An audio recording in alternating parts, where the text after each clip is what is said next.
Aw, burst into the scene. Oh well. Good morning, everyone. It's been a bit, hasn't it? Well, don't worry. I've missed it too. You might hear a little bit of it, but we kind of lost our voice while we were gone for 2 weeks. And I'm still, to this day, will be blaming Moon, as they got sick and lost their voice right before I lost mine. I don't care if infections don't carry through the internet and screens and shit. I'm still blaming her to this day. She can be mad. I don't care. I mean, I even got more proof. Blazing can't stream with her today. And they've got the same things as Moon had. So, this is totally not causation and correlation and all that fun stuff. Whatever the saying is, correlation is not causation or something like that. I'm still blaming Moon. So, we have some great Ace Attorney to get back to. Where did we leave off is the real good question. We were in trial. Oh god, I have to remember this. It's been a couple. It's kind of been a couple weeks. Actually, it's been 2 weeks to the day.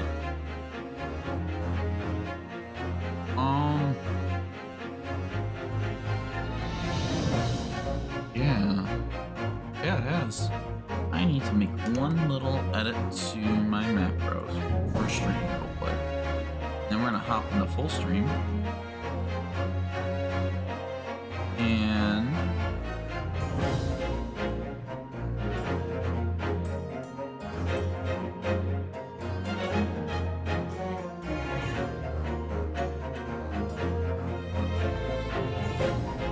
wait is what it is. Play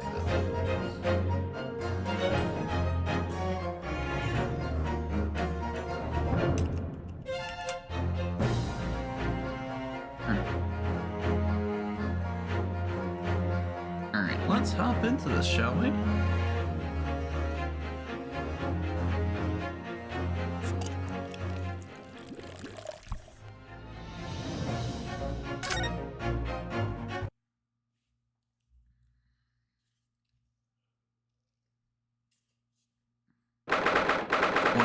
February, 11:32 a.m. The Old Bailey, defendant's antechamber. Joyful jumping jacks. God, I don't know if I'm gonna be able to do voices today. Oh, Mr. Natsume, I'm so pleased for you. Locum student Mr. Naruhodo Esquire and non-locum judicial assistant Miss Mikotoba Esquiress. Now, finally, at long last, it can be proof. Proof that I'm innocent. And proof that my tea is innocent. Good morning, my dear fellows. Well, that didn't take long for him to show up. Sherlock Sholmes! May you drink your tepid tea and fall forever silent. Thought the tea was innocent. Oh, Mr. Sholmes, you came. How wonderful. Please, save your derision. I know what you're all thinking. Good morning, he says, when it's nearly time for luncheon. Your scorn is written clearly across your faces. Nobody said or thought of anything of the sort. The truth is, I was determined that today would be the day. As sleep seduced me last night, I thought, tomorrow, for once, I shall not oversleep. I'll rise early and be present in court to support my companions. Such spirited determination is beauty all of its own, does it not? Oh yes. And then I began to muse on the subject. Why do people oversleep? I queried why time after time do they make it seem foolish wonder. And then it came to me once and said, well, oversleep. Because they sleep. Yeah. Does that make sense, Sholmes? Well, is not an astute insight to the matter? Oh, yes. Upon realization, I took the experiment and I didn't sleep a wink all night. And the results, by first light, I was exhausted. I began to be assailed by the fist of drowsiness. Shocking. So, the conclusion of last night's experience is this. Good night's sleep was quite simply essential. Yes, I think most of us probably knew that already. What others presume by proved by experimentation with fellows is the scientific method. Ah yes, one more thing. Do you remember this? Huh. Yes, of course. It's the poison that Miss Green was about to drink at the hospital, yes. Oh, you didn't manage to. It was labor's task since the bottle was near empty, but such beings do not hinder Sholmes. I managed to confirm that it contains streptocene. That's right. Perhaps, though, of course, such circumstantial evidence is purpose for killed. To leave the bottle near camera. But licking the inside of the neck is not recommended.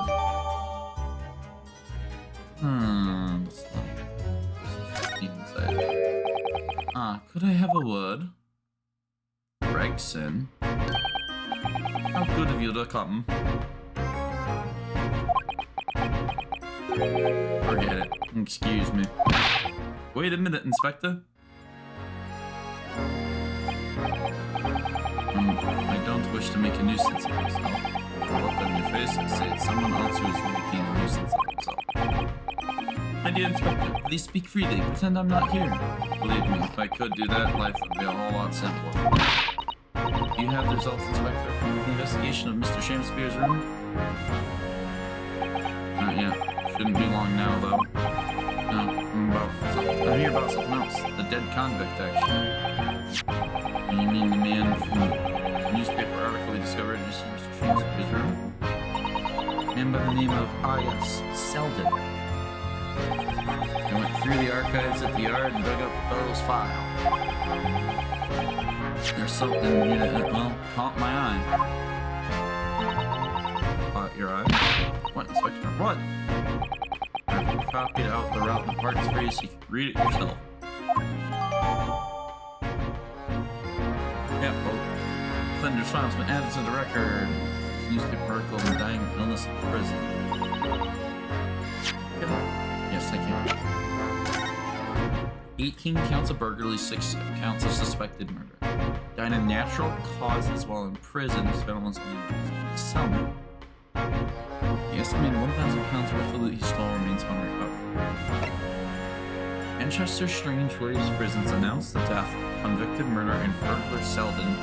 Natural causes in the early hours this morning. Yet he had been suffering with a fever since the end of October.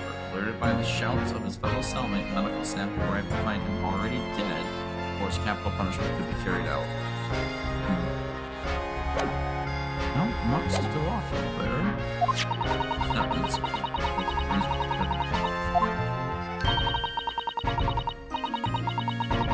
we'll rearrange everything in court records are duplicate. How kind of you. Are you giving us a copy of this important file now? Well, you're the ones who turned up the clue in the first place, aren't you? I'm just making sure that things get in the proper fashion. Ah, Scotland Yard's working so wonderful. Indeed, my dear fellows, and the Inspector here's the shining diamond and its crown. A shining diamond in the rough, maybe. But I just don't want to be beholden to a lawyer. Be beholden to a lawyer. God, counsel for the defense and the defendant.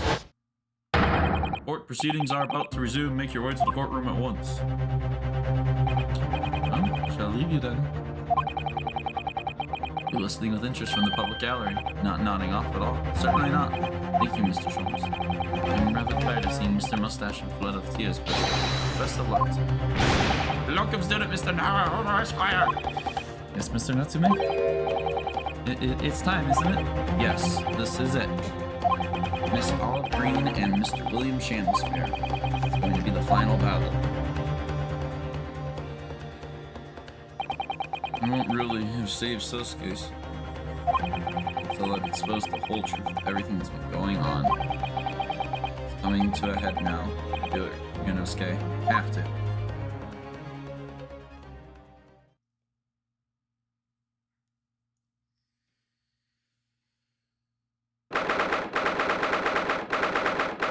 February, 12:30 p.m. The Old Bailey courtroom.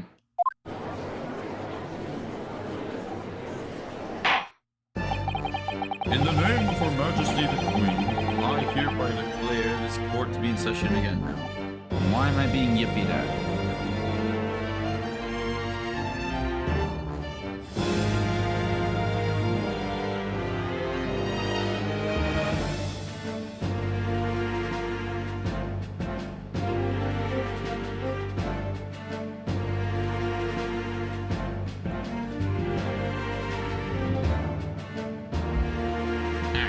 can't be dealt with.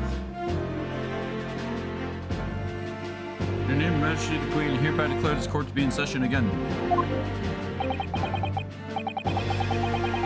Before the recess, we heard a most startling accusation from the defense. Namely, that the victim of this case we had here only a few days ago is the true perpetrator of this incident. A reckless, rash, and prejudiced charge of wrongdoing, in my opinion, my lord. However, the prosecution has tried to extend every courtesy to this amateur newcomer from dubious eastern shores. Thank you for that backhanded consideration. Rather cold assessment from the honorable British prosecutor, I must say. So, Lord Van Zeeks is the new witness present and ready to take the stand. Ready and waiting in the witness's antechamber, my lord. Very well. Bailiff, bring the witnesses in. Witnesses, plural. Let me Shakespeare's on the stand too. Witnesses, state your names and occupations for the court, please. William Shakespeare, my liege. For my occupation, I can say only that I be a tragic victim, to be pitied. Currently unemployed, in other words. I'm Olive Green, a fledgling artist. Well, no, not a fledgling, really. A hopeless failure who's too weak-spirited to admit that she has no talent, I suppose. Also currently unemployed, in other words. Oracatore. Mr. Shakespeare. My lord, I am thy humble servant. I'm afraid that you are no longer merely the victim in this affair. The possibility has been raised that you are in fact the assailant, intent on taking the life of a fellow lodger. That part you have played in this whole business will be thoroughly scrutinized, I assure you. I would, for naught else, my lord. And Miss Green. Yes.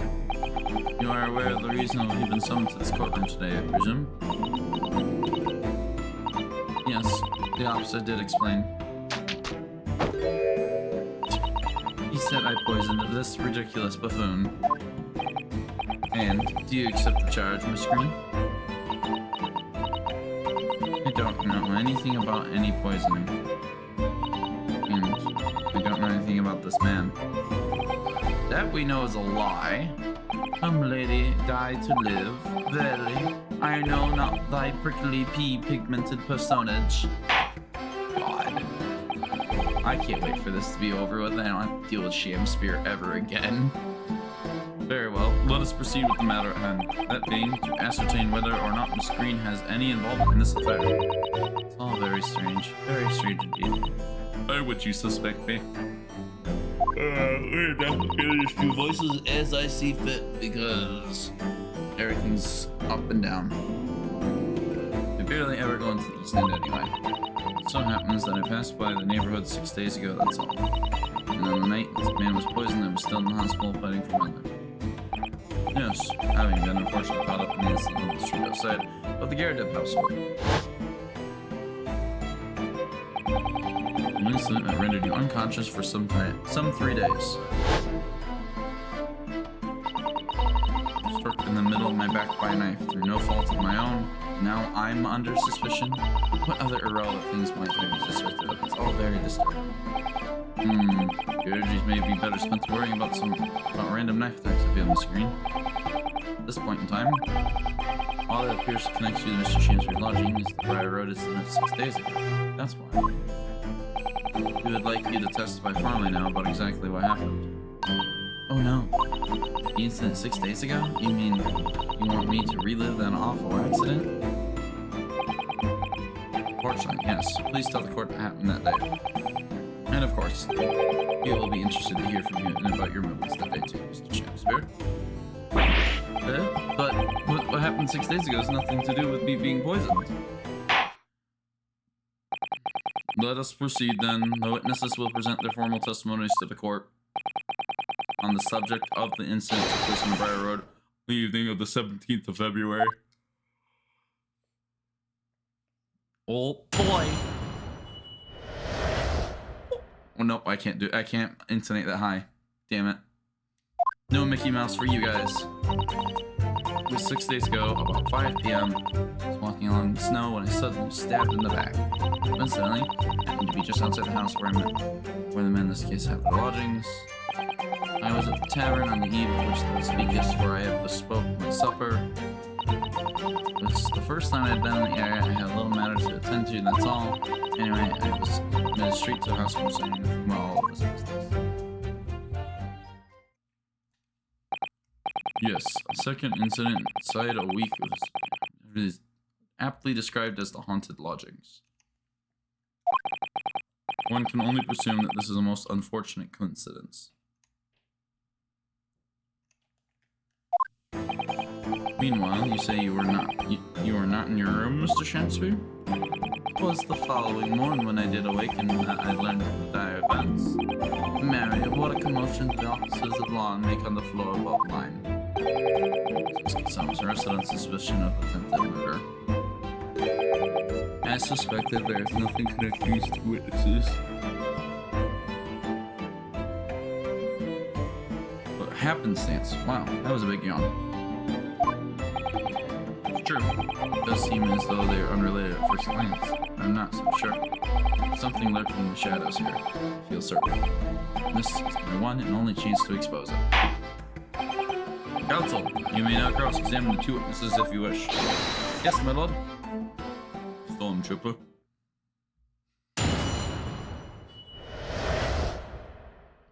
Evening of the 17th of February. 6 days ago. That is all true.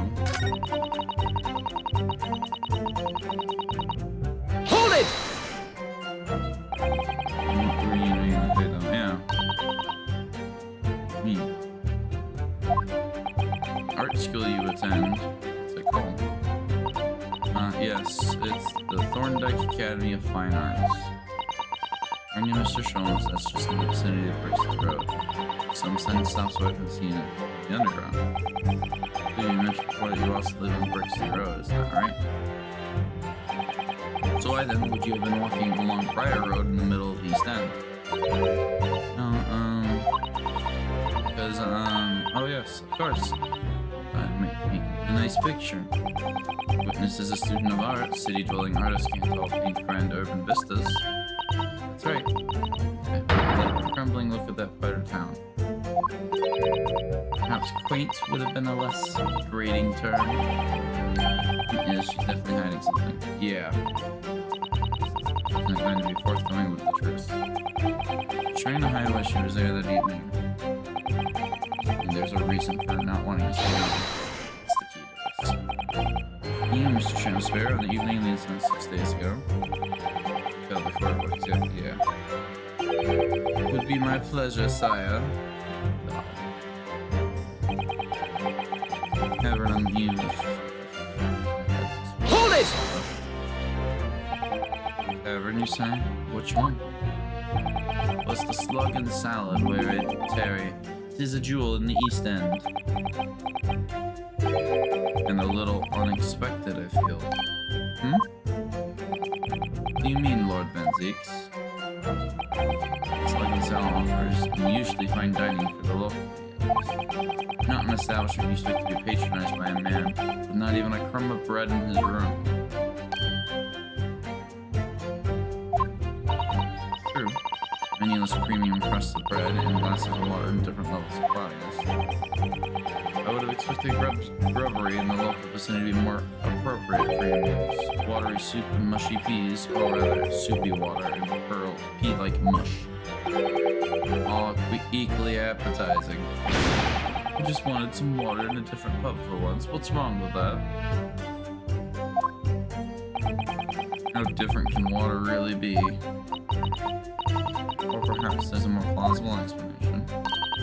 It's the reason why he had that particular establishment. Yeah, agreed. Half the day, well, kind of place he wouldn't normally does stand out. His own actions today.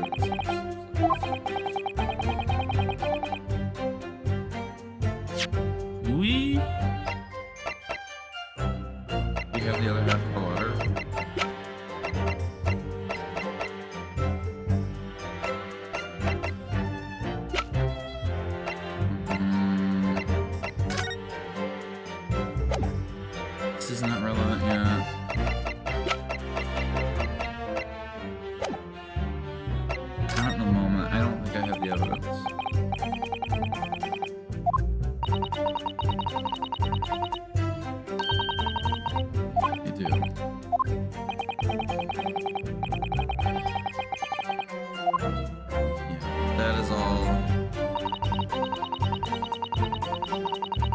This I don't Hold it!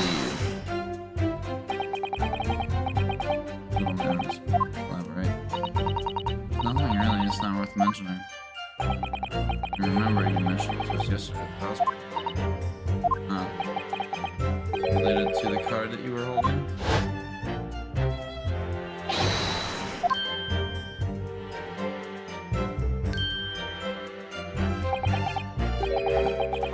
Yeah.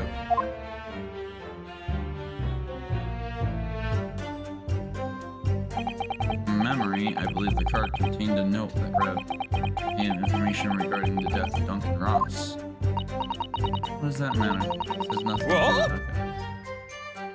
Okay. Excuse me! Excuse me.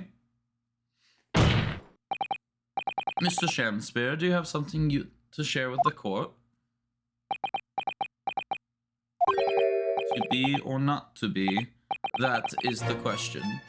God damn it. Pray forgive me. The great bard's word springeth from within me with a near thought. Don't tell me it's because you're possessed by Shakespeare's spirit, right? Hearing Miss Green's words a moment ago seemed to make you think of something. Something of relevance, perhaps?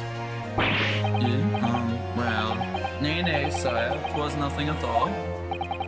Presumably you know the name, though, Mr. Duncan Ross, I mean. After all, you were both lodgers in the same house. I would it were so, but sadly nay. Lodging be a lonely occupation, sire.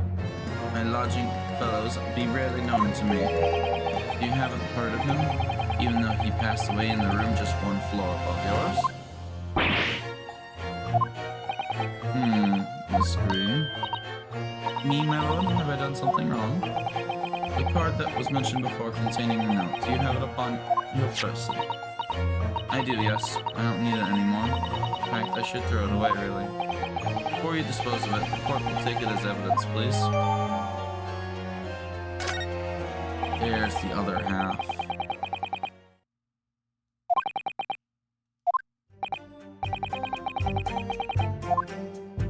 Well, 4.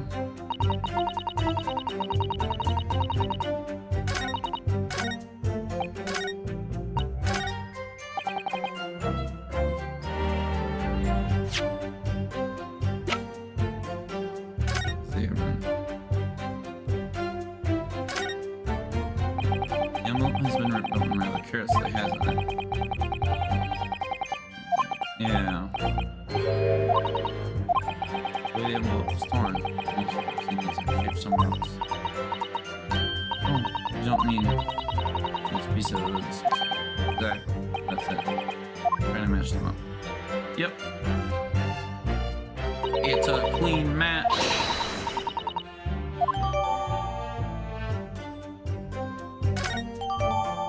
And both pieces are now updated.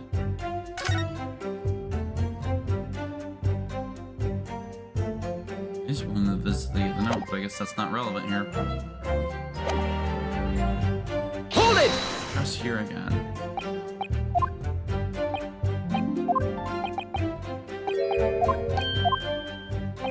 Sweet new phone with this. Hey, Rar.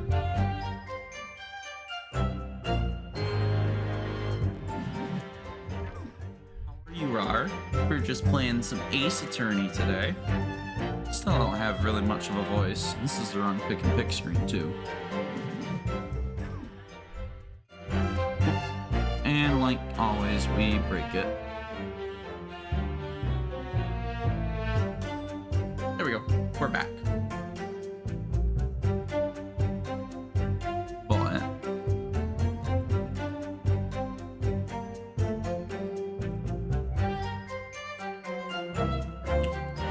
How have you been, Rar? I mean, I'm feeling a bit better, and I lost my voice and been having a cough just like Moon, so I'm trying to survive.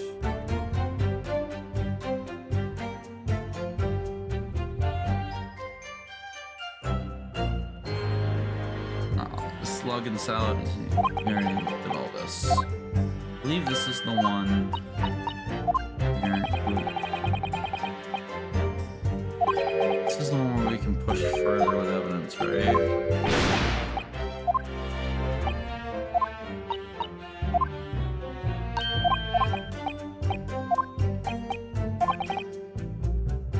Yes, because we now have the evidence. Mr. Shamspear? Yes, sire.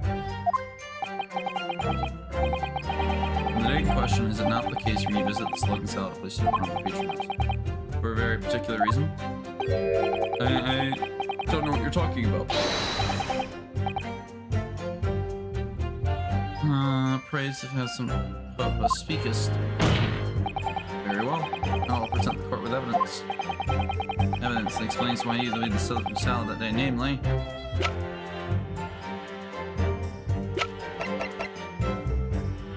Take that! This one's not right. The music didn't change. Oh no, it did stop. Cool. I believe this torn off piece of envelope reveals the answer, because it fits together perfectly with the envelope of the card that was submitted to evidence earlier. Good lord, Miss Green's card, you mean? That's right, my lord. It reads... I have information regarding the death of Duncan Ross. Come to the Slug and Salad on Briar Road at 5 p.m. on the 17th. Don't tell anyone else about this letter or the meeting. It is a matter of utmost importance. Why are there cats? Nobody's caused a catastrophe.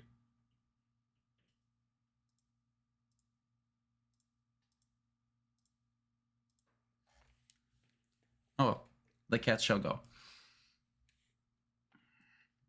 Mr. Shamspear, reactions on the afternoon of screen stabbing are exactly described in this note. Personally, I find it hard to believe it's a coincidence. Don't you, Mr. Shamspear? Well... Excuse me, can I say something? Go ahead. That card was delivered to me. Doesn't have anything to do with this odd man. Well, I think so, yes, but it's hard to believe nearly. Lord, may I?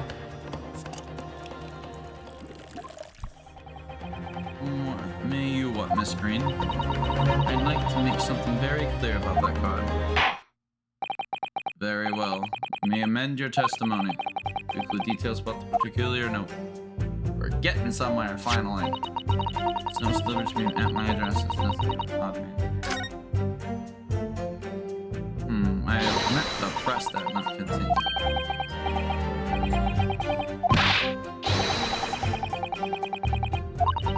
I'm not reading this because... Yep. Yeah. Press.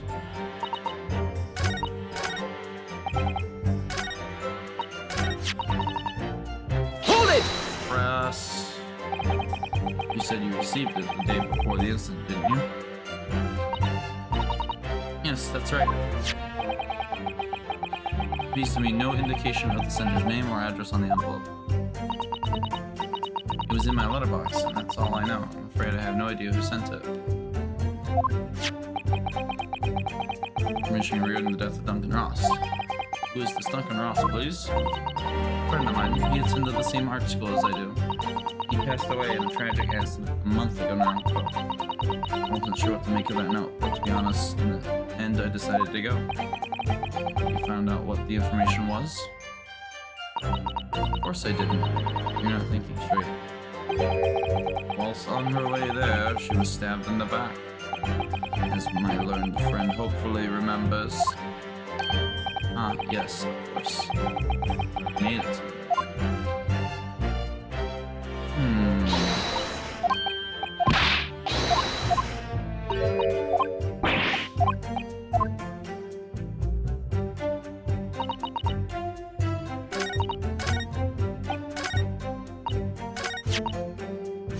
Present something here.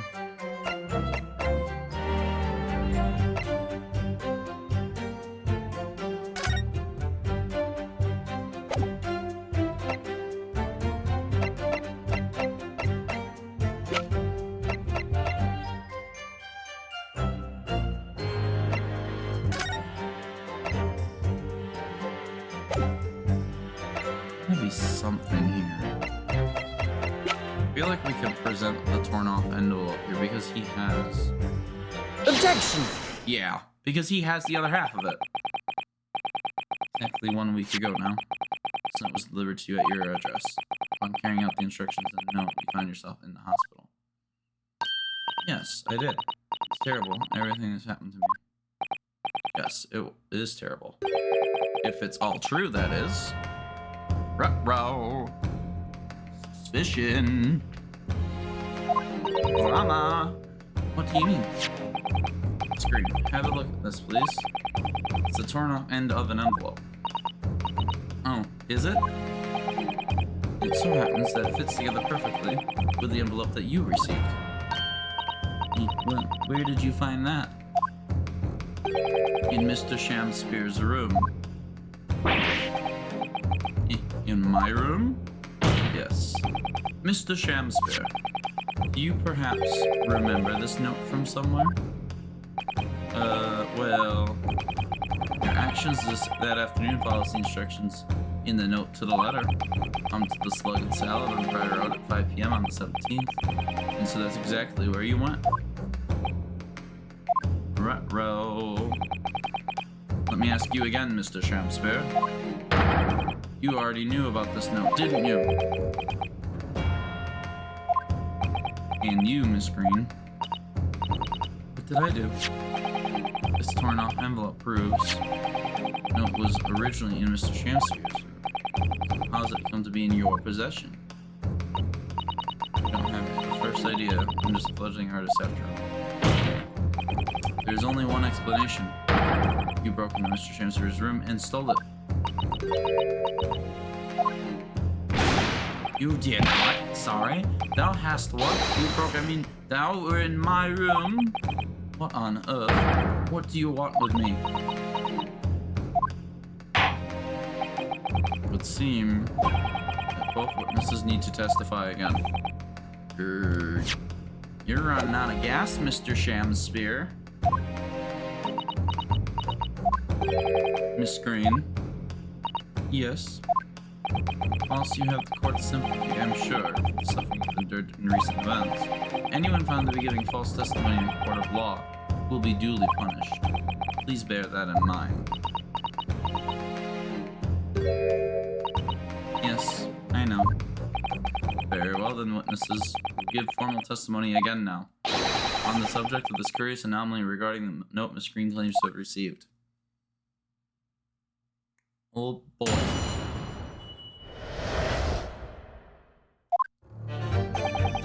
It was a week ago. Adventure that note was delivered unto me. On the day written therein, I did tarry a long hour at the Slug and Salad, yet nobody came. Thereafter, in the evening, I shared the company of the Japanese fellow. I did see the note had vanished. I don't know what you mean. You think I snuck into this man's room video? Why would I? Went out the villain here. As part of that turn off piece of envelope, I don't know anything about it. You're definitely hiding something, Miss Green. Received this letter, did you? Yeah. This is just a giant lie. I would swear to have it set upon my table in my humble lodgings. And since returned from the tavern that night, I have not laid eyes upon it. Well, that being the case, young lady, it would appear that your testimony was a lie? Is that what you think? How unfair of you to think I'm the one lying. Beg your pardon? I'm just a fledgling artist, as I said. Fledgling artists don't lie. That note was delivered to me at my address, besides. You all know who the liar around here is. That's true, Miss Green. How do you explain the facts? Part of the envelope was without question found in Mr. Shamspeare's room. I don't see why I should explain. Sorry. I'm a fledgling artist. My job here is to just say what happened, that's all. It's your job to give explanations and proofs. You, fledgling lawyer. I'm being yippied at. Huh? Okay, that's weird. Evidently, my learned friend's cross-examinations are ultimately hope of learning the truth. Well, counsel. Agreed, my lord. Very well then, the defense will now proceed with the cross-examination of the witnesses. No question of that. That's how she acquired the note.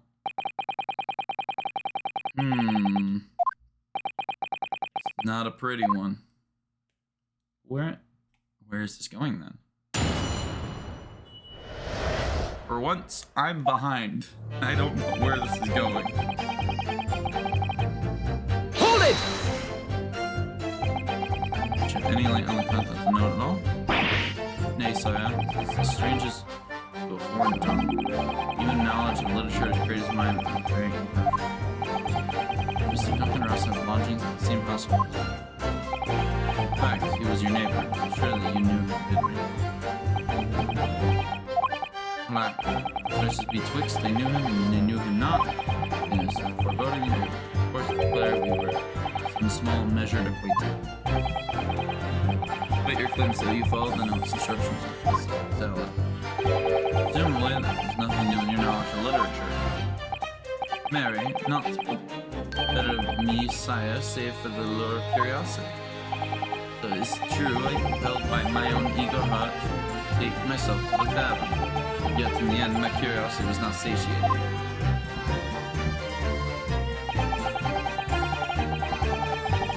Today I'm written therein, I did tarry a long hour. That's evidence. Hold it! When exactly did you notice it had gone missing? Such idle thoughts near occupy my mind. I'm busy with greater ideas.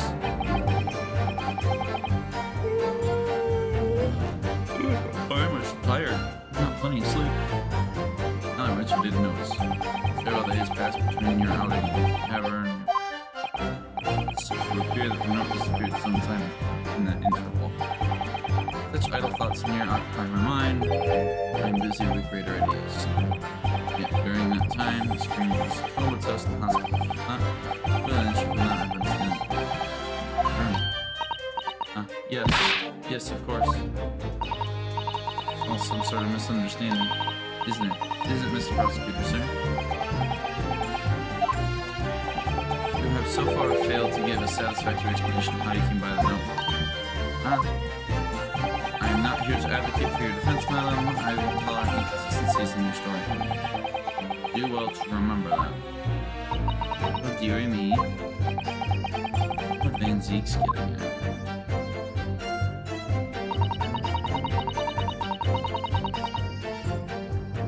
Hold it! Why would you? Duncan Ross, that's why. Oh, does it? But for some reason, it ended up in your possession. In any way that could have happened except you bring it. Objection! For what reason could the witness have done that? Won't deny Miss Green's possession of the note appear to defy logic. However, still, and unless her involvement in this case can be proven in its own way, any further pursuit of this note is meaningless. There's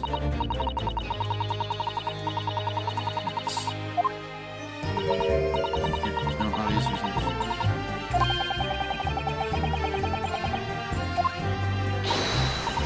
Wait, the poison! The poison specifically designed to kill Cusco! That poison? They couldn't find the poison.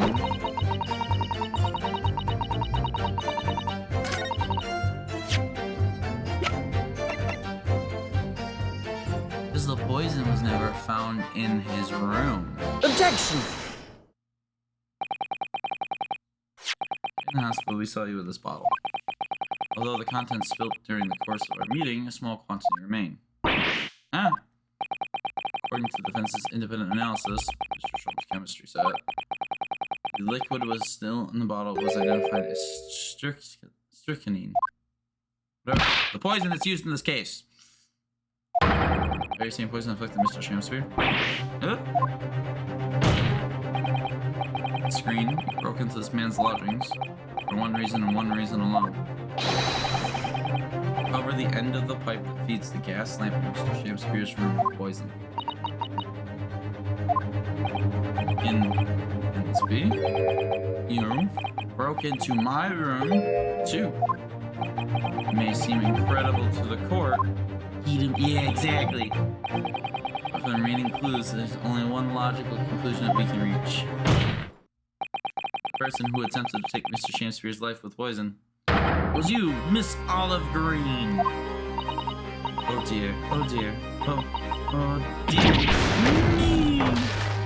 Death penalty? I don't know if we need to go that far, Order! Counsel, are you seriously suggesting this woman put poison on the end of the gas pipe with intent to kill? Sends them to the chicken nugget vines for life. Oh, God. Rawr.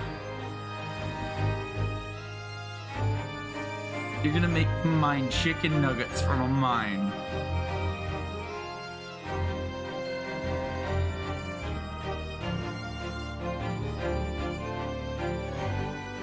Is that what I'm hearing from you? Yes.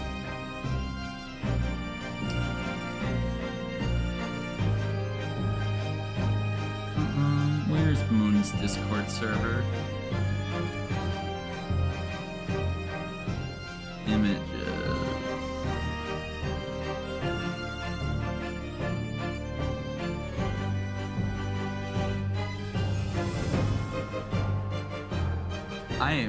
I am getting a picture of that, Rar, and you're not living that one down.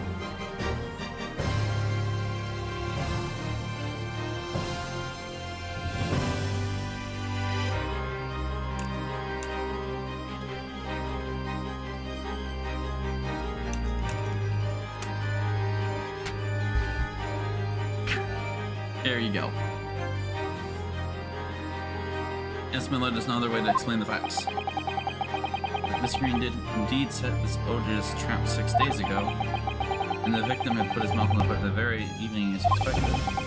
The murder would have happened 6 days ago, surely. Well, that's a very good point. Perhaps not, my lord. I beg your pardon. Wait, Van Zeeks is on our side now? Wait. Got a better one, sentenced himself full room of screaming kids every day for life? Okay, Rar. Local residents were being interviewed throughout the night as part of the ongoing inquiry. Circumspect criminal would likely have chosen not to carry out any wrongdoing at that time. Lord Van Zeeks? And of course, the following morning there was more activity to address. Yes, you mean the fellow lodger Mr. Natsu being arrested on suspicion of murder. The offense is already proposed. Shamspeare was meddling with the gas pipe for various sinister reasons himself. Caused the gas stove Mr. Natsu to go out, therefore asphyxiating the occupant. Once Mr. Natsu had been arrested, his room was under constant surveillance by the police. In circumstances, Shamspeare had no reason to blow air into the gas pipe. Intended victim being the prison cell. With the need to tamper with the gas removed, the poison in the pipe lay dormant. Then, 3 days ago now, the situation changed again. Right, Mr. Natsume's trial, which took place here at the Old Bailey, came to an end. A trial in which the man stood accused of stabbing Miss Green in the back, but was duly acquitted.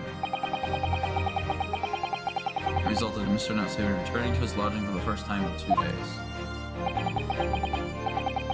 This very last night, his gas stove mysteriously went out and Mr. Shamspeare was mysteriously poisoned. So, in conclusion, the poison that was present on the mouth of the gas pipe had been put there in the victim's room for some 4 days earlier.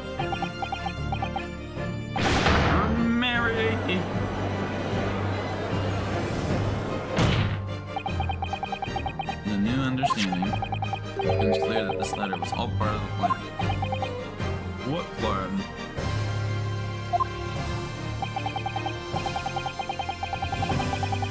The court will recall that the note gave instructions to visit the Slug and Salad at 5 o'clock. The recipient should tell nobody else. The reason for those instructions are now clear. Sure, the lodger would not be at home at the stated time. To make sure I wasn't home? Exactly. While you were out, Miss Green could safely slip into your room, knowing that she wouldn't be disturbed. You mean to say that the letter was written by Miss Green? Yes. And in order to cover her tracks, she took it away with her when she left. After she just smeared poison on the mouth of the gas pipe in your room. I just realized Miss Green is so short she stands on a box. Order! Order! And a double order of fries. What do you have to say for yourself, witness? Just who are you? Why did you try to kill me? Miss Green's motive should be obvious. It's all tied up. Someone whose name we've heard several times already during the course of this trial. So that's what's behind all this. Well, share your apparent understanding with the court, please, counsel. Would be Mr. Duncan. Take that! Ross. Yes, that's right. Before the defendant, Mr. Nelson took the residence and locked the security depths, somebody else was renting the room.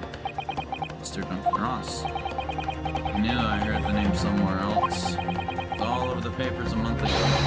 When men died in strange circumstances in haunted lodges. Those ring big. Oh, of course, yes, I remember now. The young man they claimed was strangled by the convict's curse or some such. Sadly, my lord, it wasn't a curse of any kind, nor was it an accident. The man died as a result of Mr. Chancery blowing into the gas pipe, causing gas to leak into the room. It was murder, plain and simple. So we have 2 killers on the stand. This one's an attempted murderer. Well, what do you know? The world is so unfair. Curses, curious deaths, it's all people care about.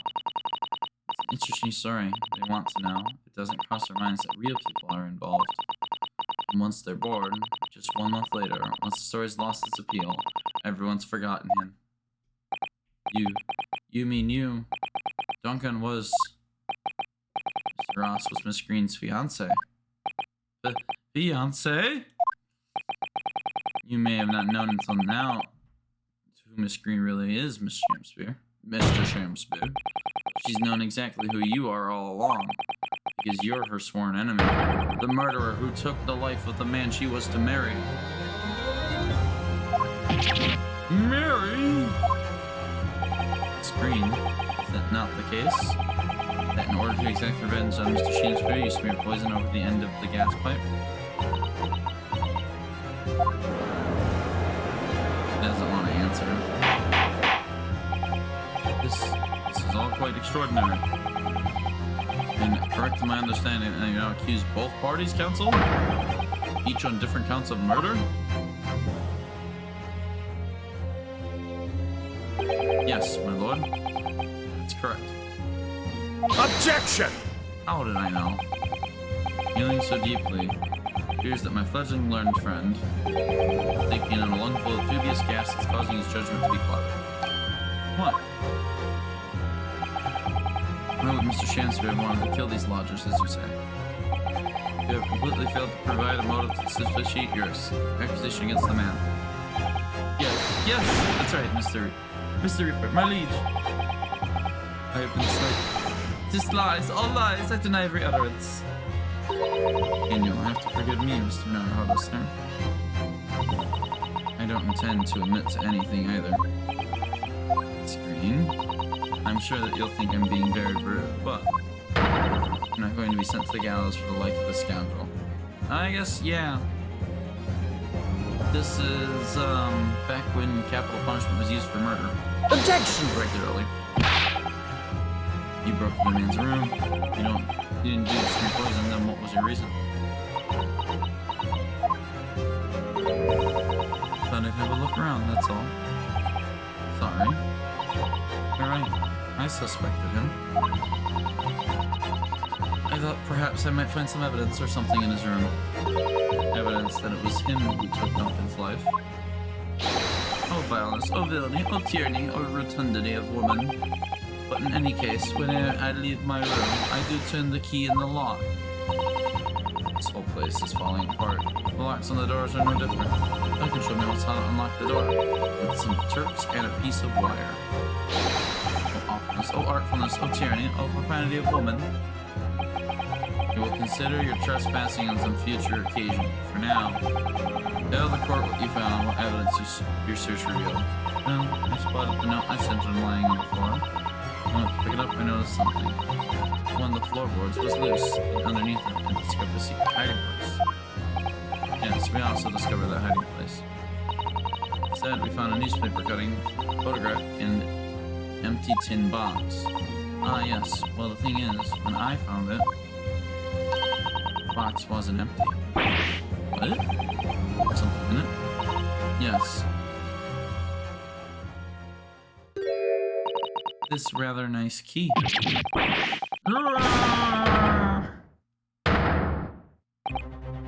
are you doing with that? What the? 3 ounce of color is drained from his face. Give it to me now. It's mine. I inherited it. Was that witness? What did you say? Inherited it? What's all this about? You inherited that key? It was obviously important to you since you'd gone such lengths to hide it, so I took it. I don't know what it's for, but you took something precious from me, so I took something precious from you. So if it means we can't... So what if it means you can't open something now? I don't care. Give me this instant. Give it to me! Calm yourself, witness. Mr. Shamspear has tried in one case succeeded. Take like 2 lodges.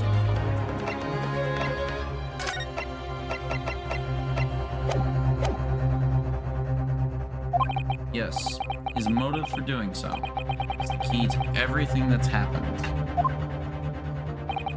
It's true that there appears to be no motive to support the accusation against Mr. Shamspear at first. But considering everything we know now, I think there's actually something that could explain it.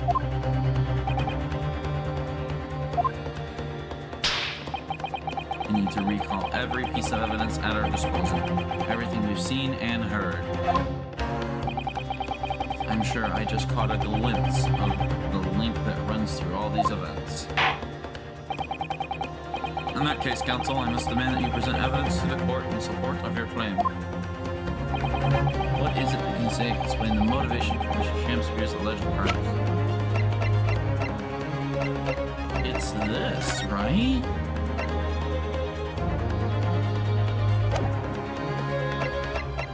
It's like we don't have like anything saying he lived above him, right?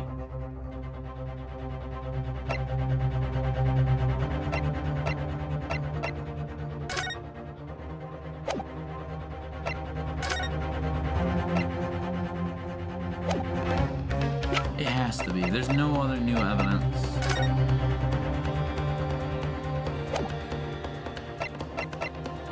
Take that!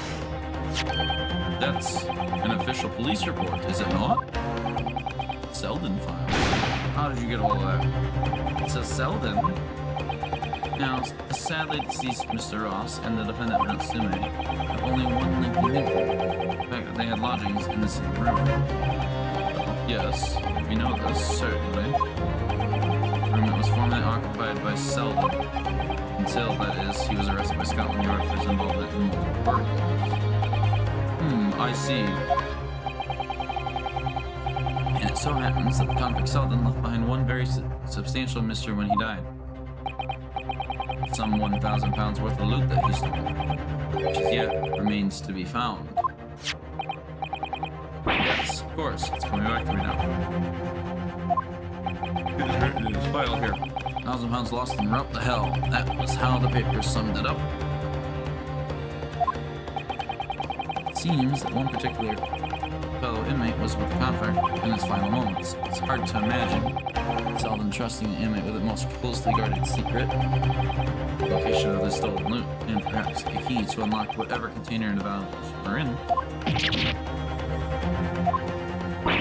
Ah, you mean this key is Mr. Shamspear? It was you, wasn't it? You were at the Captain Thunder's side when he died, were you not? What are you talking about? It is a false charge, I tell you. A false charge. The name of the inmate was with Selden at his death isn't noted in this file. A simple telegram to the prison where he died could tell us how false the charge really is. But even if that's true, why would the man be so intent on killing every successful convict's lodgings? There's only one explanation for that, my lord.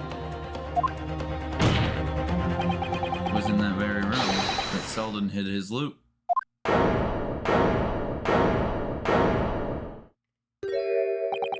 So, it all comes out.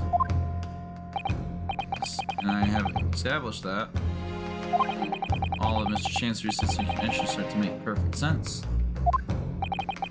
When he was let out of prison following Selden's death, he made immediately for Mr. Garrett's lodging in the hope of renting Selden's old room. However, he apparently was unable to offer him the accommodation of his choice. Because Selden's old room had already been lent to somebody else, Mr. Duncan Ross. Which is why Mr. Chancery successfully devised his gas-based plot to kill the occupant of the room. When he was successful, he presumably intended to inquire about switching to the newly vacant room. However, a certain jittery someone had beaten him to it. Mr. Sosuke Natsume, the defendant in this case, no less.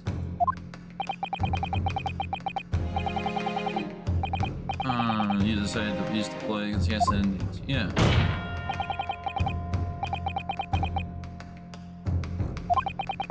Hands on 1,000 pounds of loot. Yep.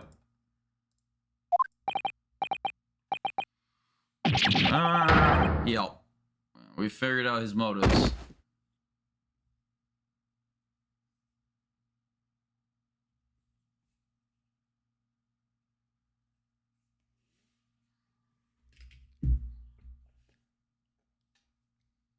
And listen, I want you to have me loot anything to stop the coppers getting to their mitts on it.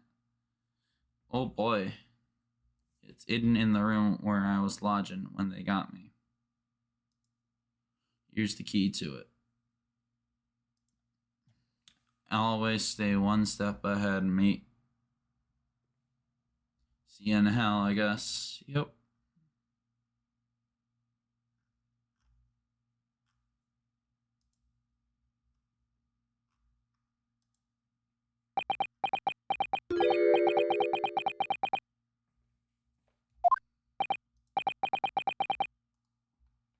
What did he just say? It's mine. That loot is mine.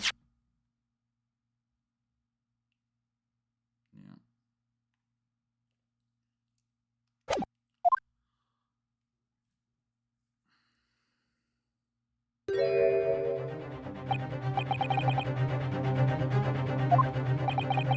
It's all lies. I don't accept any of it. Why should I? After all, you don't have a shred of evidence. You can't prove I killed that fellow. Forsooth, I'm the victim here, remember? Isn't that right, ladies and gentlemen? He is gone and lost it. I don't admit to it. There's nothing you can do. You can't arrest me. For the time being, anyway. Barely. You can't arrest the victim, can you? Isn't that right, ladies and gentlemen? I'm so close. I just need a few more hours. I swore to myself that I'd get my hands on it, and I can almost taste it now. Do you really think I'd just give up? There's no question in my mind now. That man is guilty through and through. He seems so utterly intoxicated by the idea of that loot. I'm afraid that however hard you press him, he'll never admit to what he's done. Yep. There is a way. Pardon? There's one way I can finish him. No. He's already committed the most heinous crimes to get his hands on that loot. Which means all we have to do is find it first. A fine plan. Were it not the fact that the police thoroughly searched the room following the death of Mr. Ross. If it's there at all, it must be very well hidden indeed. Without conclusive evidence, I certainly cannot rule. Only, there was some way we could find the convex loop quickly. Final piece of the complex puzzle. But I think we might have to in our possession already. Do we have that picture of... Yeah, it's there. It's gotta be there. Because...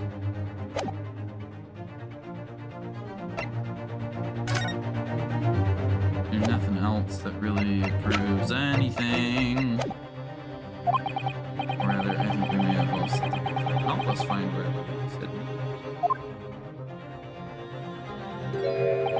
My lord. Yes, counsel. Read that. Let's like make a proposal about how to find a late convex hidden loop. I believe that we are already in possession of something that could give us a clue to its whereabouts.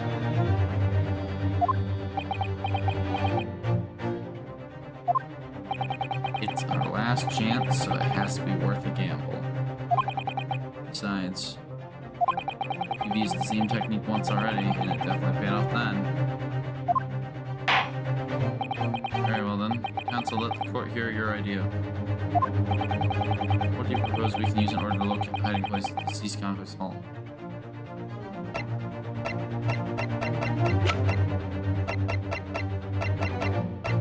Take that! If I'm not mistaken, those are Mr. Shakespeare's handprints on the wall of his lodging. That's right, my lord. Exposed as a result of the fence's independent investigation of the scene. Based on a wonderful new discovery in the field of forensic science by the great detective, Mr. Sholmes. Great detective? Is that some kind of joke? You really think I'm going to be daunted by a man with such a ridiculous title? I should think the great bard ought to recognize such a title when he hears the one Mr. Shakespeare. Perhaps we should compete for the honor of the most ridiculous title, Mr. Sholmes! 'Tis Herlock Sholmes himself. What are you doing here, great detective? Your usual haunts are the filthy back streets of the capital, are they not? Ah, Mr. Ripper, it's been too long. And I see your complexion has worsened since the last time we met. Mr. Sholmes. Yes, no Lord Van 60. Well enough to say something like that in any case. Mr. Sholmes, though you may be heralded as great detective by the population at large, that does not give you the right to come and go in my courtroom as you see fit. If I may, my lord, Mr. Sholmes' newly developed technology has helped us uncover vital clues in the case already. Clues, you say? I call them skin prints, my lord. My method identifies every location touched by an individual under scrutiny. It's the method in which we were able to ascertain Mr. Twin's gas pipe activities. We need only a small sample of something the individual has previously touched to make an indicator solution. In your case, sir, I used the teacup you've been holding, elementary. But now, Mr. Naruhodo. Ah, yes. What am I used to sample to make the indicator solution this time? Property. Oh, Mr. Sholmes. The convict was arrested. He was living in what is now known as Soska Center. Solvent's Lupus. Formal.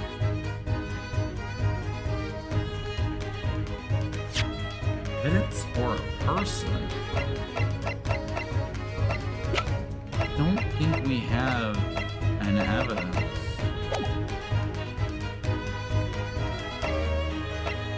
So it has to be a person, right?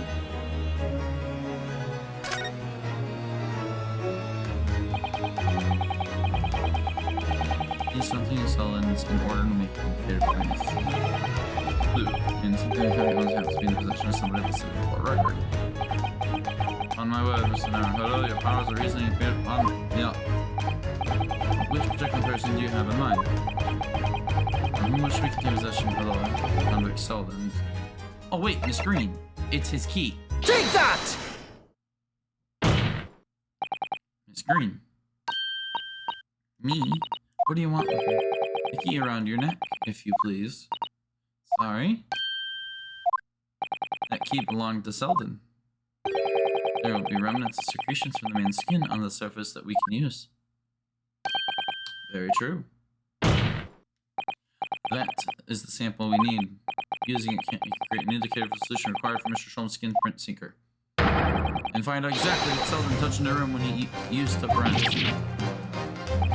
Mr. Shamspeare, it's one great to another, I assure you. The late convict's hall is hidden somewhere in his lodgings. I shall uncover it in no more than 30 minutes. So, Mr. Shamspeare, the truth is well within our grasp, and as such, you will never get your hands on Selden's stolen wealth.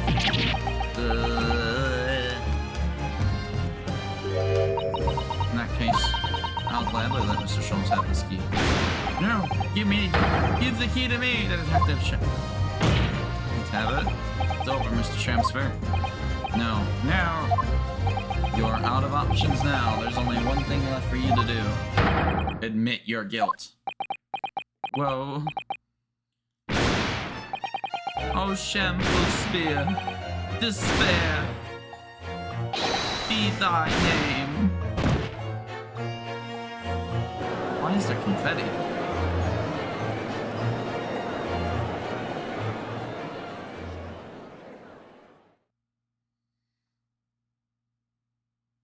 He lost his hat. I never intended to kill the man. I just wanted to drive him out of the room. That's all. So you had time to find the convict's haul of stolen goods. Yet, after you killed the young man, you still didn't move into the room.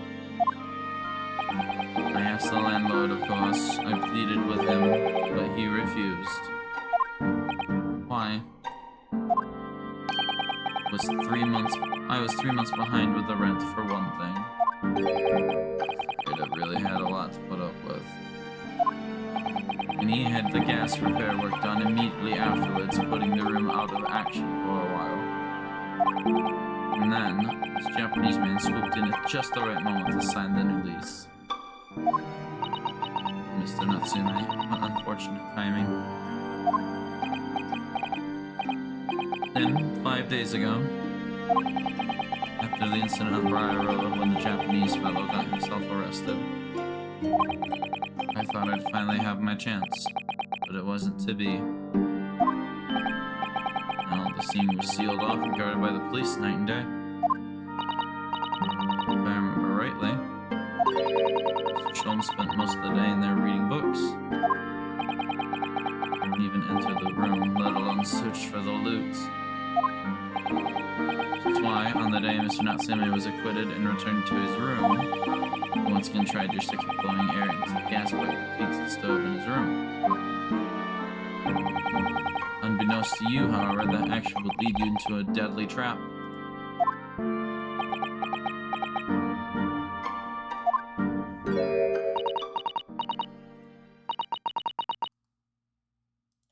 William Shakespeare, how does it go? To be or not to be? That is the question. From Shakespeare's Hamlet, Act 3, Scene 1. Well, let me tell you, in your case, it's not to be. That is the answer. You deserve to die for what you've done.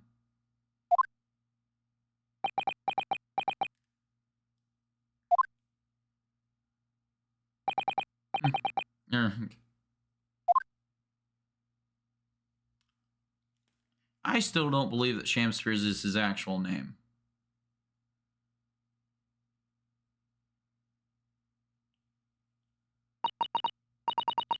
First, I really did think it was just a terrible accident. I never forgot our conversation before the night.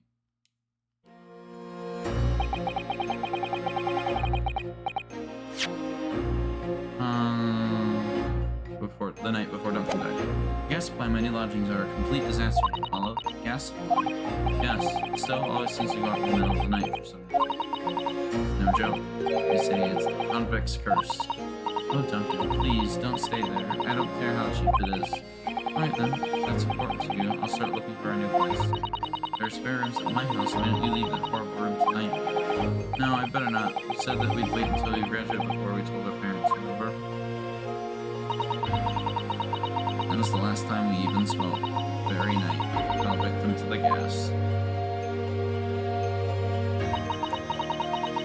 If I only had known what was going to happen, I had insisted he left the horrible room that is.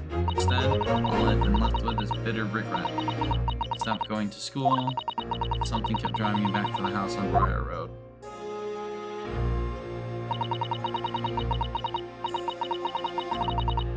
Saw a stooped eastern-looking man with a mustache coming out of the house one day when I was there. He walked the road to Grub's Grubbery for some food, so I followed him. Sat myself down next to him. He had some watery-looking soup and started to pick a quarrel with the publisher.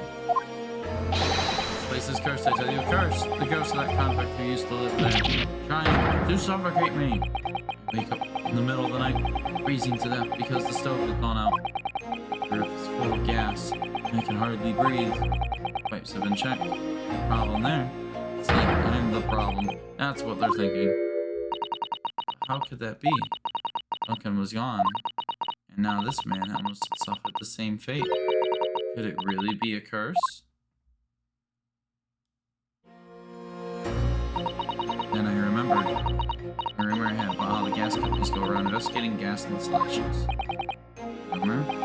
Ah, you mean... Yes, everybody's heard the stories, it seems. How they go around checking the pipes. Well, how anything connected to the gas can be extinguished with like here to the pipe work.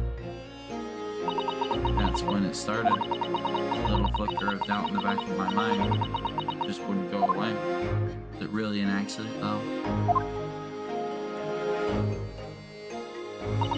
Once I had the idea, it wouldn't leave me alone. Plagued me day and night. So I bought this at one of the black markets in the East End. Black market? I'd never been. Just heard people talk about them. You really can buy anything you can think of there. In some ways, being able to get my hands on this so easily made me even more determined. I'd find one way or another. Was Duncan's death an accident? Or was it murder? A new chosen method for establishing the truth was simple but highly effective. Smear poison on the gas pipe you suspected the man of tampering with, and wait. Mr. Shakespeare was innocent, nothing will come of what you've done. He's guilty. He would pay for his crimes dearly. I don't know the name of the man I suspected. William Shakespeare. And then wrote him this little note. I have information regarding the death of Duncan Ross. Come to the Slug and Salad on Briar Road at 5 p.m. on the 17th. Don't tell anyone else about this letter or the meeting. It is a matter of utmost importance.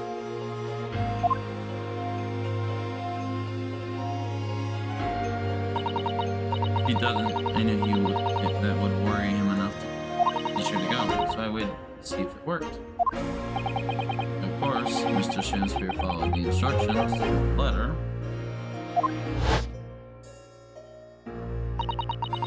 It worked out where the gas pipe was straight away. And a good amount of poison I bought around the mouth of the pipe. All that time praying the devil's work wouldn't be done, that was all just some wild fantasy. Actually, no. All the time praying that the devil's work would be done, and that the culprit would get his just desserts. Wow, she really does have a motive. She really wanted him dead.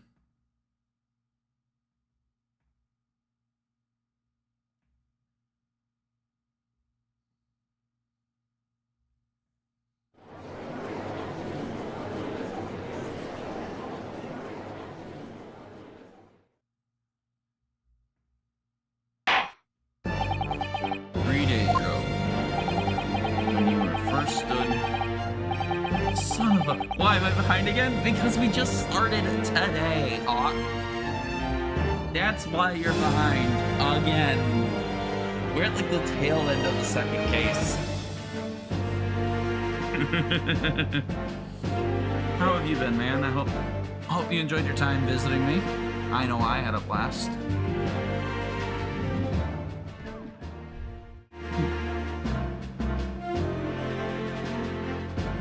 But yeah, we're just about wrapping up this case, and then I think we're actually gonna start the third case. Of course, that was a good time. That's great to hear. I think we're actually gonna start the third case because we're only an hour 20 in. We'll probably take a break between cases though, just so I can get some more water and stretch my legs a little bit. Just my lord. Certainly never managed the depths of the brevity of patiently lurking behind the scenes. Also, otherwise I would have jumped in. I figured. Yeah, you've got things to do. I'm not gonna judge you for doing your things. Oh yes. And on one, I certainly didn't envisage walking with you. Nevertheless, together we have reached the light at the end of the tunnel, as it were.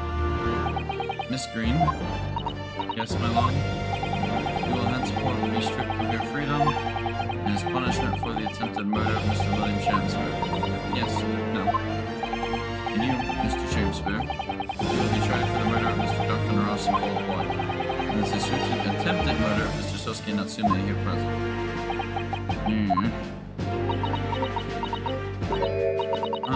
Mr. Naruhodo? Yes. Yesterday, at the hospital, when you and your friends stopped me from ending your life by drinking that was left in the poison bottle, it wasn't myself. I can't even really remember what was going through my mind. To be or not to be, I suppose that is a question that's so hard to answer.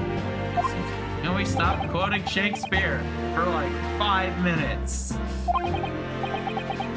Personally, I'm glad of your being here. Oh?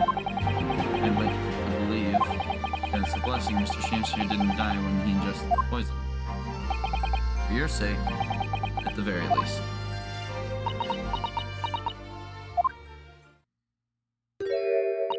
Because of you, I chose life, not death. And now you've made the truth come out at last. Really. I can't thank you enough. Oh, Miss Green. Mr. Sosuke Natsume?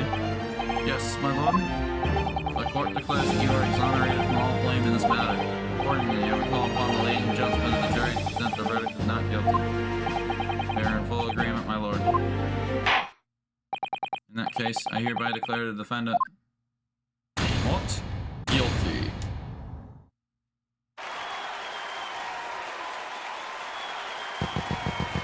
Because setting off fireworks in a courtroom is legal and safe.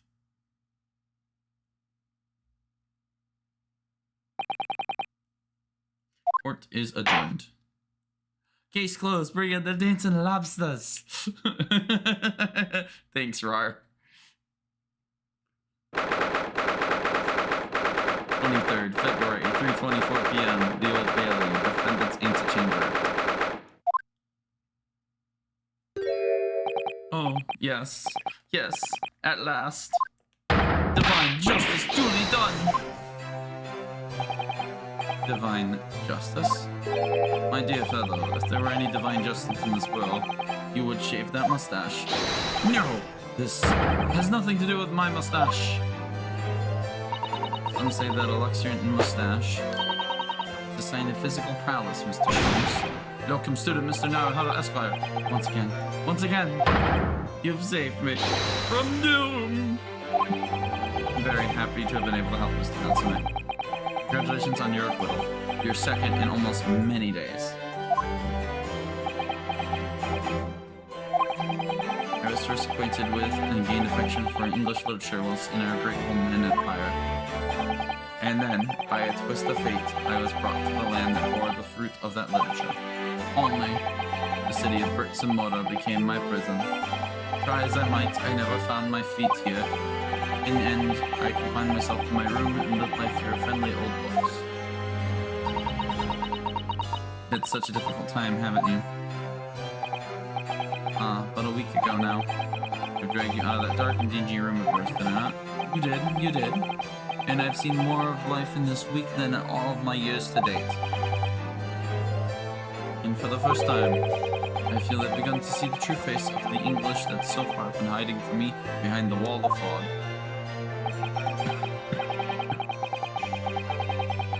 My dear fellow, there's nothing special about the true face of the English, as you put it. Wheresoever one goes in the world, humans are human.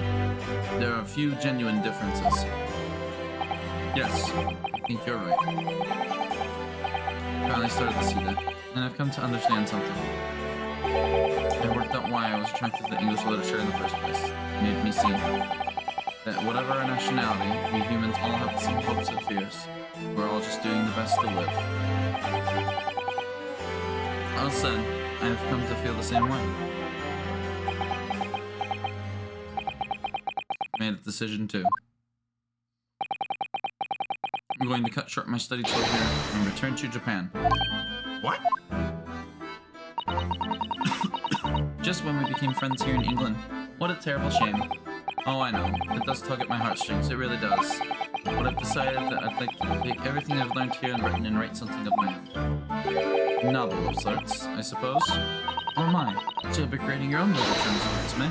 How wonderful. Oh, well, no, I mean... I wouldn't presume to call it literature. Why not? When that is precisely the definition, Mr. Mustache. I suppose you're right, yes. It will, in a way, be literature. But as of now, all that I know is I'd like to try my hand at writing, and I have no delusions of grandeur. I, for one, would love to read your work. Well, all things considered, it may be for the best. After all, you have once again emerged victorious from the battle with the Reaper. Oh, yeah. Ah, that's very true. And there is no salvation for a person in the dock when the Reaper is the prosecutor. The desire to return post-haste to the perceivable safety of your homeland is one I quite understand. My goodness, yes, faced with such a terrifying prospect.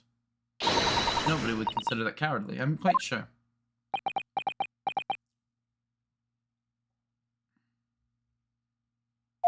But that's not why I'm leaving. I mean it. Who's objecting? Could it be him? And that was the case we found ourselves embroiled in 6 months ago now. Sosuke-san did indeed return to Japan and submitted a report about both cases to the government. It was on reading that report that Professor Mikotoba was prompted to visit the scholar. And barely any time after, Susato-san was given the news that she must return to Japan as well. On the back, the telegram neatly falsely that her father had fallen gravely ill. The only possible explanation that comes to mind is what happened after the trial on the following day. The day that we uncovered the loot hidden by the now deceased convict in his former lodgings.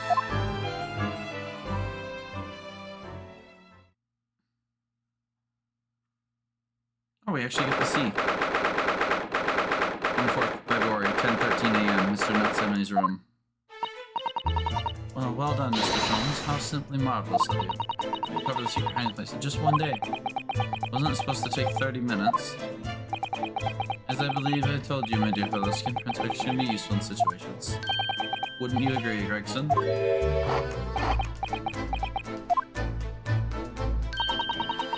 He's been happily munching in agreement this whole time, you know, Hurley. Happily, I think perhaps humorously, would be closer to the truth. So, transpires the man fashioned a hiding place in the ceiling. And what's in it? What exactly is the loot? Let us look then, if you're ready. Let's examine the burglar's hall. What is that? It looks to be some sort of neckband or collar. $1. It's huge though. Look at all the gemstones in it. I want the never-ending chips, man. I think everybody does. It would solve world hunger. It seems to be worth £1,000. Perhaps I could have it as a belt. Have you noticed there on the side there are some dark stains? It's like blood. You don't think it could be blood, do you? There's quite a lot of it. Second thoughts, perhaps I won't have it as a belt. And of course, there's this emblem here, a large letter B and a small crown. What does it signify, do you think? I hadn't noticed that at all.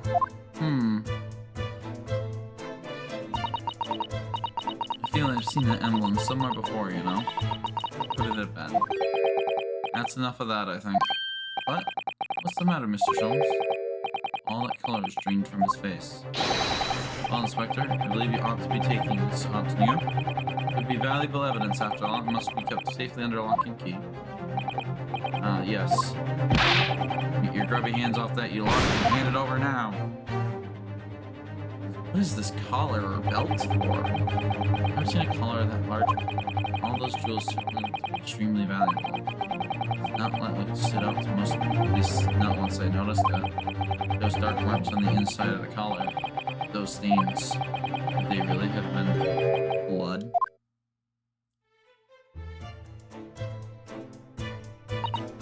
Well, that was a funny case, wasn't it? But it's all buttoned up now. You look very pleased, Iris. I am, because I was starting to wonder what I could use on the basis for this month's story in the magazine. But this case will be perfect. It's been so fascinating. Talking about the latest installment of the adventures of Sherlock Holmes, I presume. The mystery of the knife in the mist, and the mustached man and convict's corpse, perhaps. I could make it a two-part story! Ooh, I can't wait. A word, please, Iris. Yes, what is it, Hurley? I'm sorry? You can't write about this case. It's out of the question. What? Why not? It's a great case. And I shall have to insist you limit yourself to the first of the two titles. The second must never be written. Is that clear? Yes. Why does Sholmes not want to know anything about this And case? so it was that the second of Soseki-san's cases became buried in obscurity. There's voice acting in this game? Now, looking back, I feel I understand. I can see why Mr. Sholmes forbade Iris from publishing the story. It would take a little longer before I saw the link between everything that had happened and would happen. For it wasn't until 2 months after the arrival of Susato-san's letter that events began to unfurl again. With an incident that took place at the very heart of the eagerly awaited Great Exhibition of London.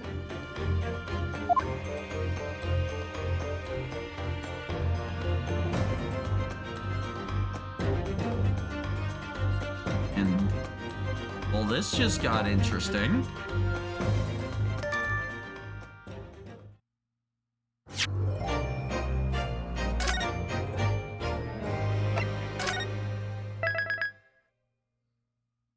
Return of the Great Departed Soul. Investigation Part 1. Alright, guys. I need to get up, stretch my legs, get a drink, take a quick little break. I'm also going to run a quick little ad break to help out those who join us in later so they don't get any kind of those nasty pre-rolls. I will check back in with you guys in about, let's say 7 minutes. I'm going to run a 3-minute ad block, but it'll be just about 4 minutes of just chill time on top of that. So get yourself something to eat, maybe a bite of lunch, glass of water, stretch your legs, restroom, any and all that. I'll see you guys in about 7 minutes.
people, we're back.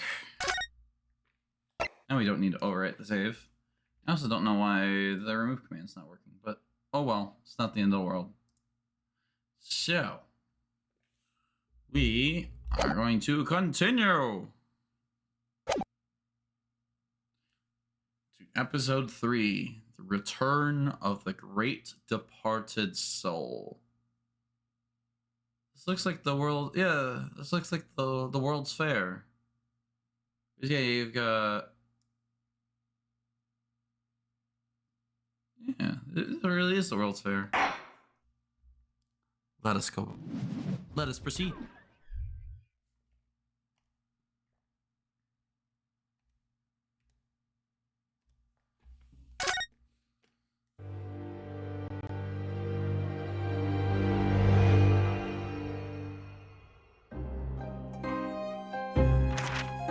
The grand end of the century great exhibition of London.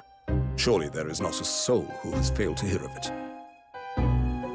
Wondrous new works of culture and industry from every corner of the globe had converged on Hyde Park,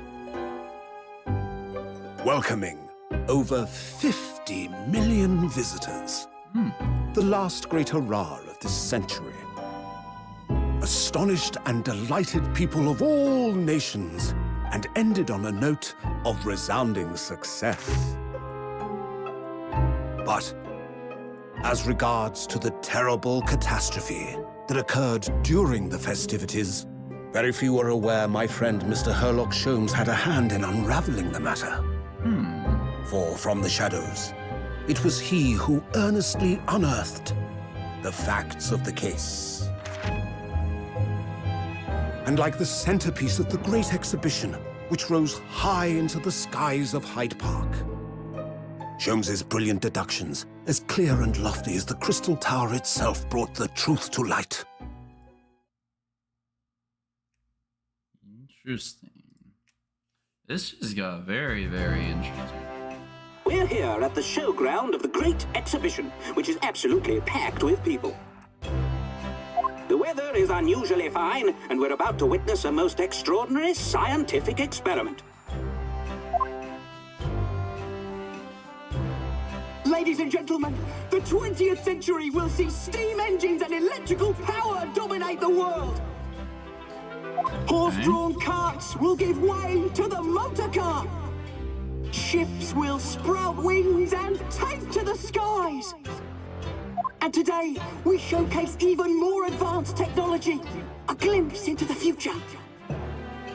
A world first, a demonstration of my super high voltage instantaneous kinesis machine!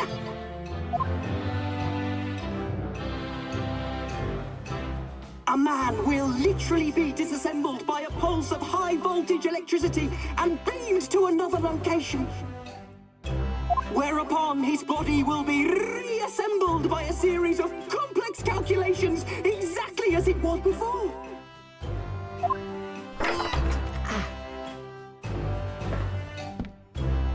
What are you up to, crazy man?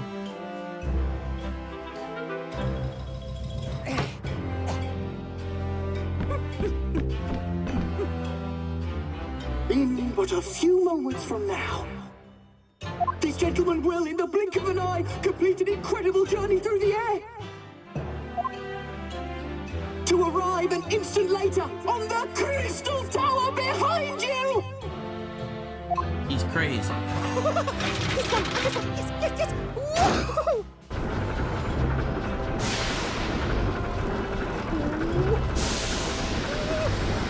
Yes!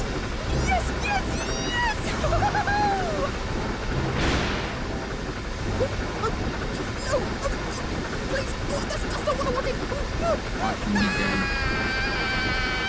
This is a game about murders.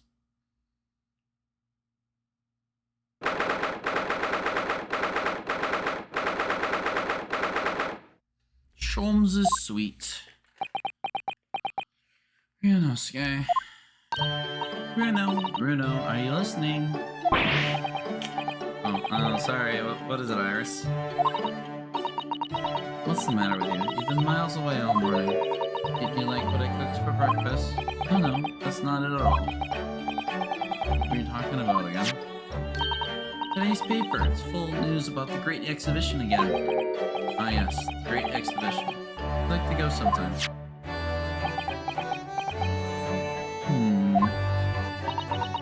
You're really not your usual self today. You seem very down. Don't you agree, Early? Seems very down too. Did you say something, Iris?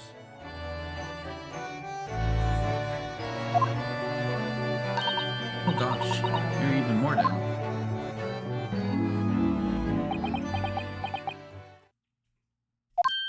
Ah!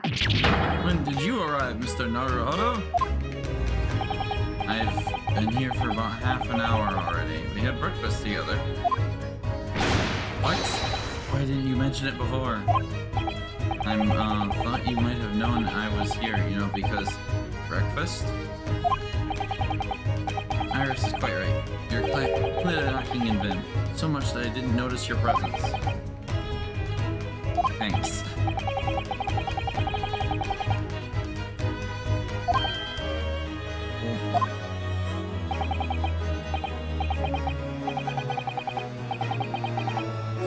Here. Stop the autoplay. Okay. There we go. Oh, miss. Of course, I have deduced the purpose of working with a simple object. What? Let's see. For example, your tussle hair this morning with all its unruly spikes. There can be deduced for that. Let me stop you there, Mr. Schultz. Let's see where this is going. Your hair always looks like this. Always has. Ever since we first met, in fact. And we're not even listed in the court record. Oh really? How interesting. It just doesn't look like a haircut as such, I suppose. Ah, ha, ha, ha, ha. Once again.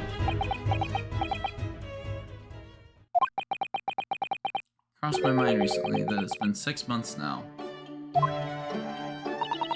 6 months? Since I was forbidden from working in court. Been wondering how much longer I'm going to be banned. Well, that would explain why you're rather glum. Don't you agree, Hurley?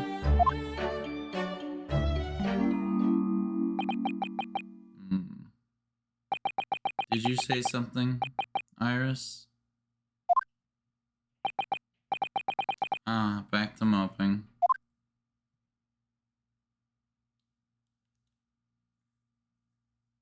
What's the matter with Mr. Sholmes today? Seems even more down the dumps than me.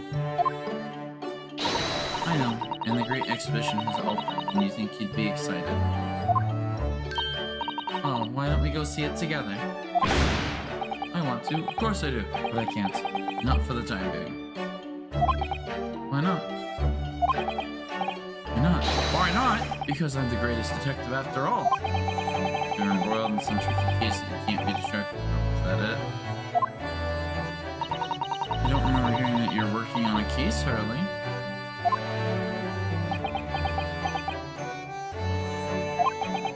I suppose I should try to find out what's going on.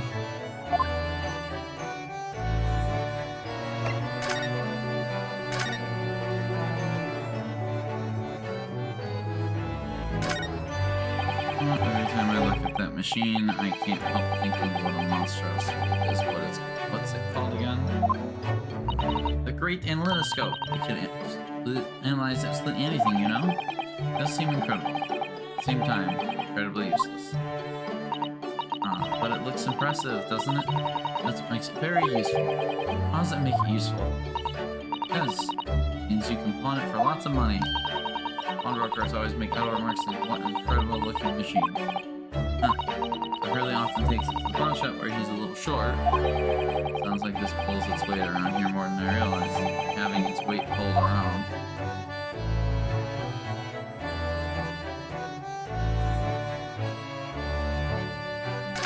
Oh, his violin. Faithful musical companion. Wasn't this violin made by somebody famous? Yes, it's a Stradivarius. I'm afraid you have to save up for 100 years before you can afford one. If I were to save up for 100 years, I wouldn't choose the violin personally. Oh, what would you buy then? Really have no idea. I'll have to do it so I can find out.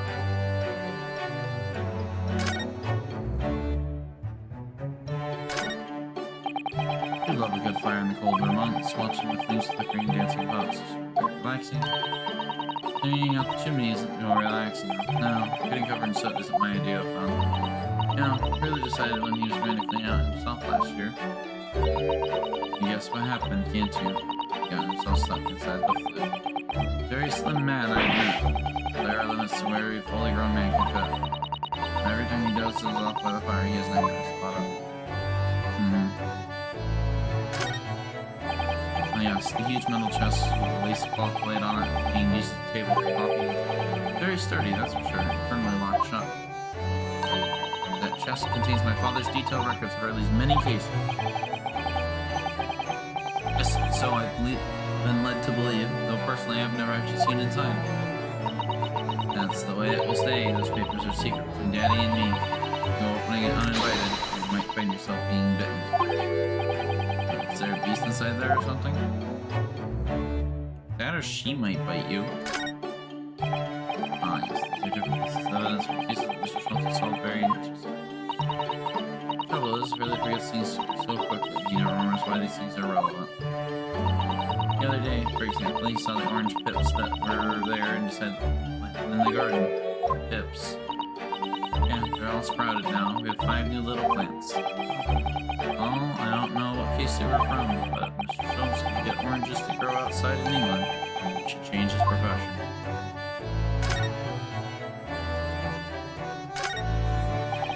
Look forward to finding out what aroma that your tea will have, Iris, every single day.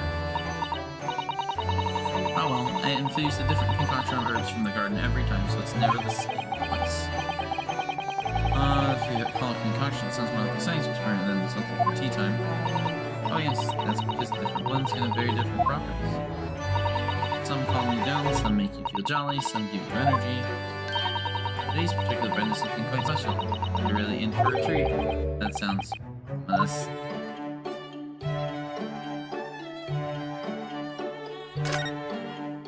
I can type with my eyes shut, you know.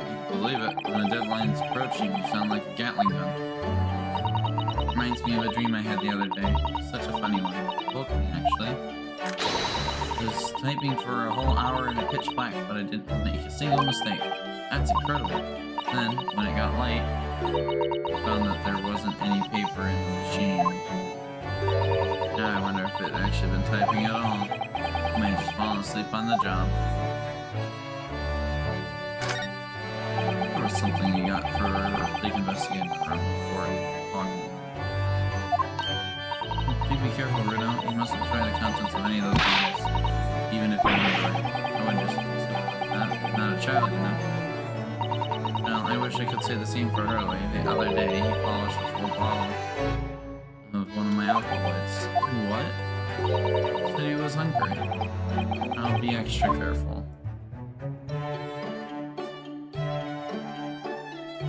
That's everything. 6 months ago, please. Half a year ago now. I took on the defense of a young girl in a trial heard at the Old Bailey. It first seemed like a simple case of murder that took place in a London pawnbrokery. It turned out to be one part of a much more far-reaching plot that involved the British government. Isn't that like the first case? Or that's the last case of the first game. It's found to be unavoidable yet at the same time unforgivable mistake.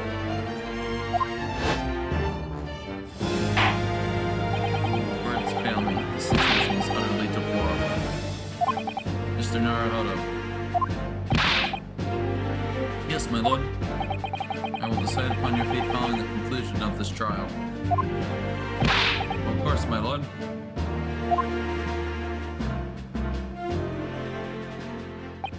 In the end, I had my right to represent people in the court revoked. I was told I had to spend my time in research and study, so that's what I've been doing. And have it here now. Reading all those big fat tomes about British law up in your room and the notes about Sholmes' old cases. Brewing Iris' special blends of tea, fetching my dearly bread for me. You become something of a manservant around here. Start on the silverware next, Mr. Naruhodo. Well, I'm thinking of going to ask the powers to be able to reconsider. Specifically Lord Strongheart, British Supreme Court on Whitehall.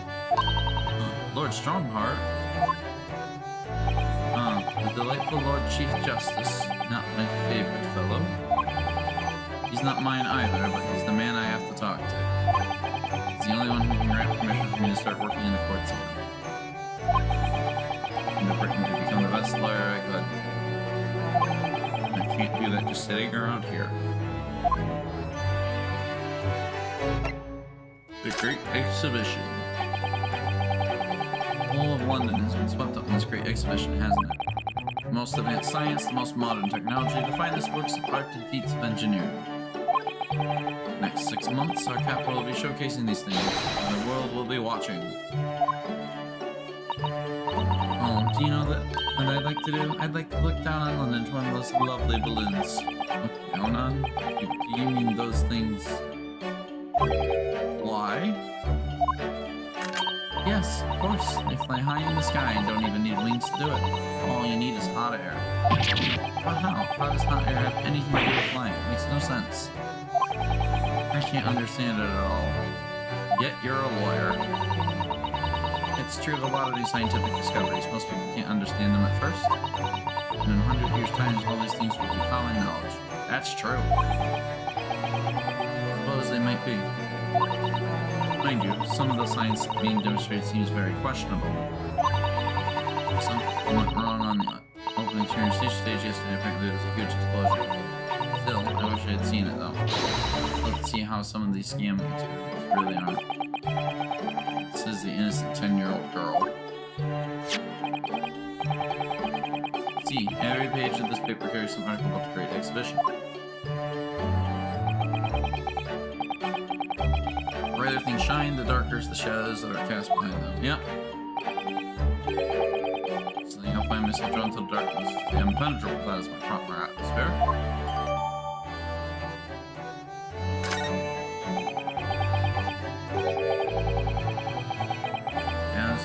Is that a metaphor? Are we referring to the bat? Yeah, most likely.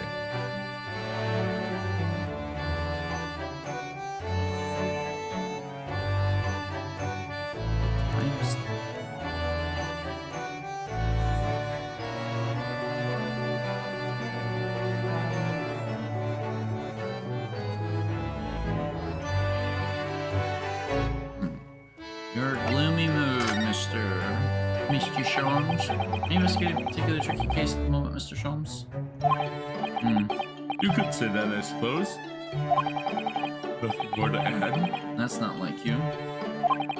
What sort of case is it? Shh! Quiet, Mr. Naruhodo. Let's not discuss it here.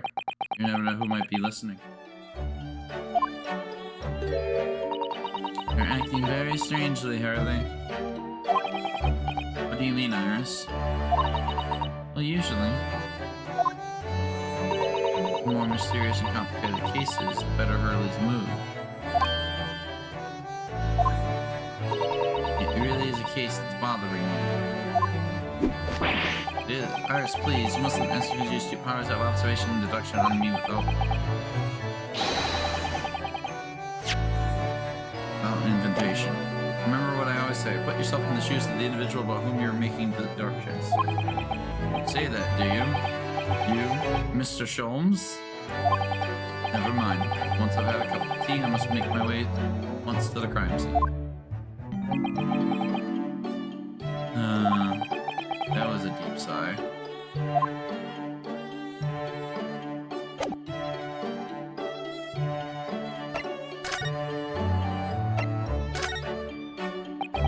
Mr. Sholmes, about this.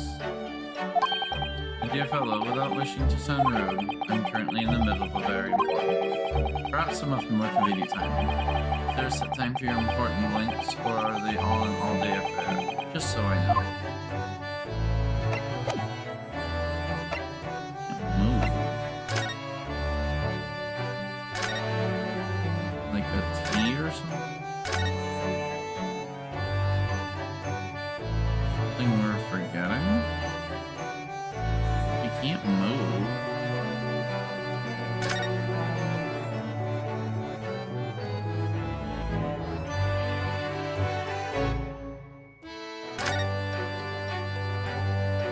What are we missing?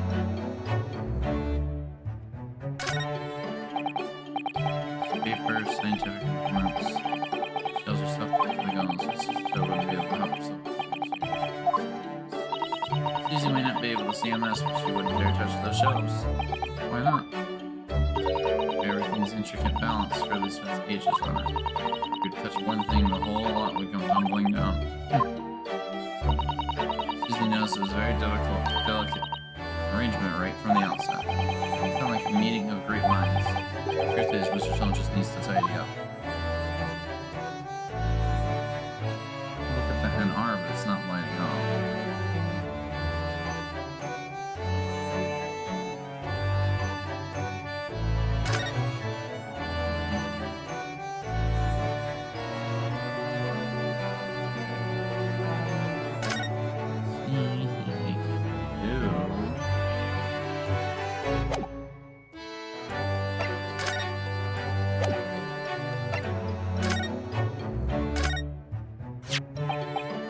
Mr. Schultz, about this. Another one. Ah, yes, I see. This would be a collar for a breed of miniature canine with a particularly long neck. Actually, it's an armband. Precisely. Just one conclusion. Your arm is, in fact, a particularly long neck of a miniature canine. Question there, Schultz. Man's bark. Oh.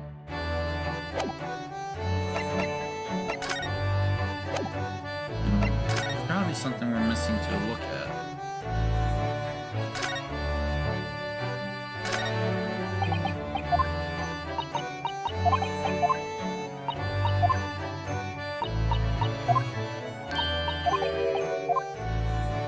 Still the same.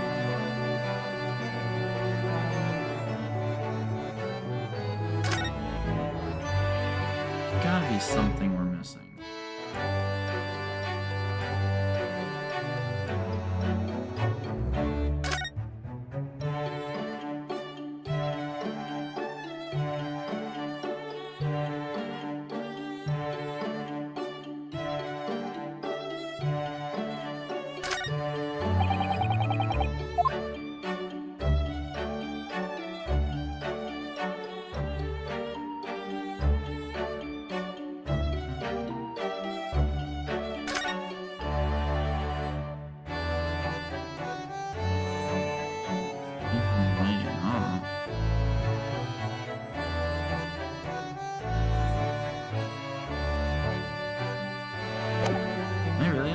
This up?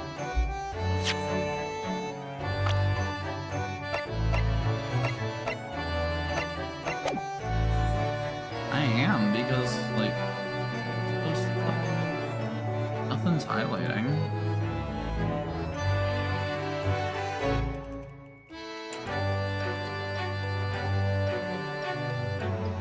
I hate looking these up, but when nothing's changing, I don't know what to do.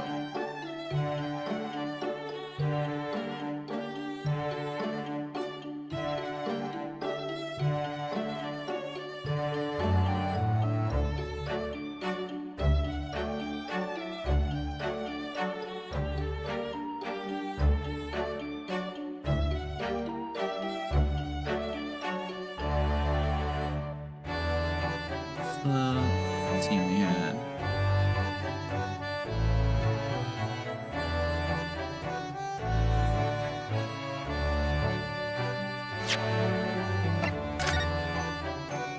Oh.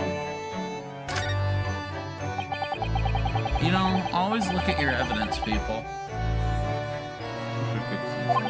Other than this is really looking at this.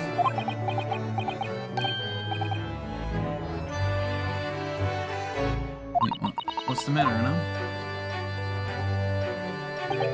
The Reaper attacked. That's Lord Van Zeeks. Shows what anywhere under.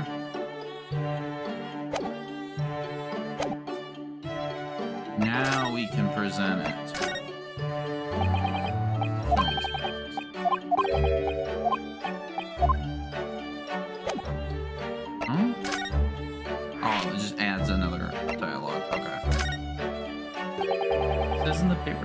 Zeeks was attacked. It's terrible.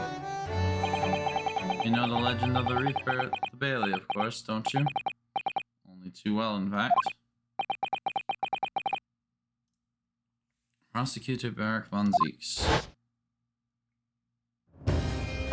They say that if the Reaper is the prosecutor in a case, there's no salvation for whoever's in the dock.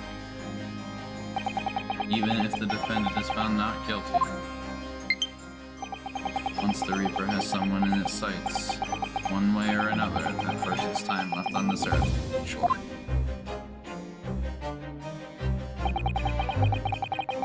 Oops, wrong one.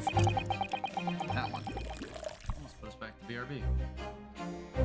London's finest rogues always find ways around the law. They'll stop. You good, game? Or should say OBS. London's finest always find ways around the law. They'll stop. Nothing is scared to put on trial. Falsifying evidence, paying sham witnesses, threatening jurors, bribing judges. These tactics cannot save them from the hand of the Reaper.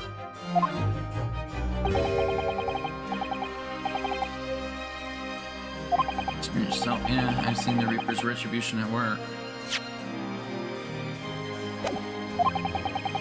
Many of these criminals, rogues, are reckless and quick. Giant leader among the fraternity seems to have been taken by the Reaper retaliation. Really, Catwall's never-ending supply of such scoundrels.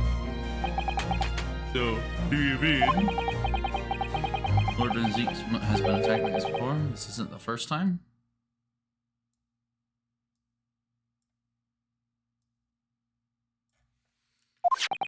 He's been quite an accomplished combatant, you know. He doesn't take these attacks lying down. Although, it seems his assailants were armed with guns this time. Uh-oh.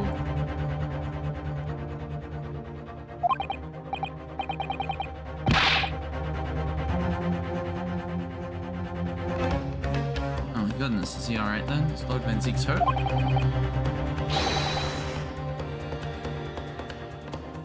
My dear fellow, how on earth would I know?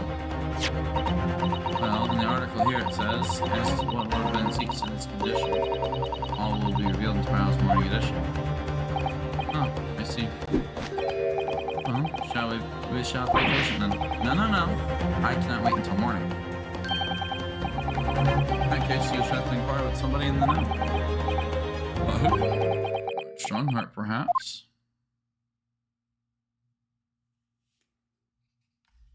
Ah, his gear is on. Well, I must be leaving now. See you later, Mr. Sholmes. Ah, really are a shameless liar sometimes, fellow. Come on. Seek me off my guard and follow me, don't you? Well, you would be wasting your time. The thought hadn't crossed my mind, but now I'm wondering where you're going. Ah, well, see you later indeed. To him, he's still laughing on his way out of the door. Rena. Iris, what are you doing? Alright then, Rena, let's get going. Iris, what are you wearing? I got changed into go to the Great Exhibition. You're going to take me. But I was just about to go to the Supreme Court. Oh, well that sounds fun too. You're going to take me there then. She's holding me at gunpoint. Lower your weapon, would you? And after the Supreme Court, then we'll go to the Great Exhibition. Alright, Iris. Shall go to the Great Court. Should I make breakfast tomorrow? Well, oh, I don't have space. I think because this... The little quotes are always great.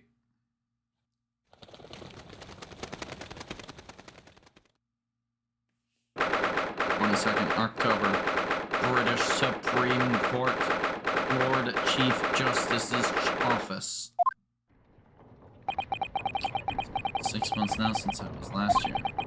Some things never change. The sense of foreboding I always seem to feel in this place.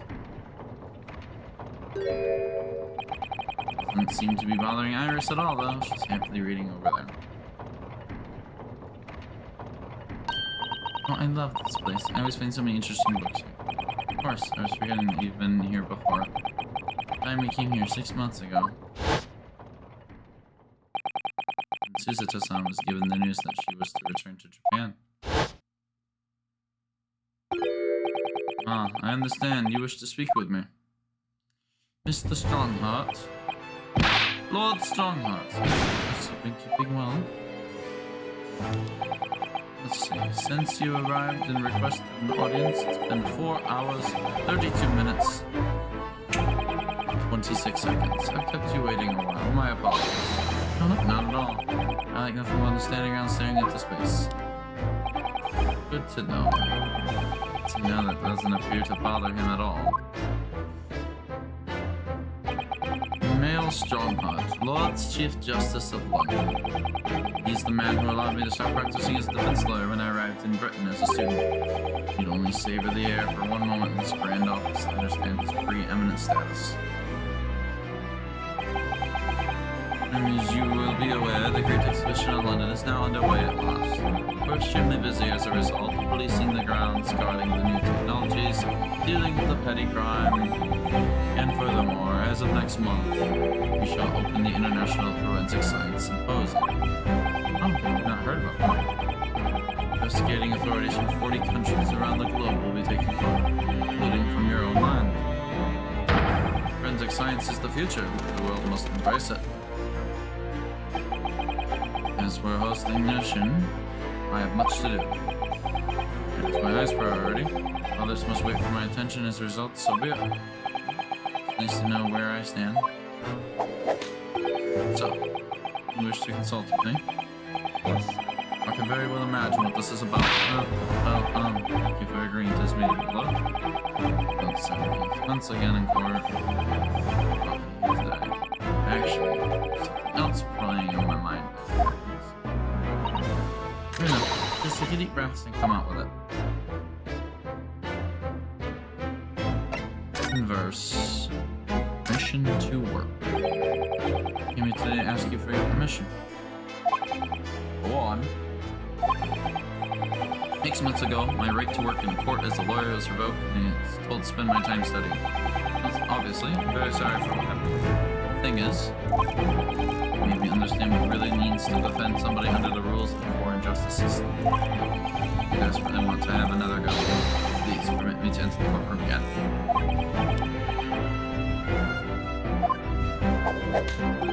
Mr. Naruhodo. Yes? Here it comes. I'm sure you haven't forgotten your position here, have you? At best, you are a substitute for your compatriot. This was never your intended role. Well, that's true. The Japanese government actually sent my best friend on this study tour, not me. It should have been Cosmo. So determined to bring change to our own justice system at home. That was his call. And this theme starts playing! Tragedies had happened. I wouldn't be in this now. Sogi was my best friend, you see. That's why I can't leave it unfinished. I have to fulfill his calling for him. He's calling, you say. Has it never occurred to you that perhaps you know nothing of his true calling? Sorry?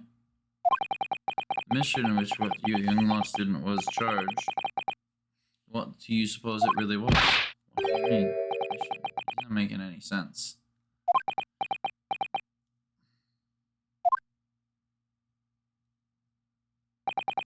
Never mind. I've read all the reports you've submitted over the past 6 months. It's clear to me that you regret your actions and have been studiously obeying your revised instructions. Do you mean?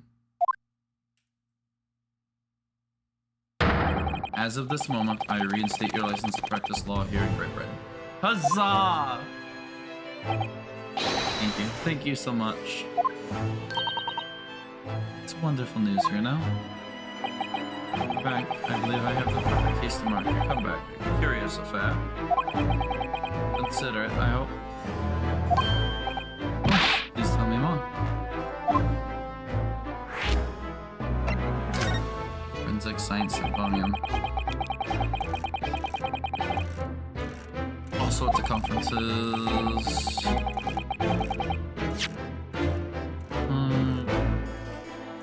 So, exhibition.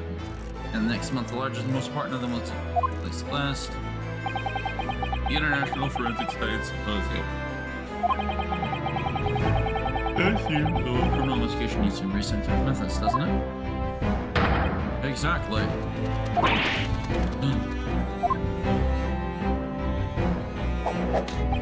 London, the global epicenter of culture, science, and wealth, now has a population exceeding 6 million. Sadly, crime in the capital is growing at a similarly startling rate. Compared to it, we use the latest scientific methods to investigate and resolve cases as efficiently as possible. Known as the forensic science, isn't it? Exactly, the future of policing.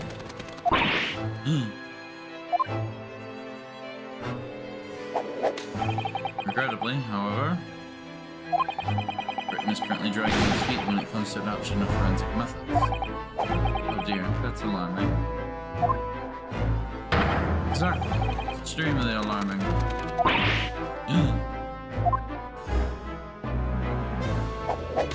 If I were Her Majesty's Attorney General, you could be sure. The numbers of crimes committed and resolved in London would be very different to the current figures. I can cite 12 solid arguments and 223 individual reasons to support my claim. Sorry?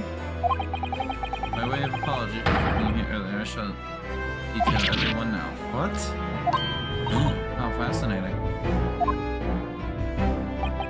All began 15 years ago. I was...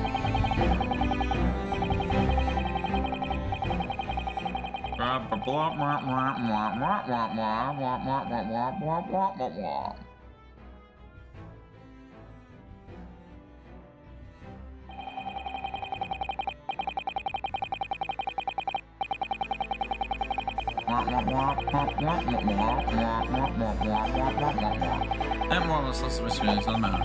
In the simplest terms, of course. Essentially, to formally establish forensic investigation division within Scotland Yard. That is my mission. Oh, right, yes. It's wonderful. Exactly. Wonderful, precisely is that what it will be.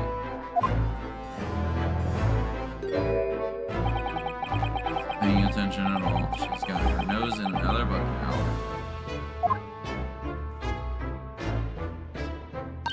Oh, is it over? Did you learn anything useful? For most part. Surprisingly, I didn't know about forensic science.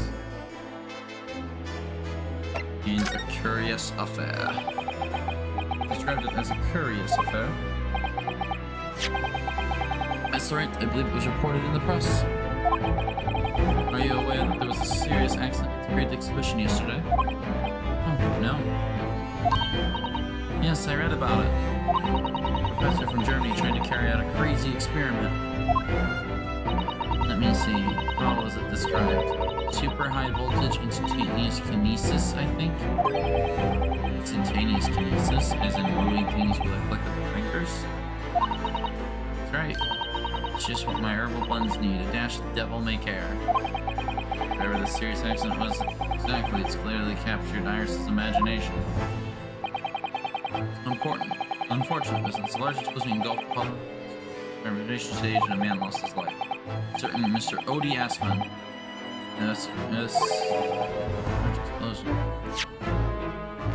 An investor and a well-known figure in society. A man died? The man responsible for the experiment was Professor Albert Harebrain. He determined an incident and is due to appear in court tomorrow. On the charge of murder. What? Murder? Intend to take on his defense, you should hurry to meet with him at the prison.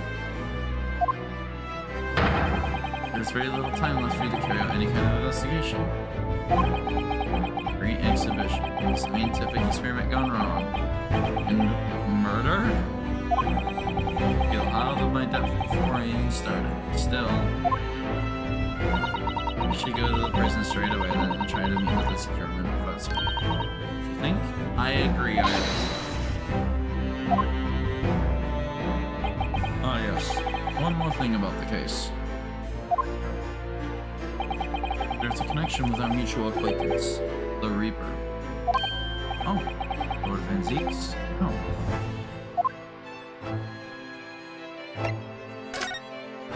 Oops, did not mean to go through this again.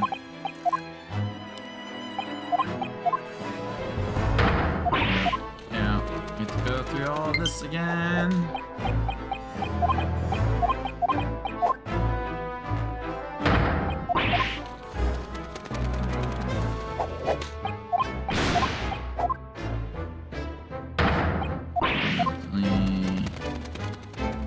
I'm gonna give you false arguments, 223 reasons. Fade to white.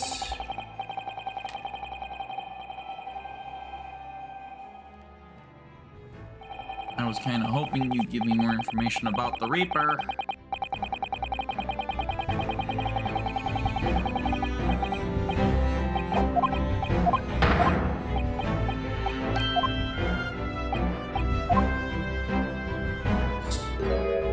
Book.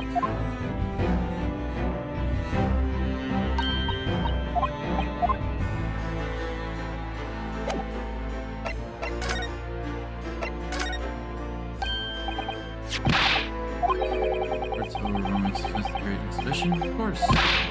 Oh, not that. The story on the back page. The Reaper. Good victories in courts against my #1 prosecutor, have you not? Poor Mr. Reaper. What happened to him? He wasn't killed, was he? There's no need for concern. Lord Van Zeeks would not be so easily dispatched, are you sure? I really would hope no. Very well. But interesting. It does, strangely. Zeeks' condition. That's what I was looking for. Fortunately, Lord Van Zeeks emerged from the attack unscathed. Street ruffians are no match for that. Very capable fighter. But that's incredible, they were armed with guns. Why was he attacked though? Do we know? Related to the events that occurred a month ago. Leader of one of the capitalist criminal organizations was indicted and prosecuted. Zeeks. But the man was acquitted. No doubt large sums of money were involved behind the scenes. Sums of money?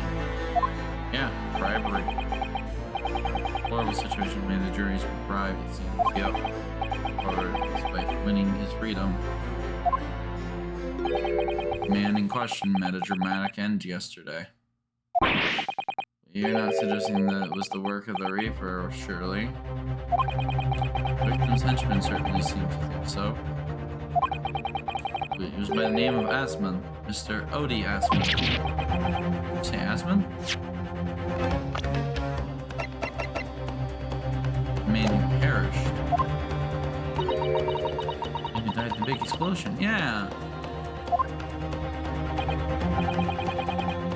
Known publicly as an investor, but in reality the head of a significant criminal organization. This got interesting real fast. I wonder, could I ask you something? What's from her? Try me. Why do you use Lord Van Zeeks as the prosecutor? All the criminals who managed to get off in court meet mysterious ends outside the courtroom. Fearful of the fate they said to trigger Lord Van Zeeks first. You know, there's no evidence that he actually is the Reaper in a sense, but still, something's clearly going on here. I have Van Zeeks works for the prosecution service for two reasons. Firstly, the man is the best prosecutor in the capital, bar none. Secondly, any deaths of criminals that have occurred outside the courtroom following these trials are nothing to do with him. Doesn't make any sense. How can you explain the way that many have died not by someone's hand? Zeeks may have earned himself the moniker of the Reaper, but he is no killer. We'll continue to prosecute on behalf of the crown. Alright. Unless he wishes otherwise, of course.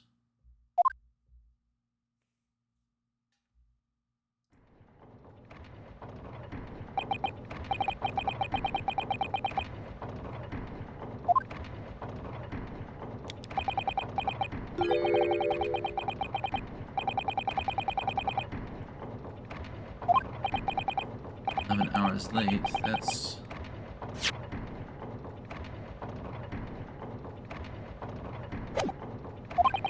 Me has already started when I wrote back here. Lateness was inevitable. Time stops for no man. Sure, it stopped for me during those 12 solid arguments and 223 reasons.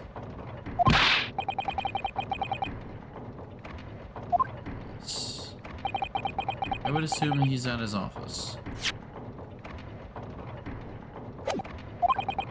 Right. I'm gonna ask him about the attack in person. I want to get this straight from the horse's mouth. Yep. Away with you now. I'm leaving for Professor Hairbrain's defense entirely in your hands. Of course, yes.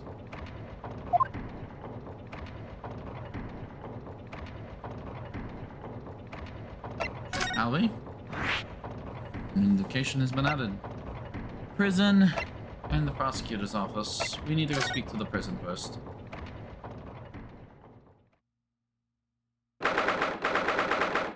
And then we'll go talk to Lord.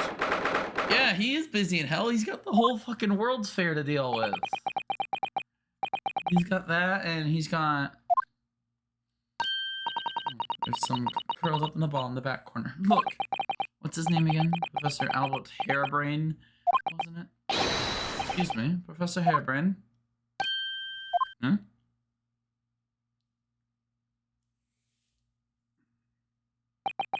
And who are you?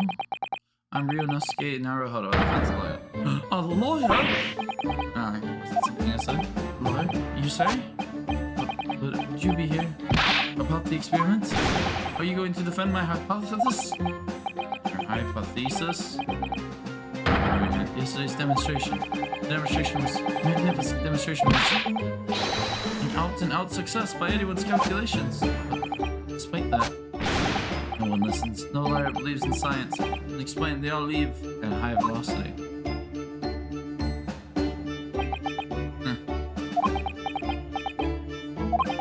Now, probably not a good time to mention that your zeal made me concentrate for a while too.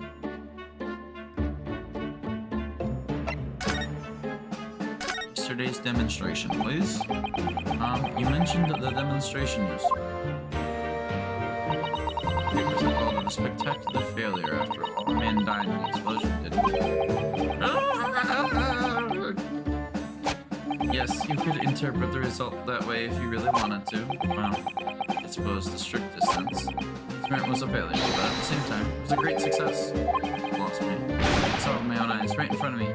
Sarah spontaneously disassembled. Until then, everything was going exactly as my calculations had predicted.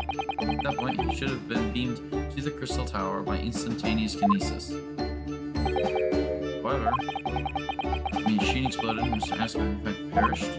Yes, I can't deny that part of the experiment was a failure. What you're really saying is the large explosion that killed Mr. Aspen was an accident, correct? Big wigs had you arrested on suspicion of murder. I was responsible for a man's death. That is the immutable truth here. And for that, I wish to be punished at once. But murder? Never in a million years. It was an accident. Simply an accident. I see. Shirley and I were talking this morning, you know? He said the situation would change completely depending on whether it was treated as an accident or murder. Exactly. Well, it really was an accident. The professor's machine would have been kept in protected custody. On what grounds? Ah yes, it's newly established here in Britain. Special dispensation for the scientific equipment. Passed by... that one passed me by. If the case is treated as murder, then they'll say my machine was the murder weapon. They'll be able to pour over it as much as they like. Examine in detail, they'll find out how it's made, and then they'll be able to copy the idea. My precious hypothesis will be stolen. The machine must be protected from that at all costs. So it's imperative this whole incident be shown to have been an accident in tomorrow's trial. I see now. Instantaneous kinesis, please. In short, there was a terrible accident at the Great Exhibition Show around yesterday. Yes, or rather no. The devil is in the details. Terrible explosion. Sounds the same to me. We were demonstrating demonstrating super high voltage instantaneous kinesis, weren't you? How fascinating. Humans, like all matter, are made up of particles that are held together by electrical bonds. So it must be possible using significantly high voltage to break those bonds and beam the particles through space. That's that's it in a nutshell. That's my idea, you see? It's my amazing hypothesis. Gosh, that's unimaginably high level science. Oh, but dare to imagine it, dare to dream of such incredible technology. Just think, one moment I could be here in the cell, and the next I could be at the great exhibition again. Oh yes, that would be incredible. The next, in a mere blink of an eye, could be at the Parisian theaters, eh? Possibilities are endless. The whole of our vast planet would be within reach. We're hiding in wardrobes under rocky seas for 50 days?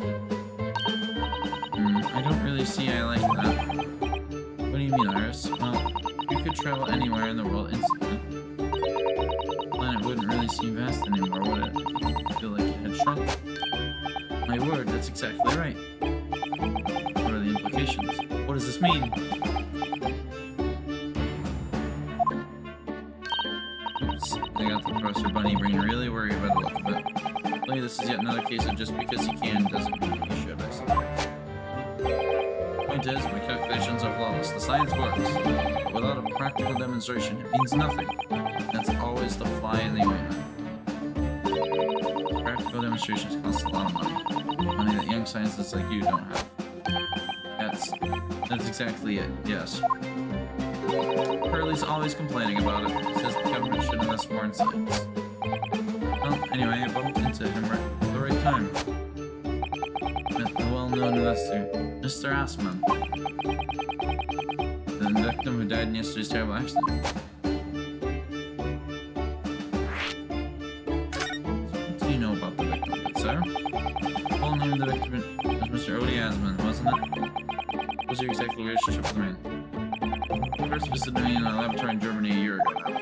Said he wanted to invest in my immaculate hypothesis facility. My lucky stars. I see. So you hadn't really known each other until then. Money for scientific research. I'm so envious. As far as I was concerned, the man was an angel. Really? An archangel, even. He was prepared to fund a practical demonstration of my hospital presentation at the Great Exhibition. If it went well, I could expect additional financial support for my research from the British government. Mr. Asman will provide me the money and an exceptional engineer. Produce the machine with precise specifications. Then, your dreams were blown to dust in one enormous explosion. As you can see, I owed everything to Mr. Asman. Oh, I would never have ever thought of taking the man's life. Seems genuine, though. I don't think he's lying.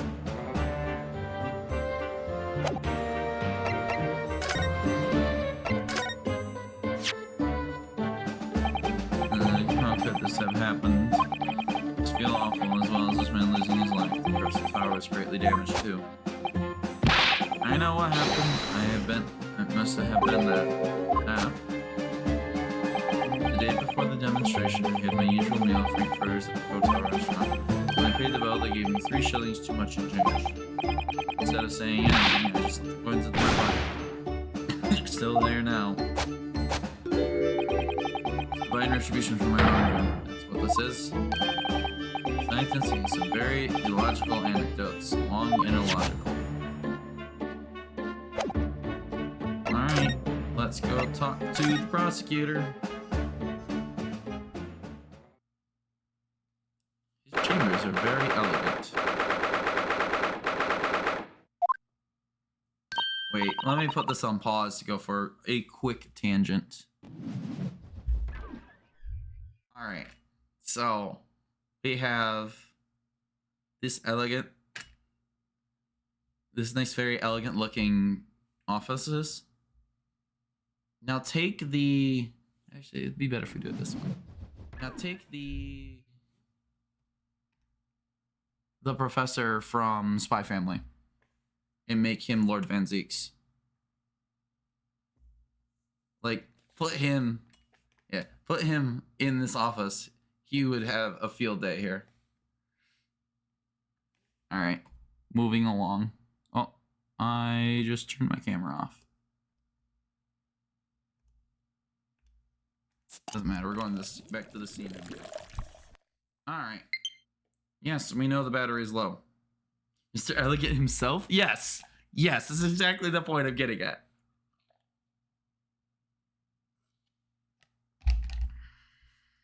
I'm also just realizing an issue. Oh, I need to be in studio mode for that one.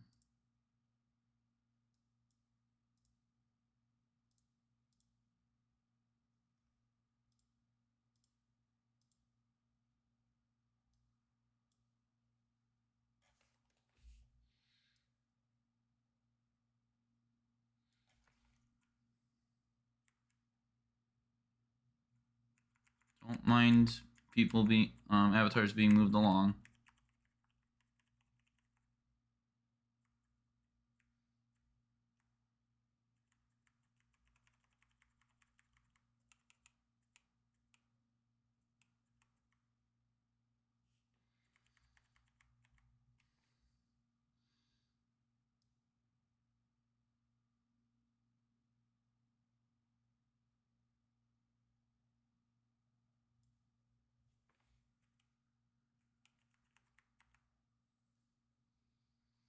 There, much better.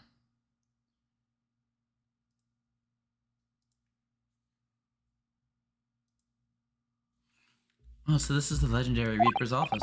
Hydrate, I guess. I've got this whole huge cup right in front of me anyway.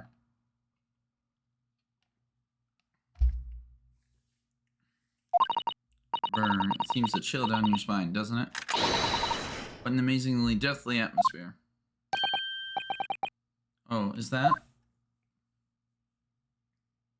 A hooded figure so still. I hadn't noticed his or her presence. I wonder who it is. What are you doing here? Ugh.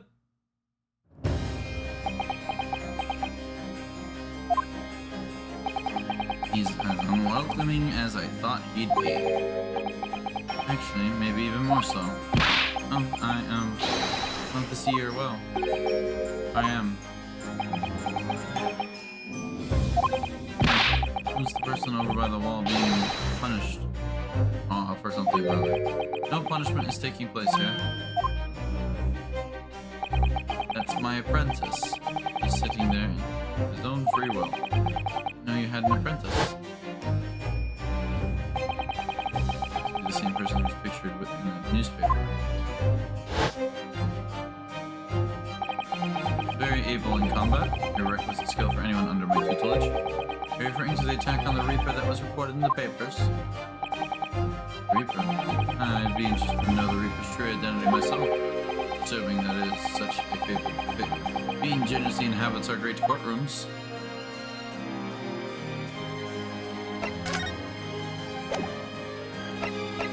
Shall I converse? Last night's attack. Lord Strongheart said that the assault last night was some sort of revenge attack? True, carried out by the henchmen of Odiasman's criminal organization. The investigation meant that the arrests were imminent, presumably hoped to kill me before that happened. Odiasman. It's always masqueraded as one of London's most powerful financiers, a global investor. Enormous wealth came to him by underhand means via his criminal activities. He used that money to buy himself a verdict of not guilty when he found himself in court, didn't he? Being prosecuted by you, Mr. Reaper. The man got his comeuppance in the end. Yesterday, in fact, extraordinary circumstances. It was the most unusual cause of death. I know about that. Super high voltage kinesis gone wrong. Mr. Asmund died when the demonstration of the public ended in an enormous explosion. Correct. And you think I have some kind of divine ability to cause an action like that to happen, do you? Well, no. That does seem a little far-fetched. This man really is the fabled Reaper, then he has to be innocent of his particular death. It's strange how this has worked out, isn't it, Runo? I mean, What was he talking in the professor's defense for the trial tomorrow? What? You're going to be defending him? Oh yes, that's right. Though I barely know the man's name yet, to be honest. Albert? Albert Hairbrain. That's right. Do you know him by any chance? Of course. He's a contemporary of mine. We were at university together. What?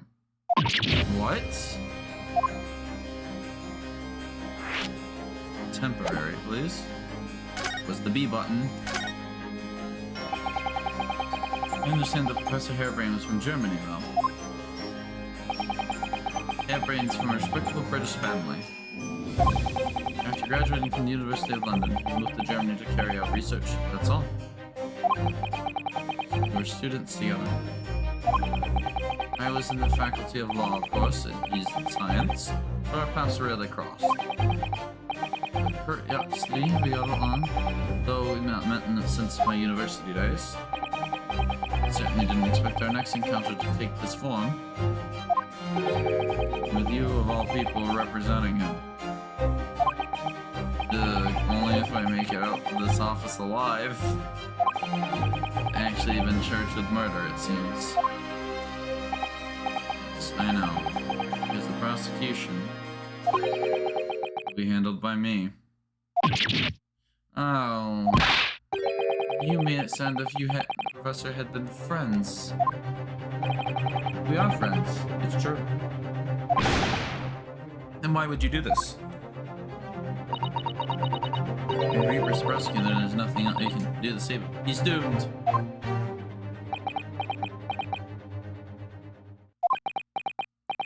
Silence.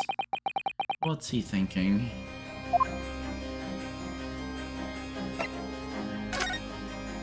Oh, I need to update that timer. That's not true anymore. I think to know the Reaper's true identity. I'm a crown prosecutor and immortal like any other. I'm no demigod. But they've all died, haven't they? People you've prosecuted, I mean. Whether or not the trial ended in a conviction or an acquittal. Those I prosecute are the vilest wretches of our society. People who, without question, deserve to be found guilty. The world is a better place without them. But that's not true of Mr. Natsume, for example. He wasn't a vile wretch at all. Nor was Ginny. In fact, she's so ever so hard-working now. I can't deny that since I encountered you, things have taken a turn. But the point is this. Any of those vile wretches that escaped justice have died in mysterious circumstances. It was at the hand of their own kind. It's not my work. Well, Stronghot said the same. He believes you're not involved in any way. You were attacked by those written because they believe it's true. The fact is, since people started to call me the Reaper of the Bailey, the number of serious crimes in the capital has dropped substantially. It would appear that even the most hardened criminals can be made fearful for their lives. Do you mean to say... I mean to say that if my pseudonym serves as a useful purpose, I adopt it gladly, and with honor. But it's putting you in danger, and you could be killed. That's my fate. Let God decide. Lord Van Zeeks. That was the A button, not the B button. Odd. All these different buttons in different spots for multiple controllers. Not doing it to me.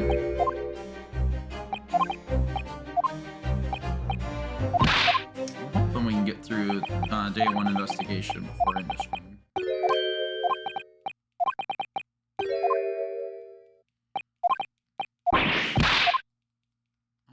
look at your apprentice, good sir.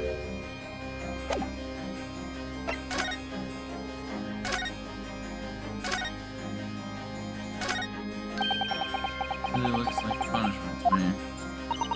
I've never seen someone sitting like that before. He hasn't moved a muscle since we arrived. Perhaps he's dead? If he was dead, Runa, he wouldn't be sitting up, would he? Well, anyway, dead or alive, he's not overly approachable. He's not dead! Okay, that was worth interacting there.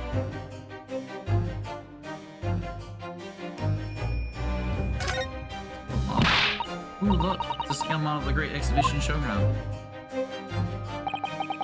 Amazing. I wonder why it's here.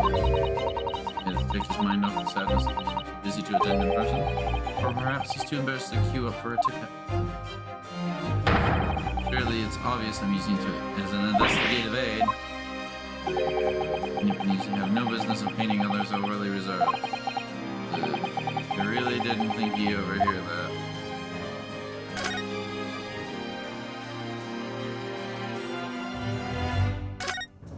Ah, look at all the fine collection of hollowed chalices and bottles lined up there. Hollowed bottles filled with the essence of the finest grapes from the finest vineyards I visit. And I personally oversee those chalices being made by the finest crystal craftsmen in the world. And yet you throw them around in court like they were worthless. Yes, because this imbecile so unimaginably and repeatedly wide sometimes. Before you open your mouth next time, you should consider the poor artisans whose work you defile. Oh, it's my fault? Silly me, how could I have ever thought otherwise?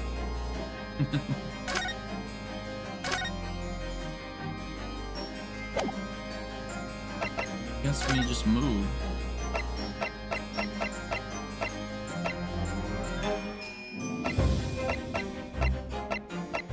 But we can't go there yet, so maybe we're missing something.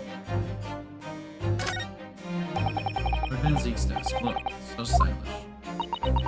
That marble chest up beside it. Chess. Western version of a shogi game, isn't it? No, I'm actually quite good at shogi problems. Oh, really? Probably like chess problems then, in that case. Love the Chancellor to be go about a shogi problems? You only really want to challenge yourself. Always do that on your own time at home.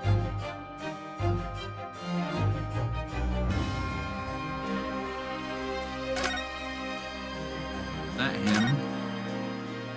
That is totally him. Really dominates the room, doesn't it? No, it's not. Pyramid just half of the pose.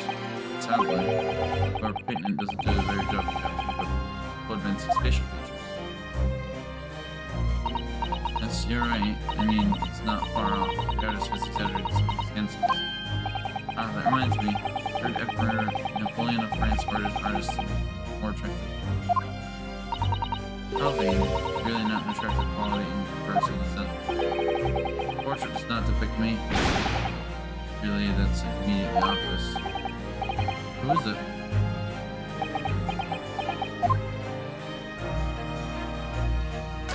What does it say?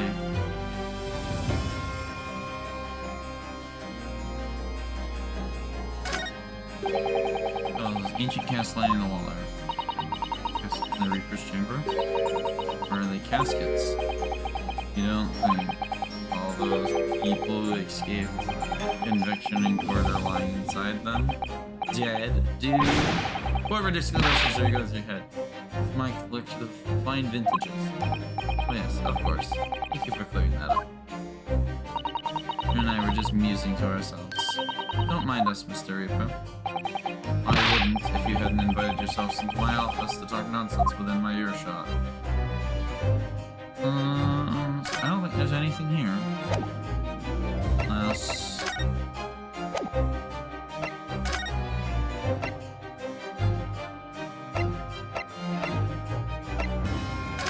go back to the prison?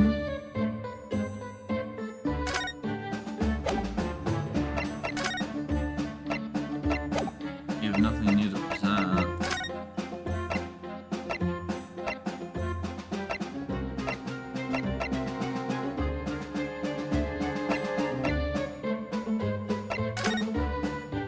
Chum Suite now? No. About the office? No. Consultancy?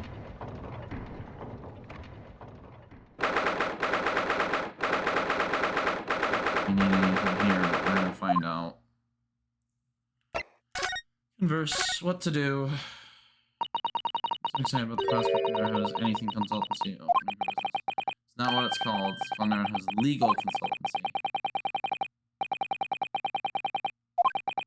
So you're a better lawyer now. Start practicing again. Nothing changing here at all, though, has it? Since Susie went back to Japan.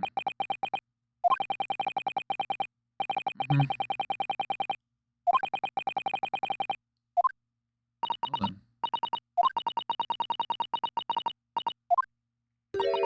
No, never bothering to tidy up. I mean, this isn't the time or place to bring up my tidiness. Or lack of it. So...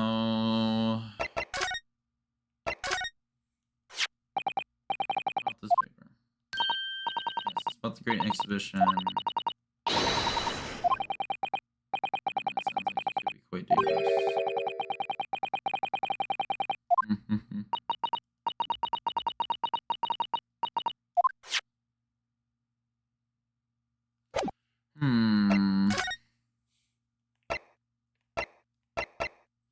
There has to be something in the prosecutor's office we're missing.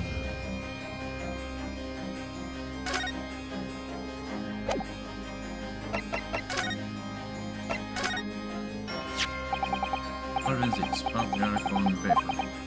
Yes, it seems that there was a reporter nearby when those skirmish took place. Ah, so I was supposed to present this one. I had no idea I had been photographed. Just careless of me. Looks though as if you'd taken after the people who attacked you had run away though. Rest assured, the police have already apprehended every last one of them. There's someone else fighting alongside you, it seems. Ah! Probably his apprentice. The man who's sitting over there as we speak, isn't it? As I mentioned already, he's my apprentice. Can you tell us a little more about him? There we go. He's in my tutelage to become a prosecutor. Say he's my apprentice, I suppose. Ah, like you aren't too Hurley then, Bruno. I don't remember taking an apprenticeship with a great detective. Currently compiling a report about last night's attack. Looks like he's wearing some kind of mask. On Lord Stronghunt's orders. Nobody knows the man's face or indeed his identity. Why would you agree to include such a suspicious individual? Stronghunt's orders again. He's not one for meaningless follies. There will be good reason for his actions. I hope you're right. It's getting very, very fishy. And his mask. Huh. Task is complete. Good. In that case, you can collate all the briefs.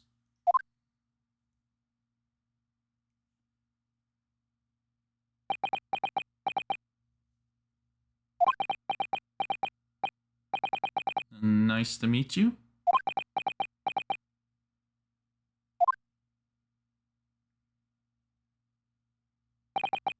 Back to work again. That was really strange, though. Never met the man before. I didn't even know he existed, and yet somehow it didn't feel like our first encounter. Don't bother trying to converse with him. He says nothing to anyone from outside this office. Lord Strongheart has strictly forbidden it. Oh, I see. Why are you so interested in my apprentice anyway? Oh no, I mean, sorry, I didn't mean to. The way you stood there so casually yet with flawless posture. I'm trying to think who it could be. It couldn't be.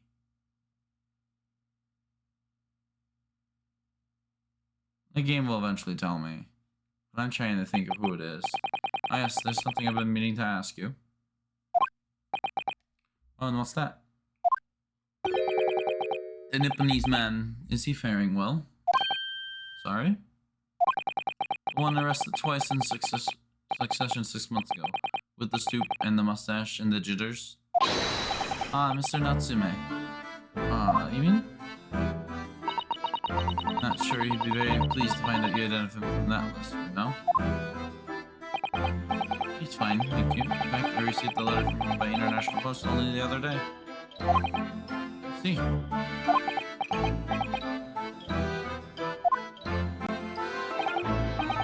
I think we can end our discussion there, don't you? There's little time before tomorrow's trial. I advise you spend it investigating the case. Yes, thank you for the advice. And for the conversation. Like he's asking after a Nipponese. I'm not sure whether to feel happy about that or worried.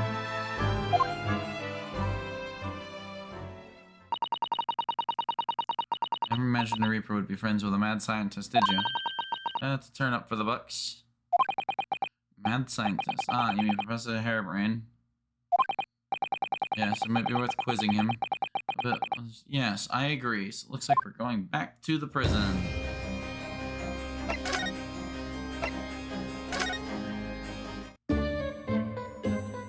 Hello, Mr. Harebrain.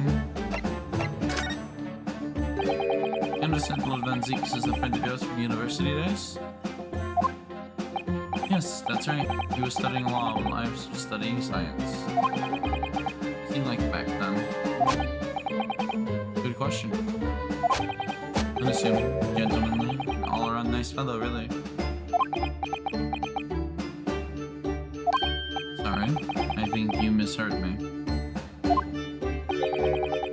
Talking about the cold-hearted, merciless prosecutor Barak Van Zeeks. See, like, he was at university. Talk about a leading questioner now. As I said, unassuming, pleasant gentleman. When did he become cold? He's the little darling of the Van Zeeks family, with great aristocratic origins. He has such quite noble blood. Little darling.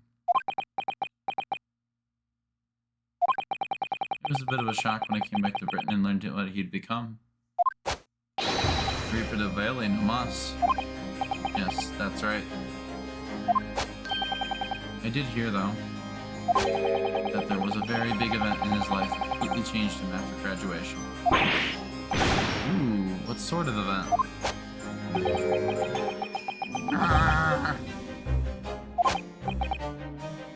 I'm sorry, but I don't know anymore. I wasn't in country at the time, I was in Germany already.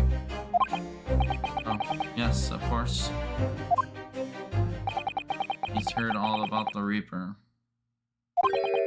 I really don't have the heart to tell him that Lord Van Zeeks will be the prosecutor in court tomorrow.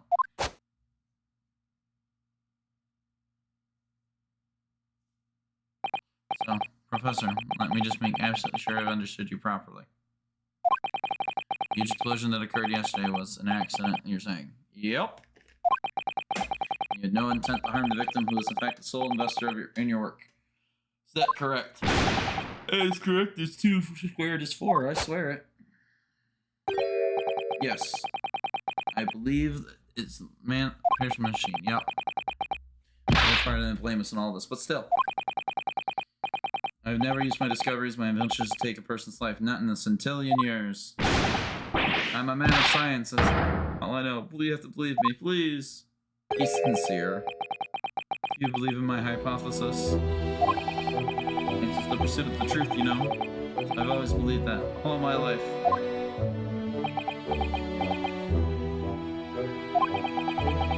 Afraid I don't know much about science or your theories. But I do believe you. I will fight to prove your innocence with all my might. Man of law, that's all I know. You have to believe me. Please. please.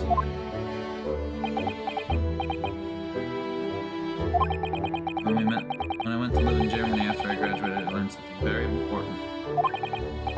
Nationality, class, lineage, none of that matters. As long as you try your hardest, you can achieve anything. Thank you for that, Professor. Doing events for defending me tomorrow in court. Alright, Reno. It's time to visit the great exhibition. Sorry? Well, that's where the incident happened, right? Yeah. I suppose that's true. Time to investigate it last.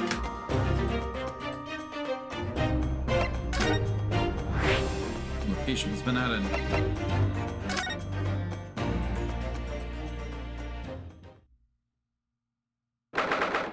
22nd October, the Great Exhibition grounds, foot of the Crystal Tower. The showgrounds are a little too big for my liking. We've been walking around in dense crowds for 2 hours now. I felt myself swooning 3 times. There are a lot of people, aren't there? I've almost been trodden on 3 times. Be careful, won't you, Iris? Don't let go of my hand. Finally made it through the throngs, though, by the look of it. Yep, here we are underneath the public experimentation stage for the explosion happens. Whoa.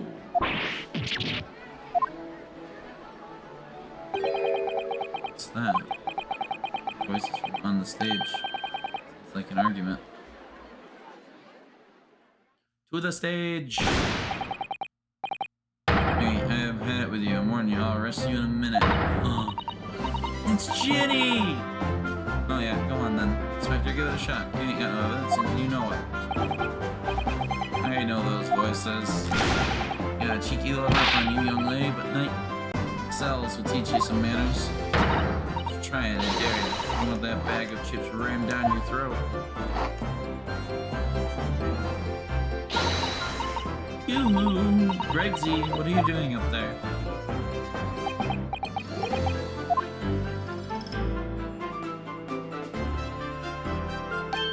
Huh?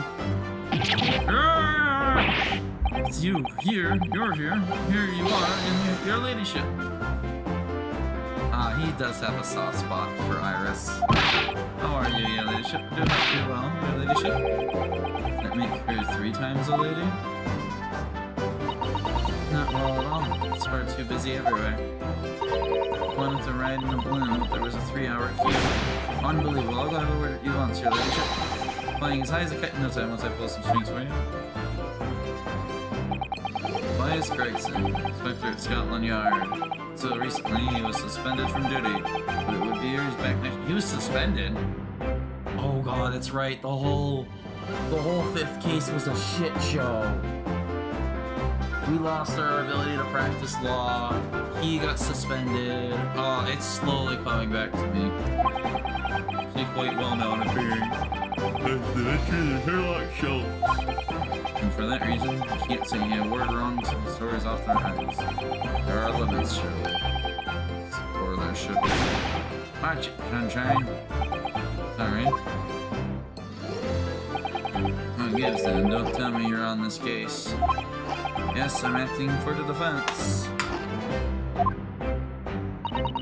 So we're here to investigate.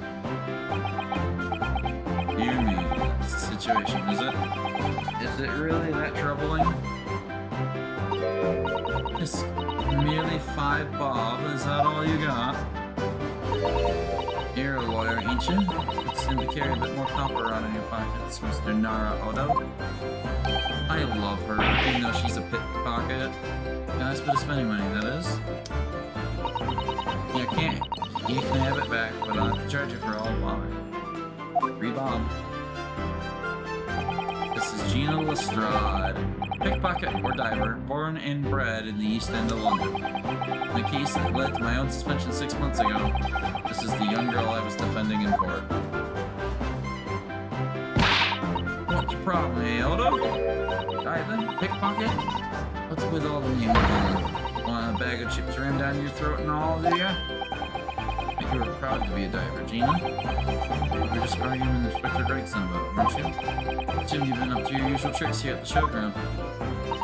That ain't no way to talk to a lady, Odo. After years a long time, people can change. I'm an apprentice now, learning to be a Scotland Yard detective. You have to call me what everyone else does. Inspector Lestrade.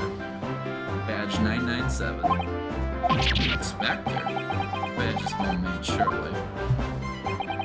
Inspector word isn't entirely accurate. No one calls for that. For what it's worth, anyway. Investigating's off the cards for all of us.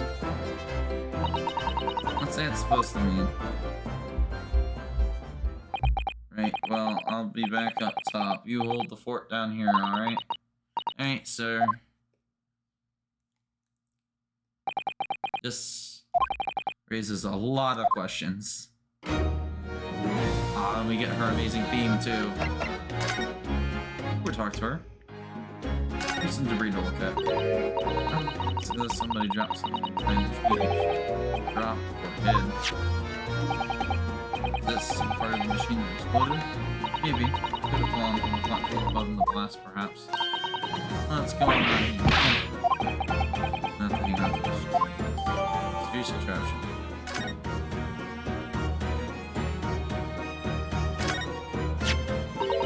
Look, what's this? Ripped piece of cloth. Not like any fabric I've seen before. Very thick and stiff. Extremely durable. Canvas, I think. Some sort of rubber backing. The edges appear to be a bit charred as well. Something to do with the explosion. You know, Jenny's mid-yawn. Alright, let's talk to Jenny. Let's talk about Jenny first. Oh, hey, I'm getting you guys overtime. That's fine. We haven't been screaming for 2 weeks. 8 months ago now, I first encountered Gina in connection with the case I was working on. At the time, she was living in the East End with a group of other orphans. Helped them all survive by pickpocketing. Then she got embroiled in a murder. I had a lot of time to think in prison. I realized I couldn't go on like I was. Dive and work for now. Oh, I'm pleased to hear it, Jenny. Well done. So you went from being a pickpocket to a detective? You got it. Good, ain't it? Inspector Lestrade. Sounds like something out of a book, eh? Talk about a sea change. Then there's Iris's old man to think about. Father, you mean... Yeah, I promised her, didn't I? Did he get out? The police were down the road, pull out all the stops looking for her. It's a small promise, then. Nothing serious. But you're so sweet. Anyway, that's how we come, and I had to go to the test with Scotland Yard. Only trouble is I don't read so well, do I? Just a small problem, nothing serious. And that's when Hurley approached Gregsy and asked for help. The inspector said he'd take full responsibility for Jenny and made sort of apprentice. Everybody has apprentices, apparently. Barry, even Agnes, and Inspector Gregson are brave. Well, you know Hurley. He enjoys finding ways to make people do what he wants. Great detective likes digging for dirt, in other words. So the long and short of it is, if you've got questions about the case, ask Inspector Lestrade. Right then, Inspector. Actually, there's still a big mystery surrounding Gina, isn't there? Ooh, what, Runa? What? Well, 6 months ago, Gina was the defendant in the trial prosecuted by the Reaper. The trial, she was found not guilty. Yeah, she is still. Come on, you're not still on about that. The old Legend of the Reaper or whatever it's called. Or you have to worry, Odo. If they didn't have to worry, there probably would be a whole lot of you left. Like I told you before, innit? The Reaper's kind of like, I'm upstairs, so you won't know what I'm like on the inside. And I ain't really done nothing wrong. Nothing wrong might be stretching a point. What about Mr. Natsume in Japan? He's perfectly fine, isn't he? Oh, that's true. Perhaps the Reaper is more discerning than I thought. Exactly. So I ain't worried, I'm totally fine. Yesterday's incident, Gina?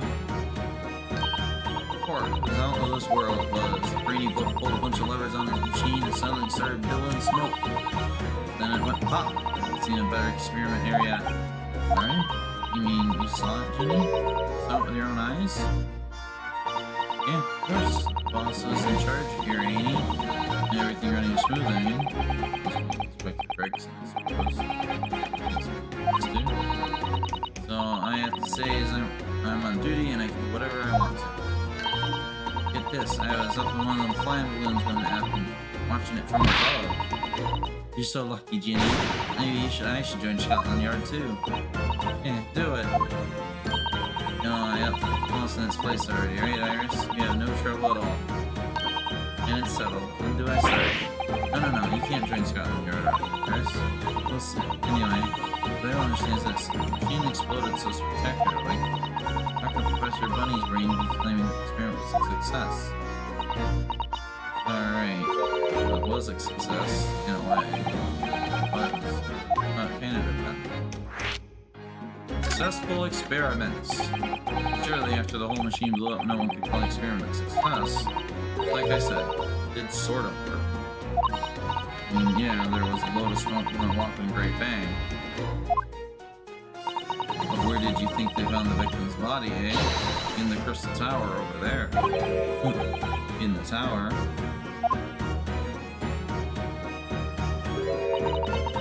See for yourself, can you? There above the scaffold. That's where all the glass is broken.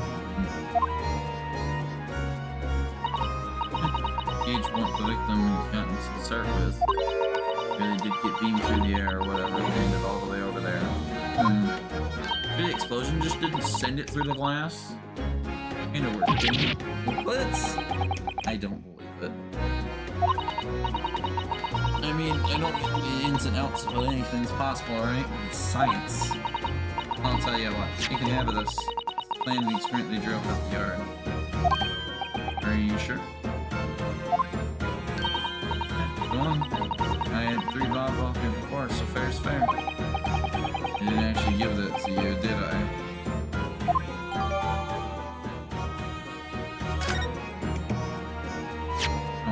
Court record. Look at the things we found.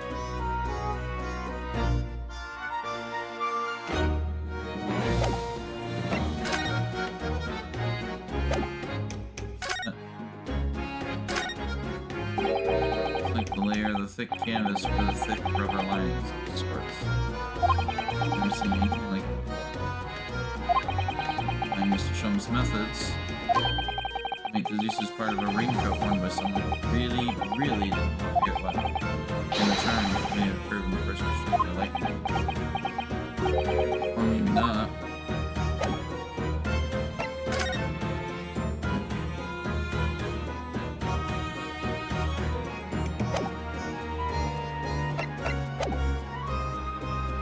Investigation. Inspector Crackton said a little strange. Well, it's worth anyway. Investigating is off the cards for all of us. It's naughty old Grigsy ran off after that without explaining himself. But we're right, that. Boss said no one's allowed to investigate that weird machine that blew up yesterday. That's not fair. We're representing the defendant. In that case, would you tell us what you've learned from your investigations? Nah, you're not getting it. We ain't allowed to investigate neither. Fine. Boss calling again. The forensic investigation team, I think. Anyway, apart from them, no one's allowed to lay a finger on the scene. Bit funny, ain't it? Scotland Yard's undefective, can't investigate. Yes, I've never heard of something like that before. Thought I could have given the gander on the fly though, but the boss caught me at it. You're only given an earful of it from down here, didn't you? Yep. It's not bleeding fair. You were giving him as much of an earful back as I remember. Sometimes I think it's all them chips that make them so stubborn. There's your side effect there, Hawk. For those unlimited chips, it turns you stubborn. You just say something to him, Auto. Go on, see if you can get through to him. On the platform above us is exploded this. Try, we can't be really. Gracie will listen to us. He'll listen to you.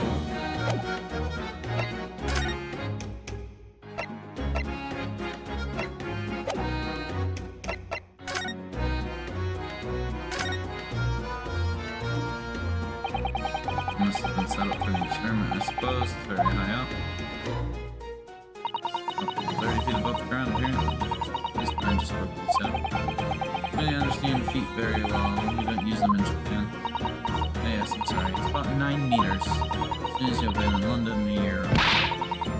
Yeah, it's time you get used to our measurements. Yes, well, use the tallest spectators from the front, which is in a wall, nothing else.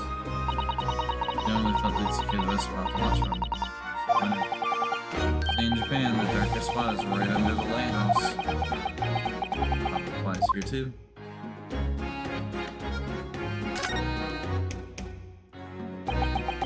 First the tower. Certainly an inept name. Built the focal point of the expedition. Like glass. Imagine building like this ever being erected. Lots of exhibits inside the tower as well. Currently, of course, there's an observation deck. There's also an art gallery, a zoo, and a museum. This belongs in a museum. But I've heard you is a 3 hours just to get through the doors. Well, at the moment, the shattered glass room failed is apparently the biggest draw. It's that accident, the whole tower is shut. Suddenly, it's not the crystal tower anymore, but the crystal glass shower. That's not cool. Thinking these guys out of luck on their own disaster from above instead. 3-hour queue to go up my balloon right now. Very patient people.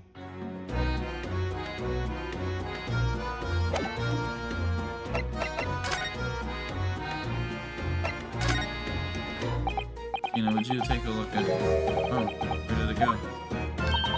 Hee looking for this auto? I wonder if you've got anything else to show me. Well, you're that back first.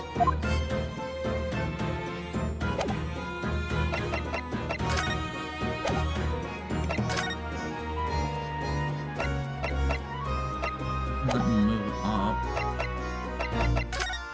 I'll present the plan she gave me. No, same thing.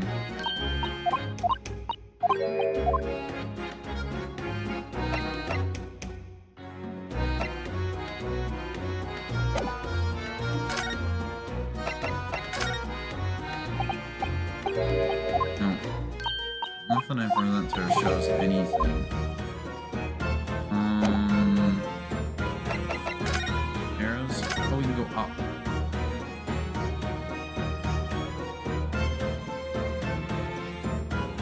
Like an airplane. For one. What are those funny looking round blobs floating next to? Oh, they're the flying balloons I've been talking about. They only got them so much. Read about situations like this in a magazine about strange phenomena. Creatures from outer space coming in around flying objects to attack Earth. What? Suppose inhabitants of other planets are bound to be interested in the great exhibition. Good, Iris, it's happening. It's not, don't worry. I'll explain this one later over a nice cup of tea, you know?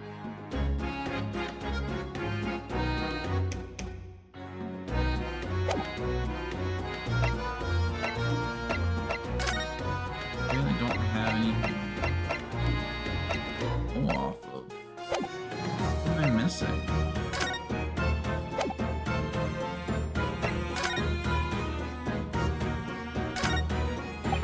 Stairs obviously leads to the stage above. We should go up there and remember it's being conducted. Ah, we had to interact with the stairs. Have you gone over the evidence itself yet? Yes. Only the green gave us any kind of interaction point.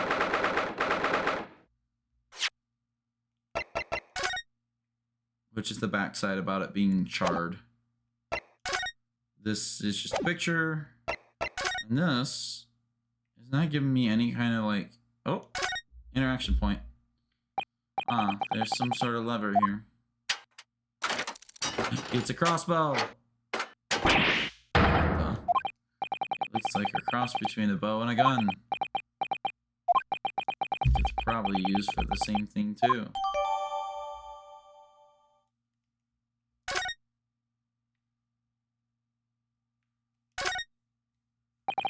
This groove here must be where the arrows are loaded, I suppose.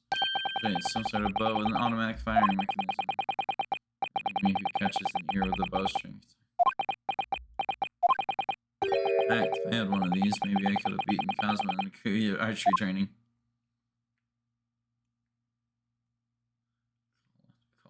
paying attention. No, you're fine.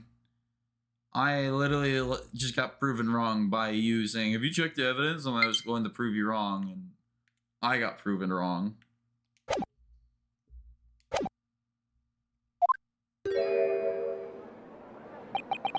That's it. Is it? The machine that blew up? Ooh, it must have been a magnificent explosion. I've seen my fair share. I've seen things like this before, you mean?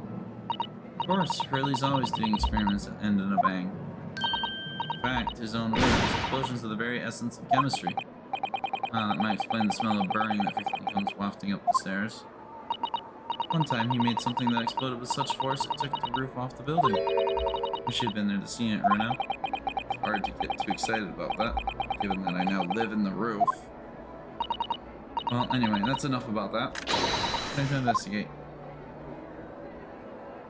Gregson.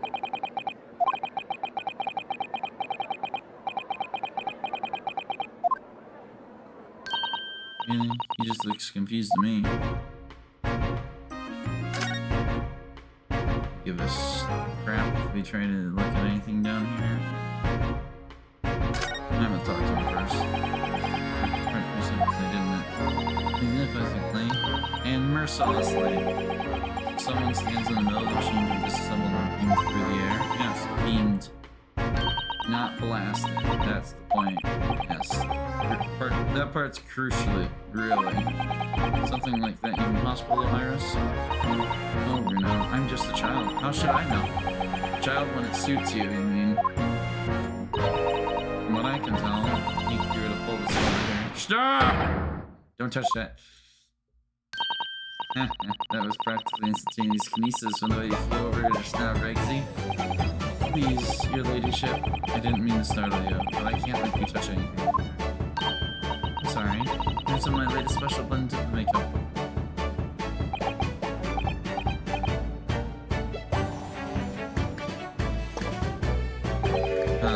Wonderful.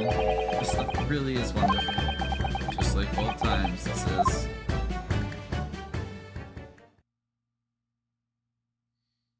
And the never-ending Chips returns. A harebrained court. Should be allowed to examine the scene. Ah, listen, Sunshine. Even I'm not allowed to touch anything. Licensed special dispensation for scientific equipment acts the flames, driving the body. Oh yes, that special dispensation. Western mentioned that too.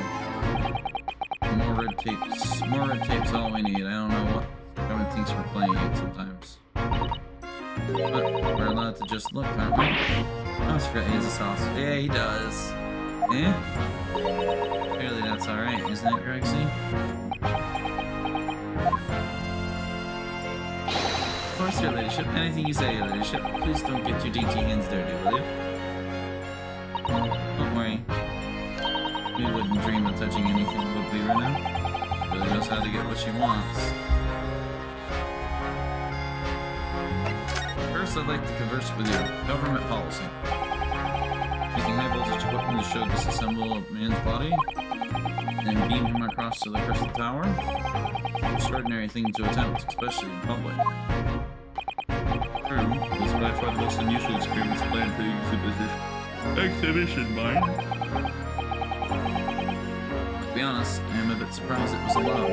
Carrying out something so dangerous with so many spectator presence. The government's doing everything we can to promote new science and technology at the moment. I'm more worried about being ahead of the game than the hotspot of public safety infringements. We can be the first to develop some new technology that makes Britain more powerful in the future, see? Yes, I suppose it's true in a way. Powers that are placing a heavy emphasis on the scientists' rights. Sort of rights. Making it so that any theories the brains have remained their legal property, as it were. Right through development into the practical idea and even going into production. Infuriating reasons our captains aren't allowed to touch the scripts because the new Putin special dispensation for scientific equipment act forbids it. Huh. Now, only people with permission to investigate here are some for a new brand new department at the yard. Forensic investigation team, it's called. We've been relegated to keeping guard. Any fool sees this scrap metal with the can of the universe. scientific equipment on the paperwork. You can't claim a thing with it. Poor Grexy. Very head up, isn't he? Special dispensation. Well! Thankfully, we had the Joy-Cons handy.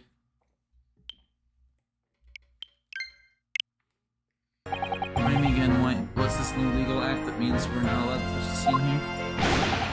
Alright, having the act, Sunshine, it's a special dispensation for Scientific Equipment Act. Yes, I think Hurley mentioned that recently. Real twinkle in his eye as I went up.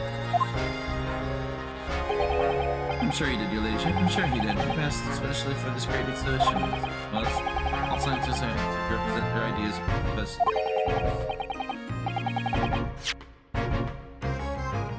Especially all scientists have to do is present their ideas or inventions to self-service. And if it gets rubber stamped, it's a guarantee of rights to maintain the invention's confidentiality. Think about it. Think of all the world-changing new inventions on display every day at this exhibition. But a good half of them are little hobblers, if you ask me, put forth by shammers like yourself. For that. Oh, I love the absurd of some of the inventions that are here. They're all so fun. It might be fun to you, but a member of the force has to be present at every single demonstration. Imagine me, hang science. That's what I say. Oh, I don't think so. Sounds like my dream job. You'd soon think otherwise after spending a day guarding all these shammers' bogus contraptions.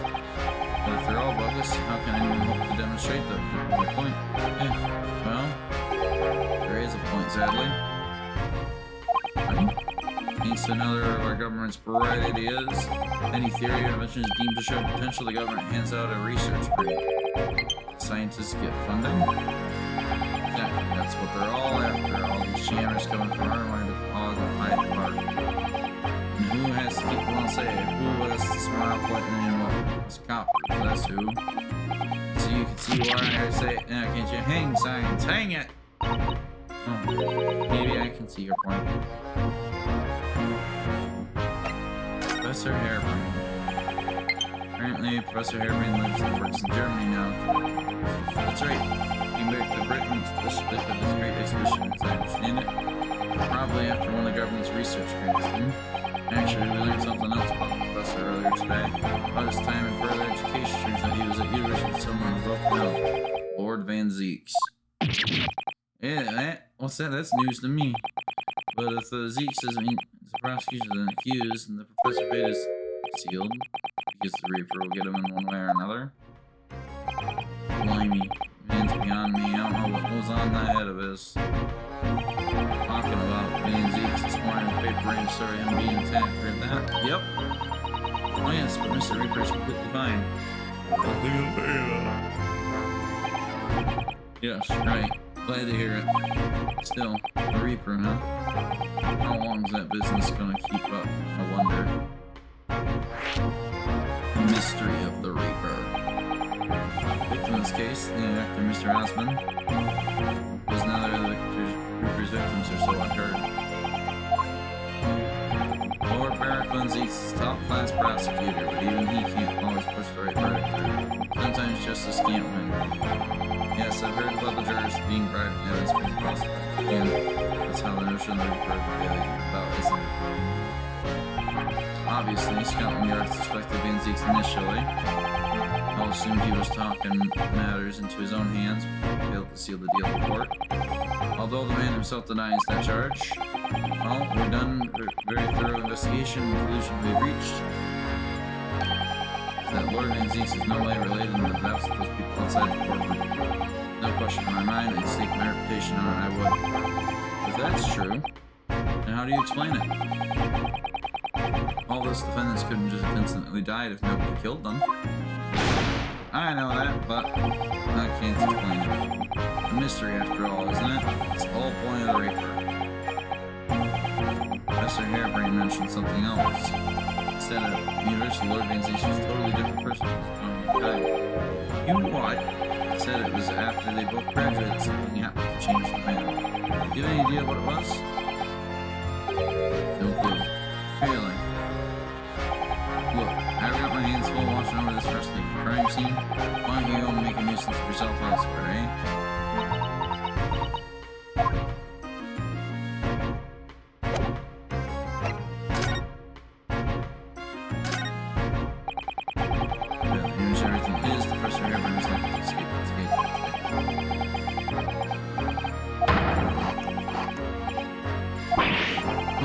such a thing, I promise.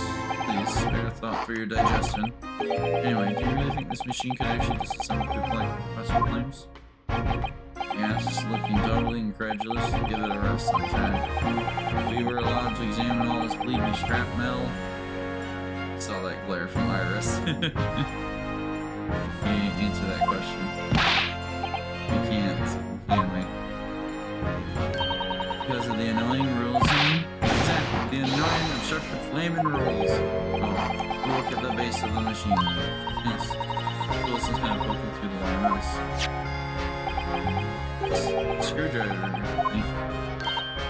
Oh, isn't this the lovely one? The hand on this is the cap, the letter A. It is? Oh yes, sir. What's the matter with you? Don't touch anything, he said. Touch your hand, make sure you kill it before you string this yourself. Sorry. Touch a teeny weeny bit. Great, see, I'm very curious about the screwdriver. Really, very, very curious. Fortunately, ship, you're so close to the ship. Fancy spot in something like this. He really does have a soft spot for Iris, and I want to know why. I can't let you have it. Arena found it first. I assure you, I'll investigate it thoroughly.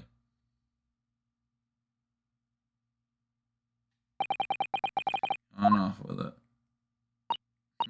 That was very mean, I'm afraid. Miss Gregson is going to make a very clumsy and embarrassing mistake in next month's installment now. Poor Gregsy.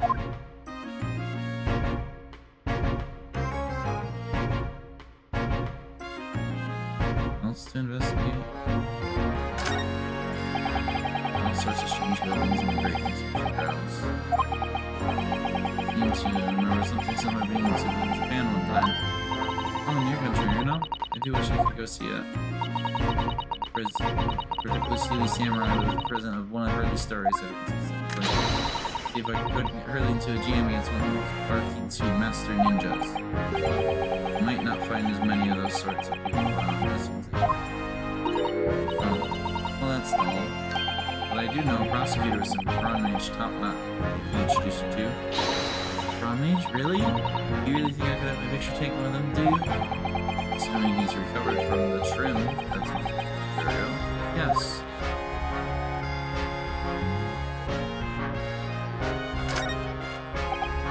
What's that gigantic thing over there? Enormous water wheel.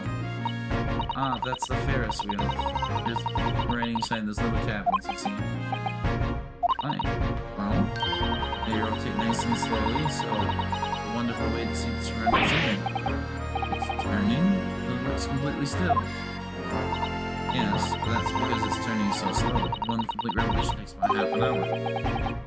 You're mad enough to go on and fun to whiz around fast, but don't you think? I feel though it might have just been invented a new sort of ride there.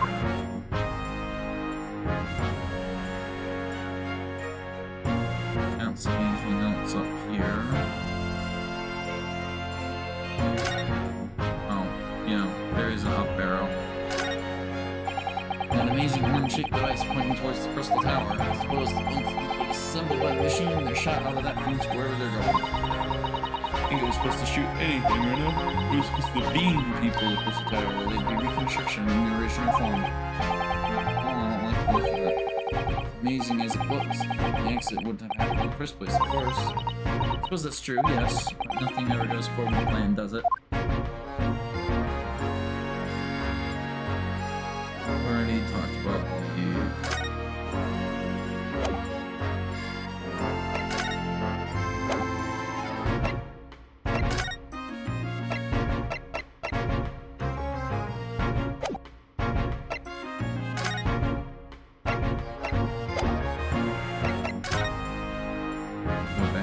somewhere?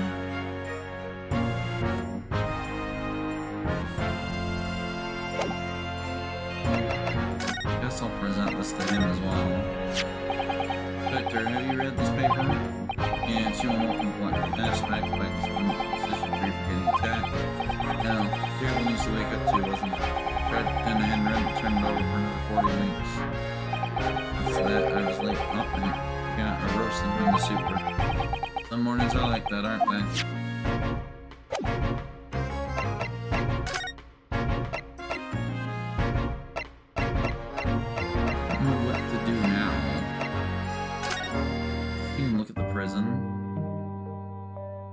here anymore.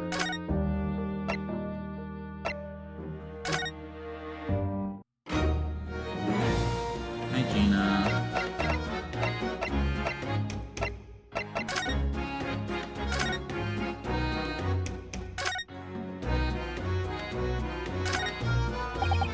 I'm gonna go upstairs again, but I don't know where this is gonna lead us.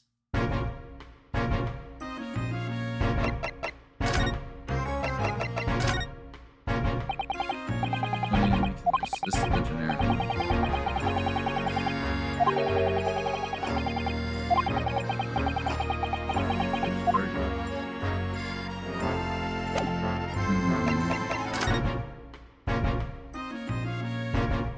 Something we're missing? Yes, I'll humor the air balloons, yeah. These guys over there. Thought they would come when humans would discover how to fly. Suspended, colorful, floating itinerary. I'm scared to show him the crossbow.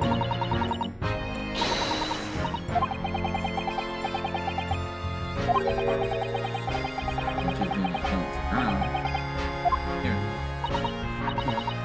I should tell you what Curly said. Physically impossible for a flying ball to come to the ground. It doesn't explode.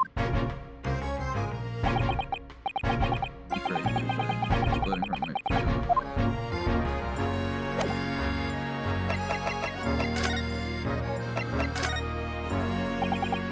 Yeah, just the generic. And the cloth. Just the generic message as well.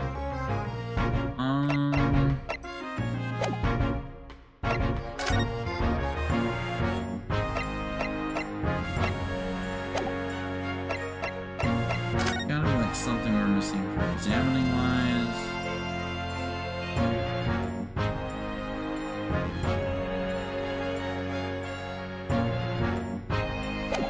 No.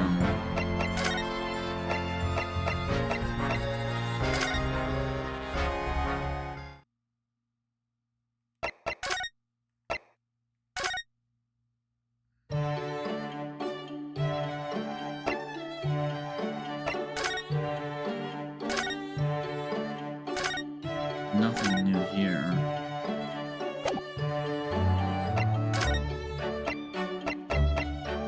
There's something we're missing here.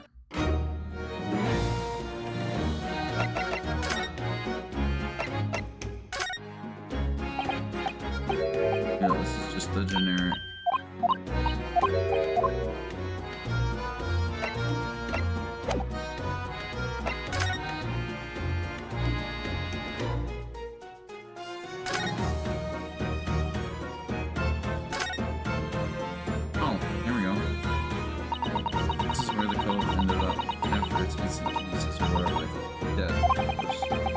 Following the experiment success, still wouldn't scaffold before Hoppers had set that up after the incident happened. The body down, I think? I don't know, really? Can you help to erect the scaffold then? Nah, lookout duty's more my thing. Fun stuff. Mind Gregson doesn't hear you saying that, or he'll give you the boot. Probably though.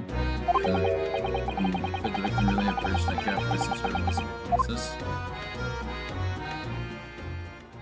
Ah, that's the last thing we were missing. Listen. I've been thinking.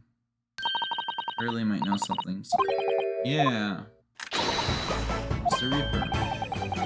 Lord Benzix, you mean? It sounds like something very significant occurred right after. Yeah. Something completely changed his life. Maybe, but I have no idea where to find Mr. Schultz. In the middle of some big case, isn't he? Here, this is what you need. Madam, to spells. This is supposed to be. You don't know? The most popular attraction in London. Very close to the Baker Street, actually. You could like, no, no time for this attraction. There is for the big trial tomorrow. Well, that's where Hurley is. What? At this popular London attraction? Yes. How is it you know where he is? Hurley told me, but he told me to keep it a secret from you, Bruno. Of course he did. Madam to spells. I don't see see how it could be related to the case we're investigating here, but then stranger things have happened, and when they happen, Mr. Sholmes is usually at the heart of them.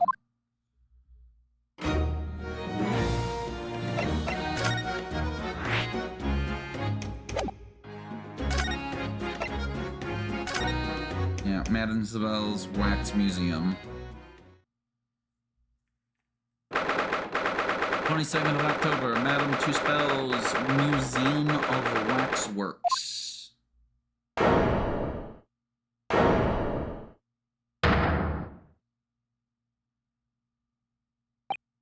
What is this place? Look at all these terrifying scenes, but why are they all people so still? Guillotines, ruthless murders. I don't know what I'll be dreaming about tonight. They're all wax models. They're amazingly realistic, aren't they? What do you think, Bruno? Shocked? What wax models? Ah! I read about the dead bodies in wax once. In a magazine about strange phenomena. Depending on how corpses are kept after death, parts of them can turn into wax, apparently. It's called an adiposity. Stop talking concrete things about the rooms you're scaring. Anyway, adiposity doesn't form readily, you know? It's only very specific. No, I just remembered something else I read. In another magazine about strange phenomena, there was an old lady, maybe a witch, who used to pour molten wax over corpses, put them on display. None of the exhibits here are real. They're all entirely man-made replicas. Can't be. You really expect me to believe that? Just look at them.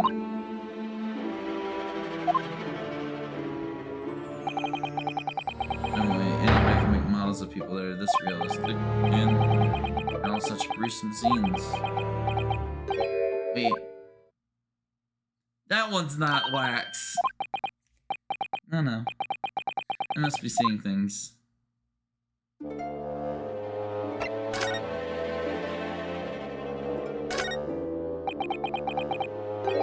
Is this an arm? Looks like an arm, doesn't it? Maybe one of the waxworks models has fallen over. I think it could be the work of one of the mass murderers in the game. Bruno, stop scaring me. Is it a wax arm? Is it a wax arm or a real one? Come on, you're always pointing that finger of yours in court. Poke that arm and see how it feels. Objection. I don't think you're wax. The great detective, Mr. Herlock Sholmes! Mr. Sholmes has his own wax statue, really? Well, he is world famous after all. Very uncanny resemblance, isn't it? It makes my skin crawl to look at it. I know. But look, Bruno, you can kick this early and he doesn't move a muscle. Go around kicking the exhibits, Iris. Wait. It just moved, I'm sure, but not just a little bit either. That's the real one. Really? Did it? Closely. There are beads of sweat on the face of this waxwork model.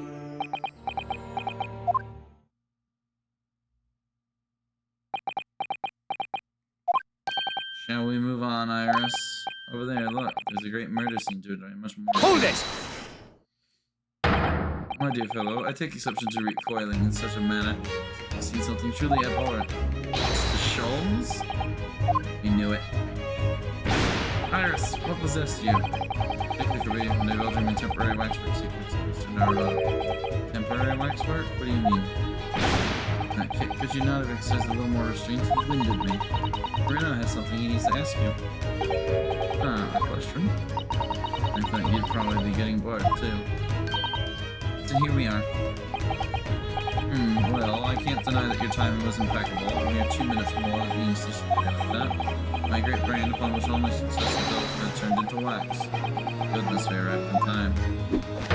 Indeed, in many ways, the pair of you just saved the world from unimaginable loss. Oh, Hurley, you do like to talk nonsense, don't you?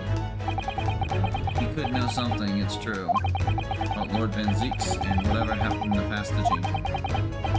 Now you're here, let's take our time. Alright, you're in luck. I'm suddenly quite taken with the idea of conversing. Well, actually, I'm in quite a hurry. Eyes don't deceive me. I believe something is afoot within the walls of this very museum. A most fascinating case, if I'm not mistaken. Really. Moreover, I have a strong suspicion that it was related to the matter about which you're about to come show me now. But how could it be? We shall speak again presently, my dear fellow. For now, I must return to my work. Back to being a temporary wax exhibit.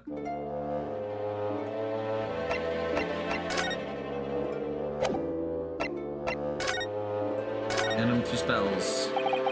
What is this place? Jones? You can't get away. Madame 2 spells came to London from France 3 years ago, I understand. Then she opened this little waxwork museum last year. It's enjoyed a great... The museum is like this Japan too, but this place or something else. Enjoyed great popularity. I mean, they aren't made from actual real people, are they? Extreme real wasn't like slack which is indeed a particular secret of Kel's family, they say. And they were renowned during the French Revolution for waxworks of victims of the guillotine. That sounds grim. The gruesome scenes which were portrayed with realism and expressions of the faces of the condemned. Apparently, sculptors would make the models directly from the corpses right there at the site of the executions. It really turns my stomach. That's just one of the several legends about the Gispel's family, whatever any truth I couldn't say. But anyway, this museum houses models of famous people from all over the globe. And I list the most popular in the museum by some point is the House of Horrors. House of Horrors? Of course, visitor numbers are dwindling now as a result of the Great Exhibition. We usually flock here to see exhibits, and some of London's most vile criminals have the gruesome work. Naturally, most of the miscreants portrayed here were sent to the gallows. They're even stiffer now than the models of them. You're in poor taste. My dear fellow, the public lived for poor taste. They yearned to be shocked. So the hideous exhibits in here are all portrayals of real events that actually took place. Just me, or did the temperature in the room just seem to drop? Anyway, I advise you not to think too deeply about what you see here. Oh, he's back to being a waxwork, is he? Temporary waxwork. What do you mean by temporary waxwork? Mr. Sholmes? Exactly what you see. Part of the exhibits here, catching these criminals in the act. Catching them. Every half an hour, men on different killer one displays, adopt a new pose to ensnare them. And the members of the public from Chronicles offer them my hand to shake. For a shilling, I happily allowed them to make a photograph of us. Even the waxwork murderer. But why Mr. Sholmes? Dear fellow, is it not obvious? For the money! You really are hit me there. Very fitting of the House of Horrors. As it stands, I may struggle to pay this month's rent. I have the ravenous iris to consider. Early. So hungry. Which comes to show. I'll ask you to do your best. What's he threatening the rope mean to now? So, with that in mind, how about a photograph? Special treat, you may leave with the pick of murderers and scoundrels in here. The choice is yours. Maybe some other time. Remember, Mr. Naruto, you are me at your peril. You know waxwork again. First. Something to ask you. Well, what is it you'd like to ask me then? Well, actually, it's about Lord Van Zeeks. Oh, our friend Mr. Reaper, how did you find him? Well, I trust.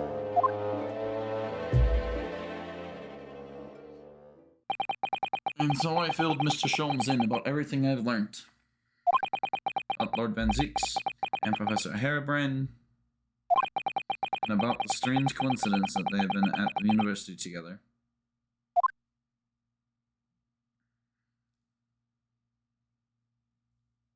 So I'm wondering what happened to make Lord Van Zeeks a different person. I was sure you'd know, Hurley.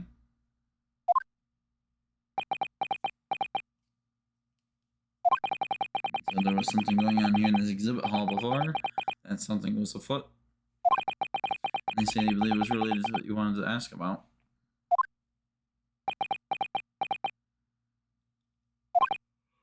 Mr. Sholmes? He suddenly clammed up. Well, it seems we've reached an unavoidable... Greetings. Madame Tussell. Ah, and hello. Where did she appear from? Be more mysterious. I hope you are all appreciating my museum. Have we? Sholmes, you know this. Not again. My apologies. I am Esmeralda to Spells. This is my museum of waxwork. Who? You're the Madame to Spells? I love that they've made her a witch. Ian Sir, though only 26 years young, I might add. I'm a madame in name only. It only adds a certain je ne sais quoi. Right. Firstly, I must apologize for my waxworks, or rather, one waxwork in particular. I was led to believe he was a great detective, but he seems unable to settle. Next time you move from your designated exhibit, there will be toil and trouble. Sounds deadly serious. That's a problem. How am I supposed to ask Mr. Sholmes about Lord Van Zeeks now? Let's not forget what Hurley said before. About something being afoot right here in the museum. I mean... Yes, I know, but... I'm so curious. I want to know what's happening here. We haven't gotten enough fun on our plate already. I'm with Ryunosuke on this. This investigation is turning out to be a lot more than I expected. Waxworks. You make all these waxworks, Madame Two Spells? I did. I'm the third generation of waxwork artists. No? Gosh. It was my grandmother who began the tradition in my family. Fortunes were checkered. She appeared living through the turbulent times of the French Revolution as she did, though that is when she acquired the savor of fare that led to the astonishing necklace. All these lacquers really do look like they're alive. In fact, they look more alive than Hurley. You see exhibited here represents the most atrocious of London's criminal past. All the waxworks here were created in the presence of the real people on which they were all modeled, in the hours immediately following their executions. That is the secret to extraordinary life like this. Sounds terrifying. All walks of life have similar challenges, I'm sure. To carry out one's trade par excellence, one must go to extraordinary lengths. My exhibits are a reflection of society. I create only that which public see. Why couldn't the public wish for something less horrifying? Not fear. Sorry? This room is the only one in the museum with such a macabre thing. I do hope you'll explore. There are models of famous singers, actors, politicians. Something for every taste, I hope. Iris dragged me straight in here. Sorry, perhaps I should have eased you into things. Great detective waxwork, yep. So what's the situation with that? My temporary waxwork model, he approached me some days ago, you see, with a business proposal. What sort of proposal? My dear madame, what these first needs is the addition of a world-famous great detective. Or words to that effect.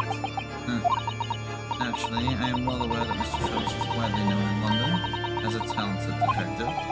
He's a great detective, actually. Very specific about it. Yes, the creme de la creme. So I was keen to come to an arrangement with him, of course. But sadly, we were unable to agree to terms. Someone wanted to charge an exorbitant price for his services. Give me £500. I'll dive into your cauldron of wax at this very moment. No words to that effect. Mr. Schultz might have overdone it slightly, the sales pitch. Regrettably, the museum has a shortage of funds due to unforeseen circumstances. He came to the current arrangement instead. Really doesn't need to do what he's doing though, does he? I would think not, but he was very insistent. I have a 50 shilling problem. It's resolved by the morning. Ayo, pretty much. Yeah, exactly, Misfit. I was wondering if you'd be here for this. This isn't Madame Two Spells. You know, like Madame Giselle, the Wax Museum.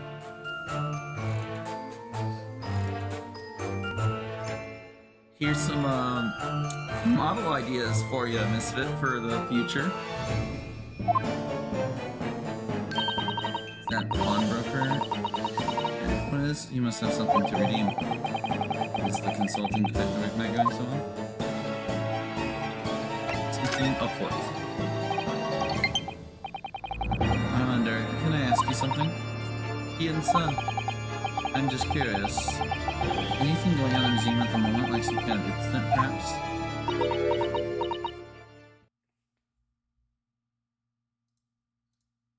I have something to reply with.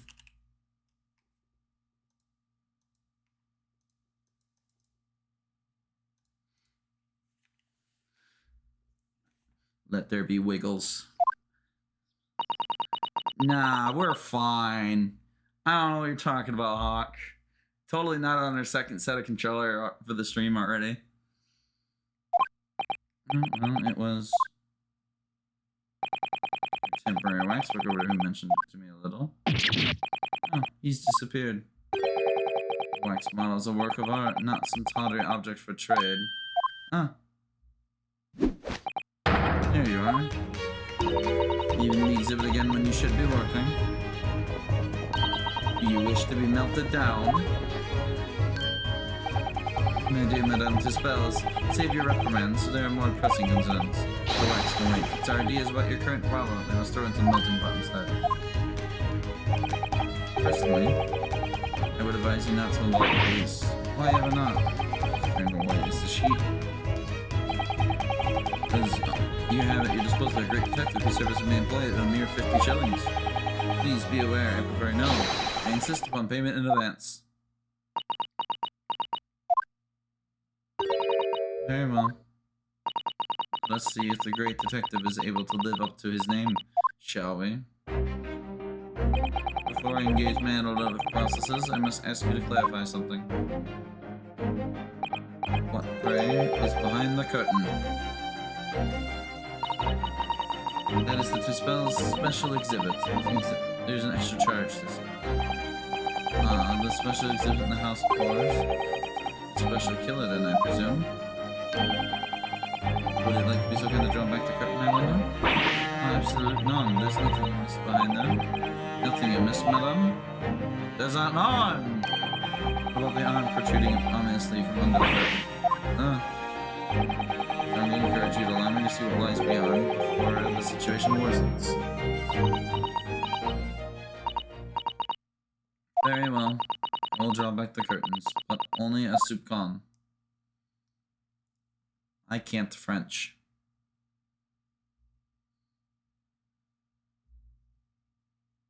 Number 139. Must confess, I peeked behind the curtain earlier. This spell specialist is a very bleak graveyard scene indeed. And yet, somewhat surprisingly, the waxwork killer would expect him nowhere to be seen. What does strike one, however, portly gentleman lying peacefully on his back on the floor is a wax. Well, then perhaps Mr. Sholmes, the man on the floor, is the ruthless killer himself? I'm afraid not, my dear fellow. He's perfectly ordinary London gentleman, not even a waxwork, in fact. What? Skillfully made as these waxworks are, they are always distinguishable from real humans. So, allow me to present my two conclusions. First, is that sizable business transaction has been taking place in the special exhibit. Why would you say that? And the second, that the aforementioned transaction is linked to a serious crime. Oh! He looks pale as a candle wax. I don't understand. So, madame, to spells, you've agreed to my fee, so you shall now have the pleasure of seeing this famously great detective and temporary executive at work.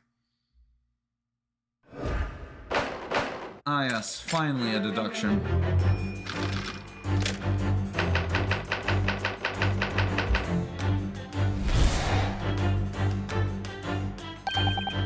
To begin with, we must ask ourselves what exactly is afoot here in this museum.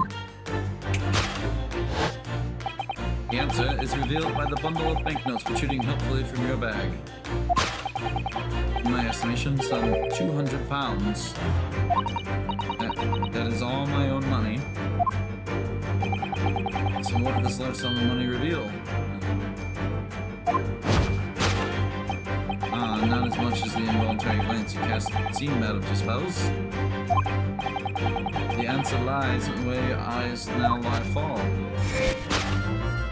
The significance of the £200 is revealed by that public notice. No waxwork for sale. Your business has hit hard times, it would seem. Sure. You sold the infamous killer of the centerpiece of your special exhibit to the sum for £200. None! Now, let us explore this curiosity which we are presented.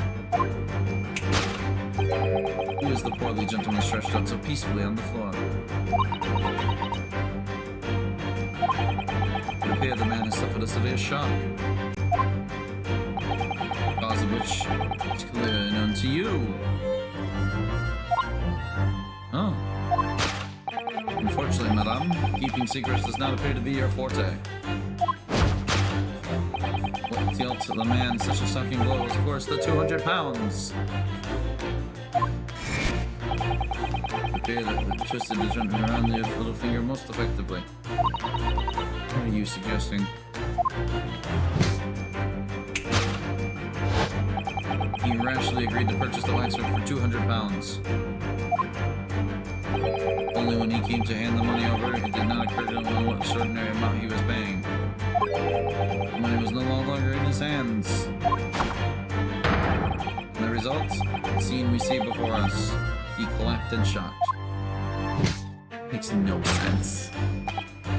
Yes, the killer in the special exhibit fetched this special. You only pray that the gentleman's dreams are not plagued with regret.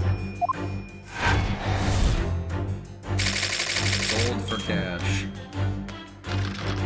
And topic number 2, waxwork location. Question arises then is what has become of the waxwork that changed hands?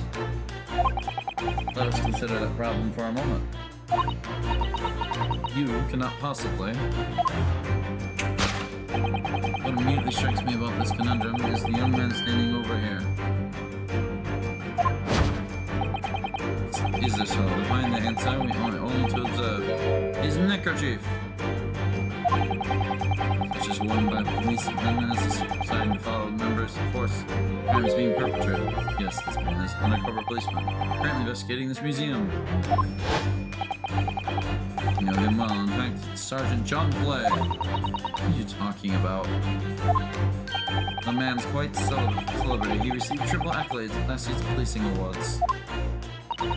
But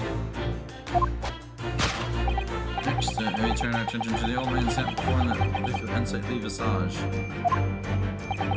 I'm watching closely and he hasn't moved a muscle, almost, in fact, as if he were a waxwork.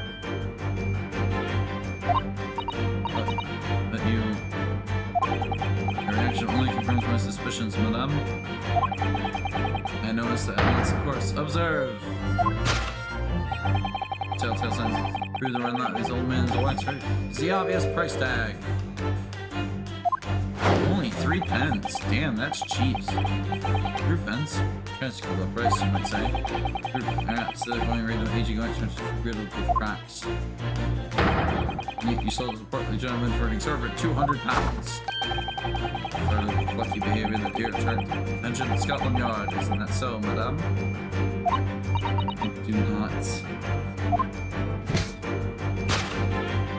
And yes, the waxwork you sold has already been seized by the police and remains in their custody as we speak.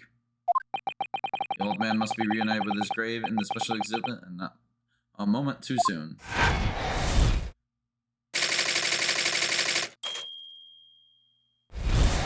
You've lost it, Sholmes. Thus concludes Sherlock Sholmes' great deduction of horrifying puzzles.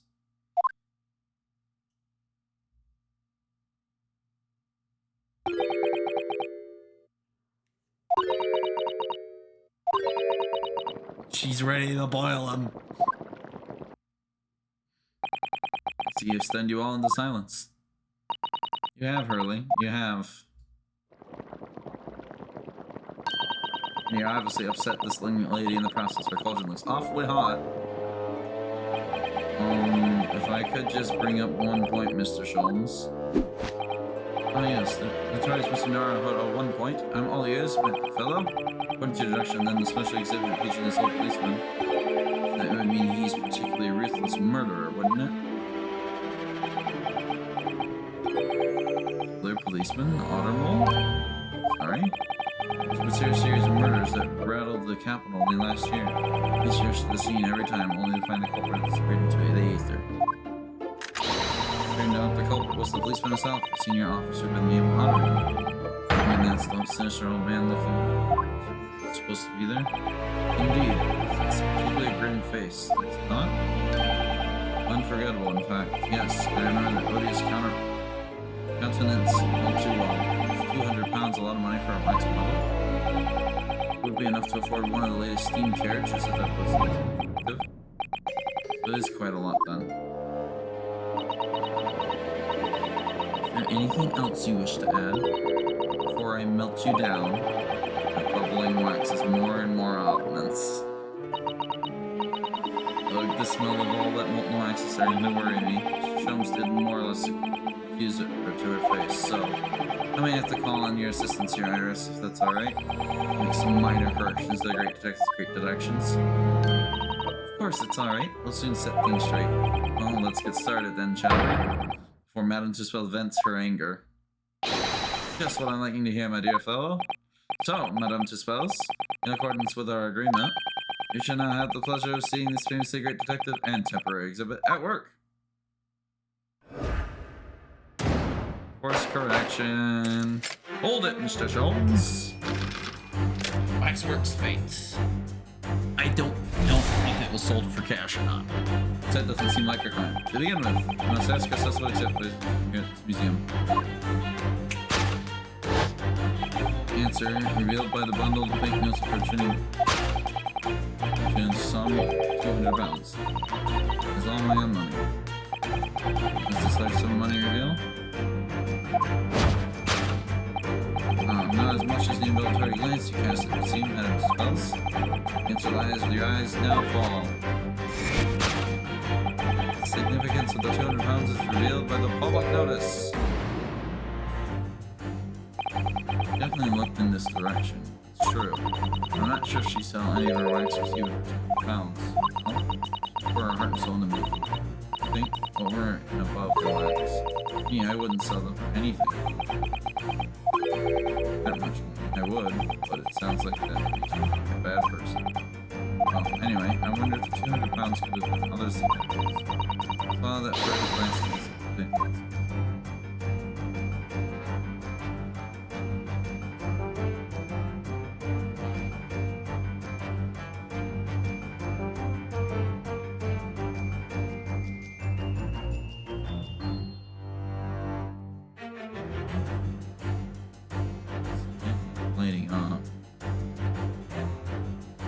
Can't change the angle. Oh, I can. That's... Take that! Note on the wall. No. Very suspicious to me. Should I hasten the end of the universe? End of the universe? Or at least you could examine the note before jumping to conclusions. Didn't let me examine that. Good.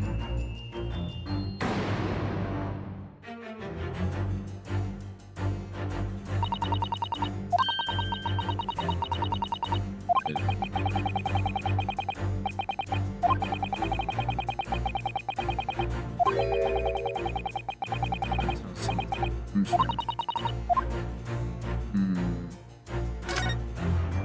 Oh, it just doesn't say A. Okay. Let's see. Your man smells. You've taken the prisoner from his room. Price for his safe return is 200 pounds. The money we already knew. It's a ransom note.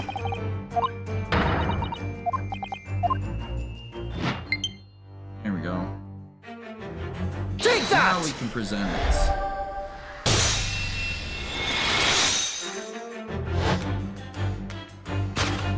The significance of the 200 pounds is revealed by the ransom note. So, unless you can the criminals and their incentives, deducting a wax rate. 200 pounds is no smaller ransom, yet you clearly intend to pay it. The model in question has special importance. Put together all the money I have. Summary then, the 200 pounds you have in your hand is ransom money. Now, let us explore the next curiosity which we are presented. Who is the portly gentleman stretched out so peacefully on the floor? Here the man is suffering severe shock. Was a witch? Clearly known to you. Yeah. Fortunately, madam, keeping secrets does not appear to be your forte. Not the money. Waxwork was kidnapped. Where does that leave us in terms of this man? Comes around. I think the point of this exercise is to understand the beauty of the production partners, Cyrus. Yes, you're right. Hurley's trying so hard, we mustn't let him down. While there's little doubt that he suffered a shock, that must seem clear. In this case...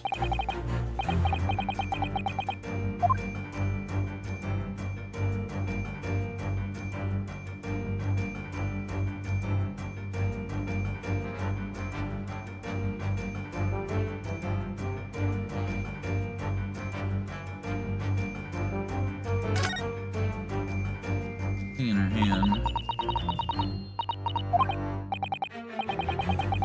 Left hand. This is a left hand as well.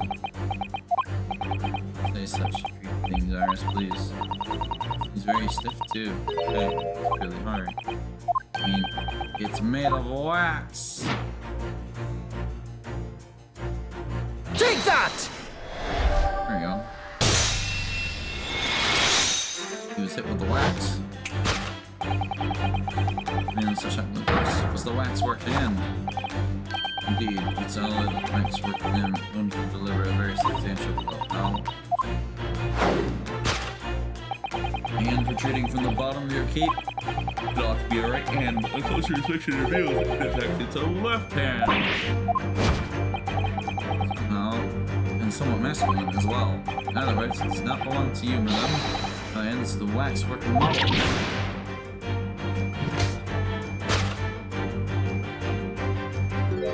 Ooh. Some of the visitors at the museum can be troublesome. Meddle with the exhibits and cause damage. That arm. This gentleman saw fit to remove it as a souvenir. No small keepsake. Like taking a whole branch of a cherry tree when you view the blossoms. Afraid I have to teach the man a lesson. Afraid the man tried to take the arm back. Result, the scene we see before us. He's knocked unconscious. Point we need to revisit later, but for the time being, we have our conclusion. Yes, the killer in this special exhibit has been kidnapped. Yes.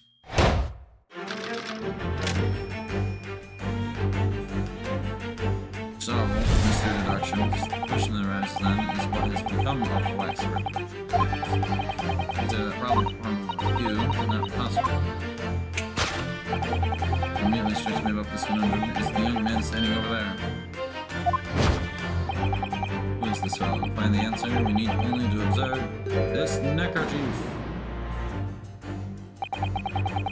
Mr. Sholmes, the yellow neckerchief is assigned to the other policeman that the crime is under. May communicate with him without revealing his true identity. The secret is closely guarded by Scotland Yard. Mr. Sholmes didn't hesitate to give it away. Covering secrets and any true detective nature, of course. Right. Anyway, judging from Madame's evaluation of Mr. Sholmes' production, I haven't done it quite correctly. By his shoulder stub! Take that!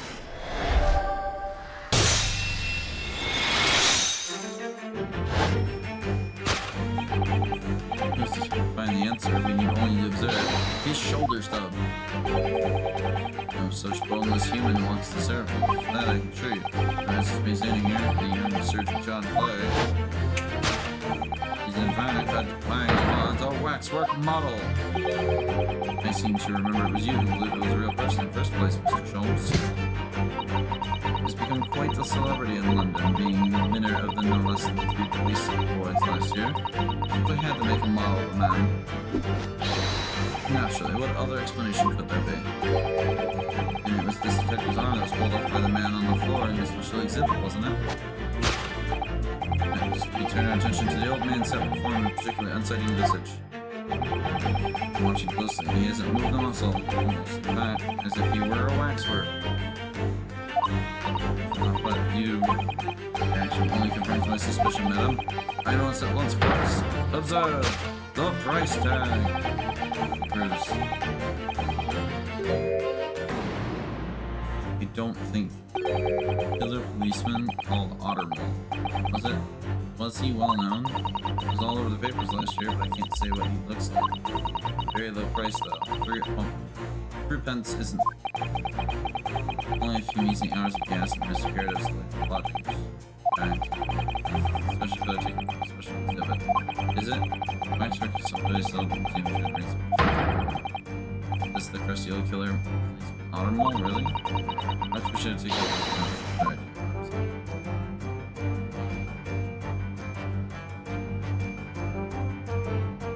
I don't think it's a wax. Take that! It's Twitch. Captain says that this appears whether or not this old man's wax. It's the obvious Twitch. The most realistic issues do not exhibit a Twitch. Otherwise, the splendid old man is a genuine member of Scotland Yard. Slight shift in your choice of adjectives, then. And there you have it. Well, Madame Dispels. Or what? It was me who contacted the police and demanded that someone come in the first place. Clearly fatigued, sound asleep. Then, what's this tag showing up the price of 3 pence? Probably the price tag of the muffler, yeah. Which the old Bobby purchased recently for $1. And you observed the scarf tied around his arms. That strike you, Mr. Naruto? It's the secret saying he's supposed to show that some is written into your life. Of course, because, as you know, there has been just such criminal activity happening here. As you deduced from the very beginning, detective. It would seem that we'll finally arrive at the truth. We have no idea where the wax model is. Waxwork, especially ruthless killer from the special exhibit, has been kidnapped. Scotland Yard are already investigating. Model's whereabouts remain a mystery. Thus concludes Sherlock Holmes' great deduction of this horrifying puzzle.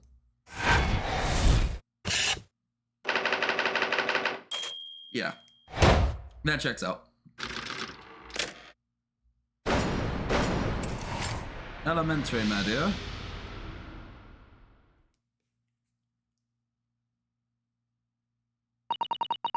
Lots of people visit my museum here. Men and women, young and old. Sometimes they drop in just for a short time on their way back from the pub. I welcome them all. But if anyone tries to damage my exhibits, I do not take it lightly. Anyway.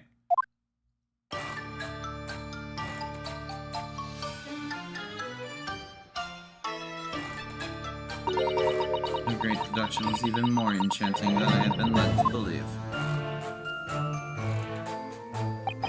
It was a pleasure, my dear madam. I'm gratified by that you enjoyed the spectacle. As for your rough customer, I have no doubt he'll regain consciousness shortly and return home. What concerns me more is the waxwork from the special display, and Dean gently abducted. Yes, tragically it was. I would ask you to recount the events surrounding the stolen waxwork. As much detail as possible, if you please. Very well. But after I have told you all what I know, I must insist that you return to your work. The talents of the great detective could be put to better use, I feel. But as you wish.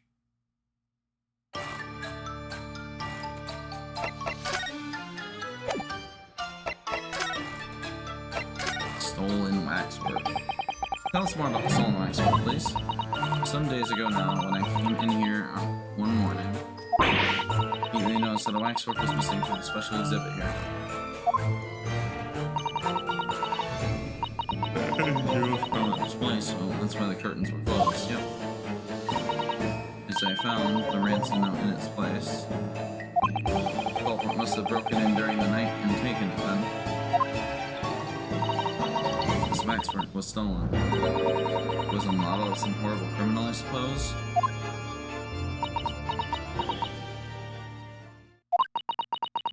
A particular horrible criminal, in fact. The killer who left a mere profound scar on society than any other, I would say, the Professor. Not a name I've heard of. Yeah, same here.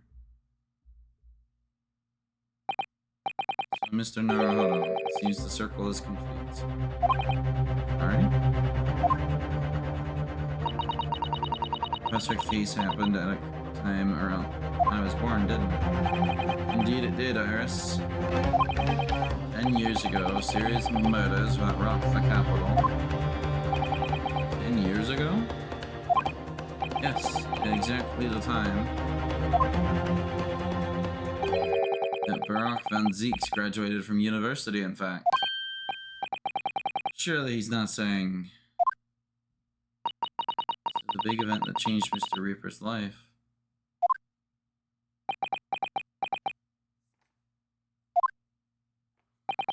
As you've surmised, it was the Professor case. Who was this Professor then? It was a series of gruesome murders that had all happened in London gripped in terror a decade ago. 5 victims were killed, and the man was arrested and put to death. Now he's immortalized here in wax for all Londoners to admire and enjoy. Though, of course, he happens to be absent at present on account of the abduction. But I don't understand. How is this all related to Lord Van Zeeks? First understand, my dear fellow, why has not the Professor earned such infamy? It was due to the victims he chose, some of Whitehall's finest. You mean Hurley? Those murdered by the Professor were some of the highest members of the British aristocrats. Some members of nobility, even royalty, such as... Wait. I'm probably getting ahead of myself, but... Nobility, aristocracy, they killed Van Zeek's parents. Members of the... Wait, of course. Professor Harebrain said. Looked like he's from a family with noble blood. Yeah, I got ahead of myself. It was the 5th victim that led to the Professor's arrest. The last of the killer's brother was a young noble by the name of Clint Van Zeeks. No. I don't believe it. Van Zeeks? So either it was his like brother or his parents. I'm sure you can piece together the rest for yourself. Hey, Flaming. It's going like pretty well because we're way past end stream time. We don't normally go this long. It's currently 4:30. Stream was supposed to end an hour and a half ago.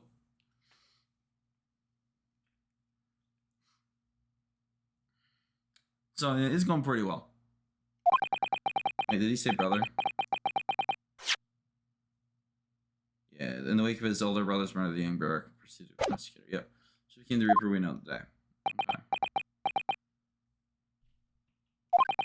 I had no idea that Lord Vinzeeks had such a tragic past. Yep. Well, I'm afraid that's all I can say on the matter. For the time being, at least. After all, I have work to do. Yep. As a waxwork exhibit.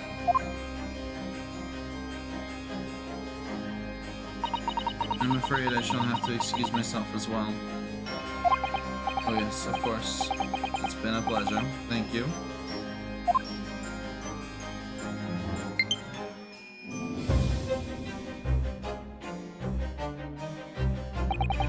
Well, none of the predicted scenarios I've been analyzing involve you coming to visit me here.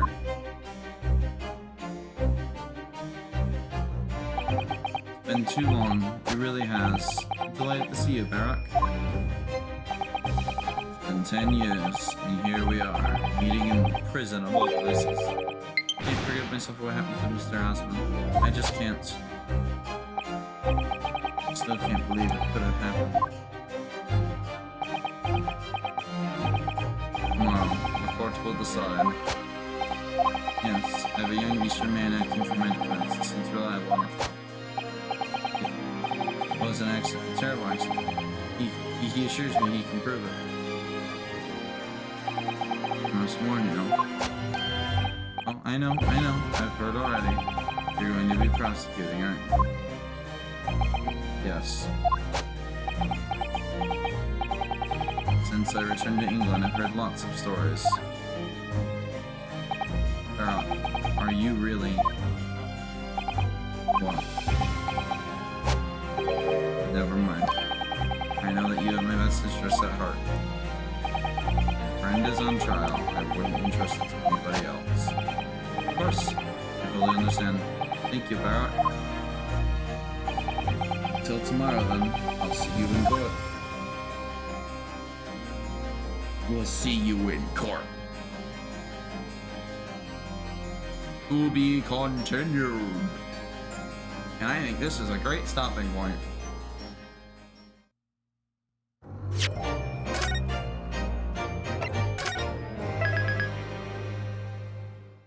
All right.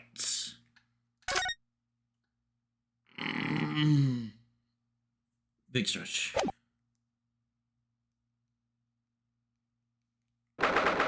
We will pick up some on Monday's a holiday. We'll probably do a longer Monday stream.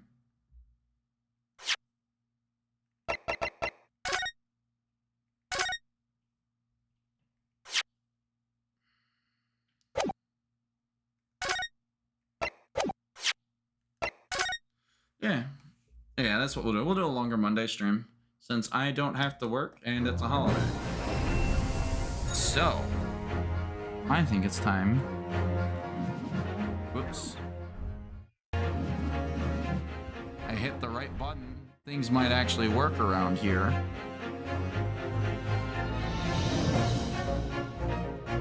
Wait for the camera reel transition to bug out like usual. No? Okay. Then I guess it's time we push the button. Thank you for pressing the self-destruct button. This ship will self-destruct in 3 minutes. Ah, yes, the self-destruct button. Anyways, thank you all for joining me for some more Great Ace Attorney 2. We will hopefully get through most of the first day of trial on Monday. I would expect another 4-hour, maybe 4.5-hour stream. We'll see where we're going. I definitely think with with Monday, we're just gonna basically play until a checkpoint where I want to stop, kind of like how we did today. As of last Monday, Moon has completed Luminescent Platinum. I actually cannot believe it. I thought she was going to be murdered in Victory Road. But, so I am currently working behind the scenes on something to replace the Monday slot. As of right now, it's just kind of filler. I don't even know if I want to keep the Monday slot permanently. As of right now, it's on my schedule thanks to my artist. I haven't updated the scene yet. I guess I can do that right here live.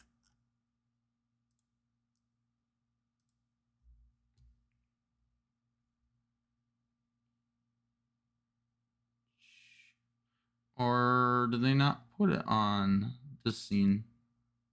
They did not put it on the scene. Oh well. But so Monday will be more Great Ace Attorney 2. Tuesday, as always, will be Great Ace Attorney 2. I will be in office, so that one will have to start at 6:30. And then next Saturday, we'll probably give Great Ace Attorney a break and probably find something to do with friends. If not, I might end up just doing something Pokemon related. But we'll cross that bridge when we get there. We got a week ahead of us anyway. I hope you all enjoyed the extra hour and a half that I gave you.